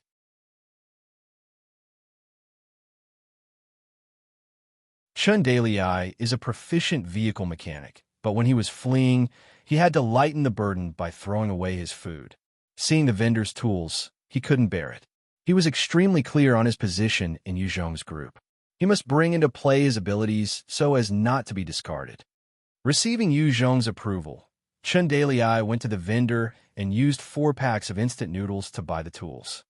Boss, come over here and buy something. I'll give it to you cheaper. The vendors became even more cordial after seeing Yu Zhong be so generous. Food was currently in the highest demand at Longhai City. There weren't many customers on the street. After all, the most important thing right now is to eat. Very few people could use food to buy things. Longhai City was different than Always Bright Village. There are all kinds of tools here. Several of them Always Bright Village didn't even have. Yu Zhong's group walked along the road and bought several tools to bring back to Always Bright Village. As Yu Zhong was walking on the road, a young woman wearing extremely short jean shorts in a yellowed white t-shirt rushed over to Yu Zhong. She was full of a youthful energy, and she implored to Yu Zhong, "Brother, do you want to play with me? I was a high school student in the past. A bag of instant noodles is good for one night. I haven't eaten a full meal for a week. I'm begging you play with me. I'm hungry." He saw the good-looking girl who wasn't even 20 years old. Yu Zhong's eyes flashed a complicated light. He never thought that the Longhai city survivor base, which was under control of the government, would have this type of sight. Guiyu and Lu Wen looked at that young woman. Their eyes filled compassion and celebration. They were compassionate about the young woman's fate, and they celebrated their good fortune in finding Yu Zhong. They didn't know if they would have sold themselves due to hunger. Qin Jiguang looked at the young woman with no place to go. He turned and said to Yu Zhong, "Brother Yu, don't pay attention to her. To play with these kind of goods, you don't need one bag of instant noodles. A bag of instant noodles can buy 3 prostitutes. Furthermore, they will all still be high school students before his age. If you want to play, I'll take you to them. Big brother, I'll do anything. However you want to play is okay. I'm begging you, play with me." The high school student was knelt before Yu Zhong begging. Yu Zhong didn't give her another look. He just kept walking with his people. When the high school student was begging before Yu Zhong, she felt something in her pocket. She felt and discovered it was a compressed biscuit. She grabbed it while looking at Yu Zhong walk away. Seeing Guiyu and Lu Wen at Yu Zhong's side, her eyes flashed with envy.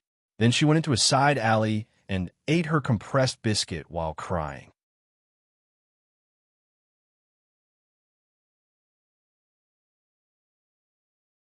Chapter 97, Ice King Association. Chapter 97, Ice King Association. "Brother, why didn't you directly give the compressed biscuit to her?" Lu Wen asked Yu Zhong curiously. She saw that although Yu Zhong didn't take notice of the high school girl, he still secretly gave her compressed biscuit. Yu Zhong said in a low voice, "If I directly gave it to her, I'm afraid it won't remain in her hands more than a few minutes before being stolen by others." Qin Jiguang said, "Lu Wen, it's just like Brother Yu says. The law and order in this place really isn't good. Although robbery, rape, and violent crime are all sentenced to death when discovered, these kinds of things still occur. Anything can happen when people are extremely hungry. Even though the crimes of rape and robbery were sentenced to death in Longhai City, but the unsuppressible darkness in several people's hearts break the precious idea of safety. And people still do these things secretly. Big brother, come play. One night for 2 food stamps. Big brother, come play a moment. 1 bag of instant noodles for a night." Not long after Yu Zhong's group departed the high school student, several women lined themselves up neat and orderly. The famished-looking women surrounded Yu Zhong's group, selling themselves. Seems like Longhai City is also not a good place. This was the first time Yu Zhong had seen the sight of women selling themselves without fear. Seeing those famished women, without a shred of dignity, made him waver about his previous decision. In the past, Yu Zhong wanted to come to Longhai City Survivor Base because he hoped to see the order reinstated.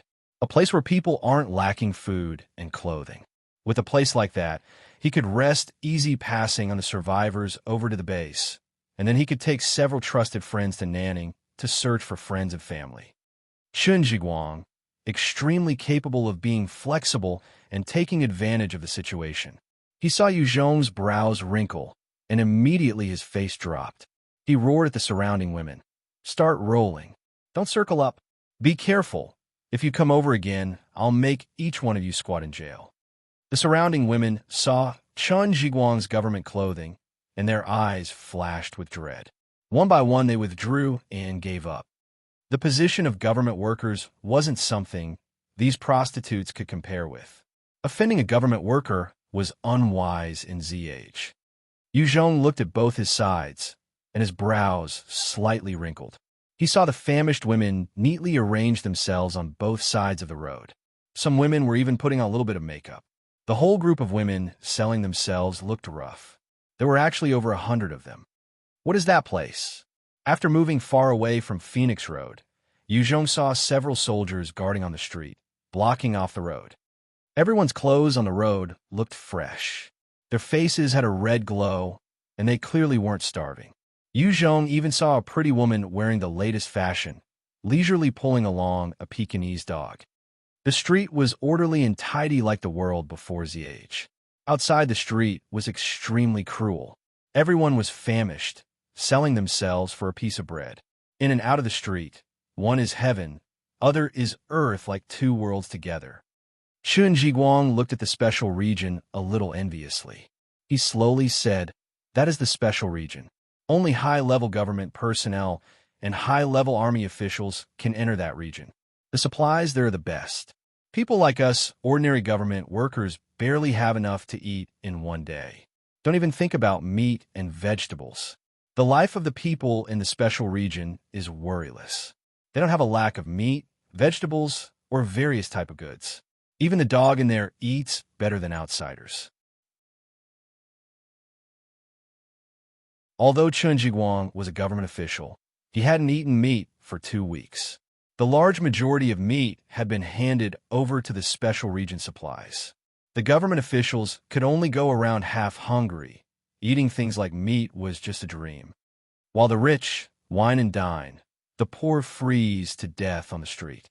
These words are truly appropriate. Yu Zhong looked at the special region. Then he turned his head and prepared to leave. Just when they were about to leave Phoenix Street, a very arrogant, domineering young man, wearing a military overcoat and black leather boots, brought 7 men carrying machetes in front of Yu Zhong's group, blocking their path. The bossy young man wearing military clothes had a strange look. He chided to Yu Zhong in a loud voice. "Boy, you have just arrived. This is young master's territory.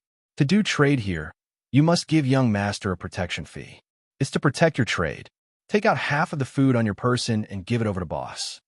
The 7 people behind the man, dressed in military clothes, all waved their machetes at Yu Zhong's group. Seeing the man show off his military strength, Yu Zhong's brows wrinkled. He asked Chun Jiguang, "Doesn't the base not allow people to carry weapons? How can these people have blades?" Chun Jiguang laughed and said, "Brother Yu, the rules are dead. People are alive. As long as you have a connection, getting a gun in the base is no problem. In the black market, so long as you have food, you can get anything." This young man is named Ho Jinbiao. He is the subordinate of one of the 4 big evolvers, Ice King Zhang Yun. There aren't many men who dare provoke him. Chun Jiguang said to Ho Jinbiao, "Jinbiao, give me face. How about not taking the protection fee?" Ho Jinbiao's face turned ugly, and he fiercely said, "Chun Jiguang, what are you calculating? You want young master to give you face. You're a government employee telling boss to fuck off. If you don't pay the protection fee, boss is going to fucking square you away." Chun Jiguang was scolded by Ho Jinbiao, and immediately his face burst white. His government status could only bully ordinary survivors. He could do nothing in front of those persons under the cover of the powerful evolvers. Because of this, Chun Jiguang wanted to become Yu Zhong's member after seeing his tyrannical power roll into town. After Ho Jinbiao scolded Chun Jiguang, he turned his head and saw Lu Wan and Guai Yu standing at Yu Zhong's side. His eyes flashed with lewdness. He reached out a hand, grabbing towards Guai Yu's chest. He sloppily said, "What a pretty girl. Let young master feel well. I could be your first groom." Huh? Lu Wen's and Guai Yu's complexions changed, and they immediately retreated behind Yu Zhong. Seeing Ho Jinbiao's lewd appearance, Yu Zhong's eyes flashed a cold light. He walked a step forward. Then he sent a ruthless kick flying at Ho Jinbiao. The power of an evolver burst out, and the kick exploded his family jewels. "Ah!" Ho Jinbiao cried out in misery. He grabbed his genitals and struggled in pain on the ground. Fuck him. He dares oppose the Ice King Association. Chop them to death. Fuck. Chop up that little cunt.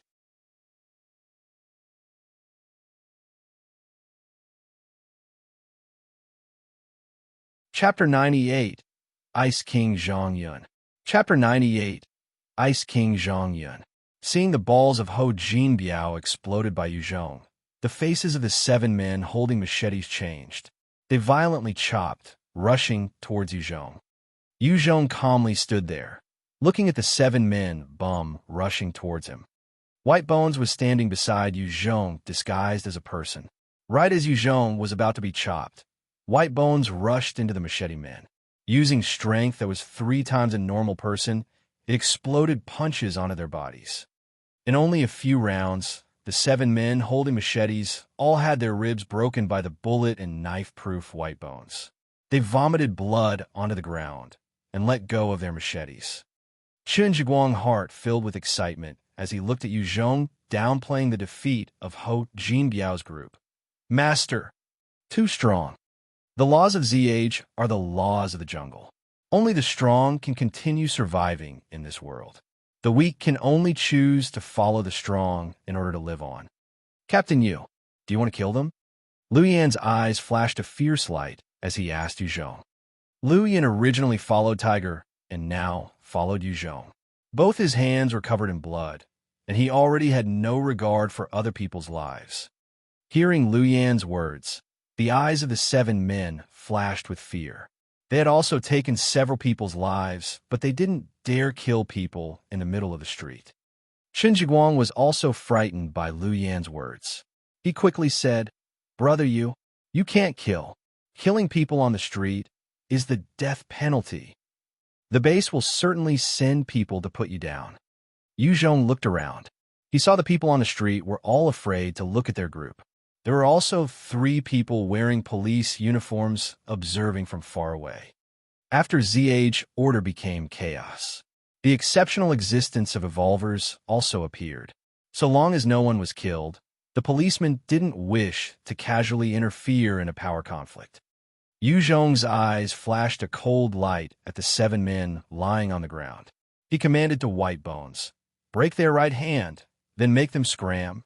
After losing their right hands, they would have no way to bring Yu Zhong trouble again. White Bones received the order and directly moved forward. It grabbed a man's hand and twisted with its strength, fracturing the bones. Ah! The man immediately cried out a cold, miserable lament. Grabbing his right hand, he painfully struggled up. The remaining men thought to flee, but they weren't the slightest bit faster than White Bones. One by one their right hands were snapped, crying out painful screams. Looking at White Bones snapping the right hands, Chen Zhiguang's heart couldn't help but shiver. If he didn't immediately join up with Yu Zhong, he seriously didn't know what would happen to him. Leaving behind a ground full of screaming pain, Yu Zhong's group left the area, returning to the city. Not long after, a group of men went over and carried Ho Jinbiao and the others away. In the beautiful villa at the Jingshan Garden in Qingyuan County, a handsome 27 or 28-year-old man wearing a white shirt that was open revealing his chest was eating abalone bird's nest soup. 2 extremely beautiful women wearing Chinese-style dresses were attending to him. This 27 or 28-year-old man was the Qingyuan County Ice King Association boss, Ice King Zhang Yun.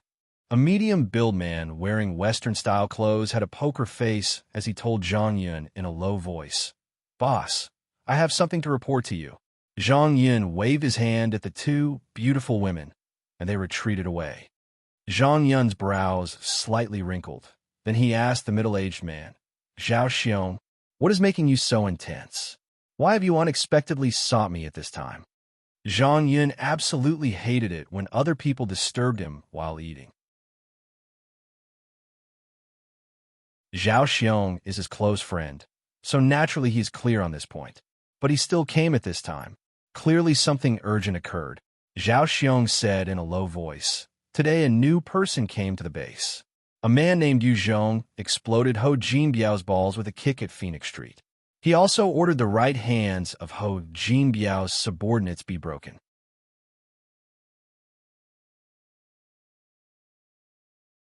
Zhang Yun's face changed, and his palm heavily slapped on the table.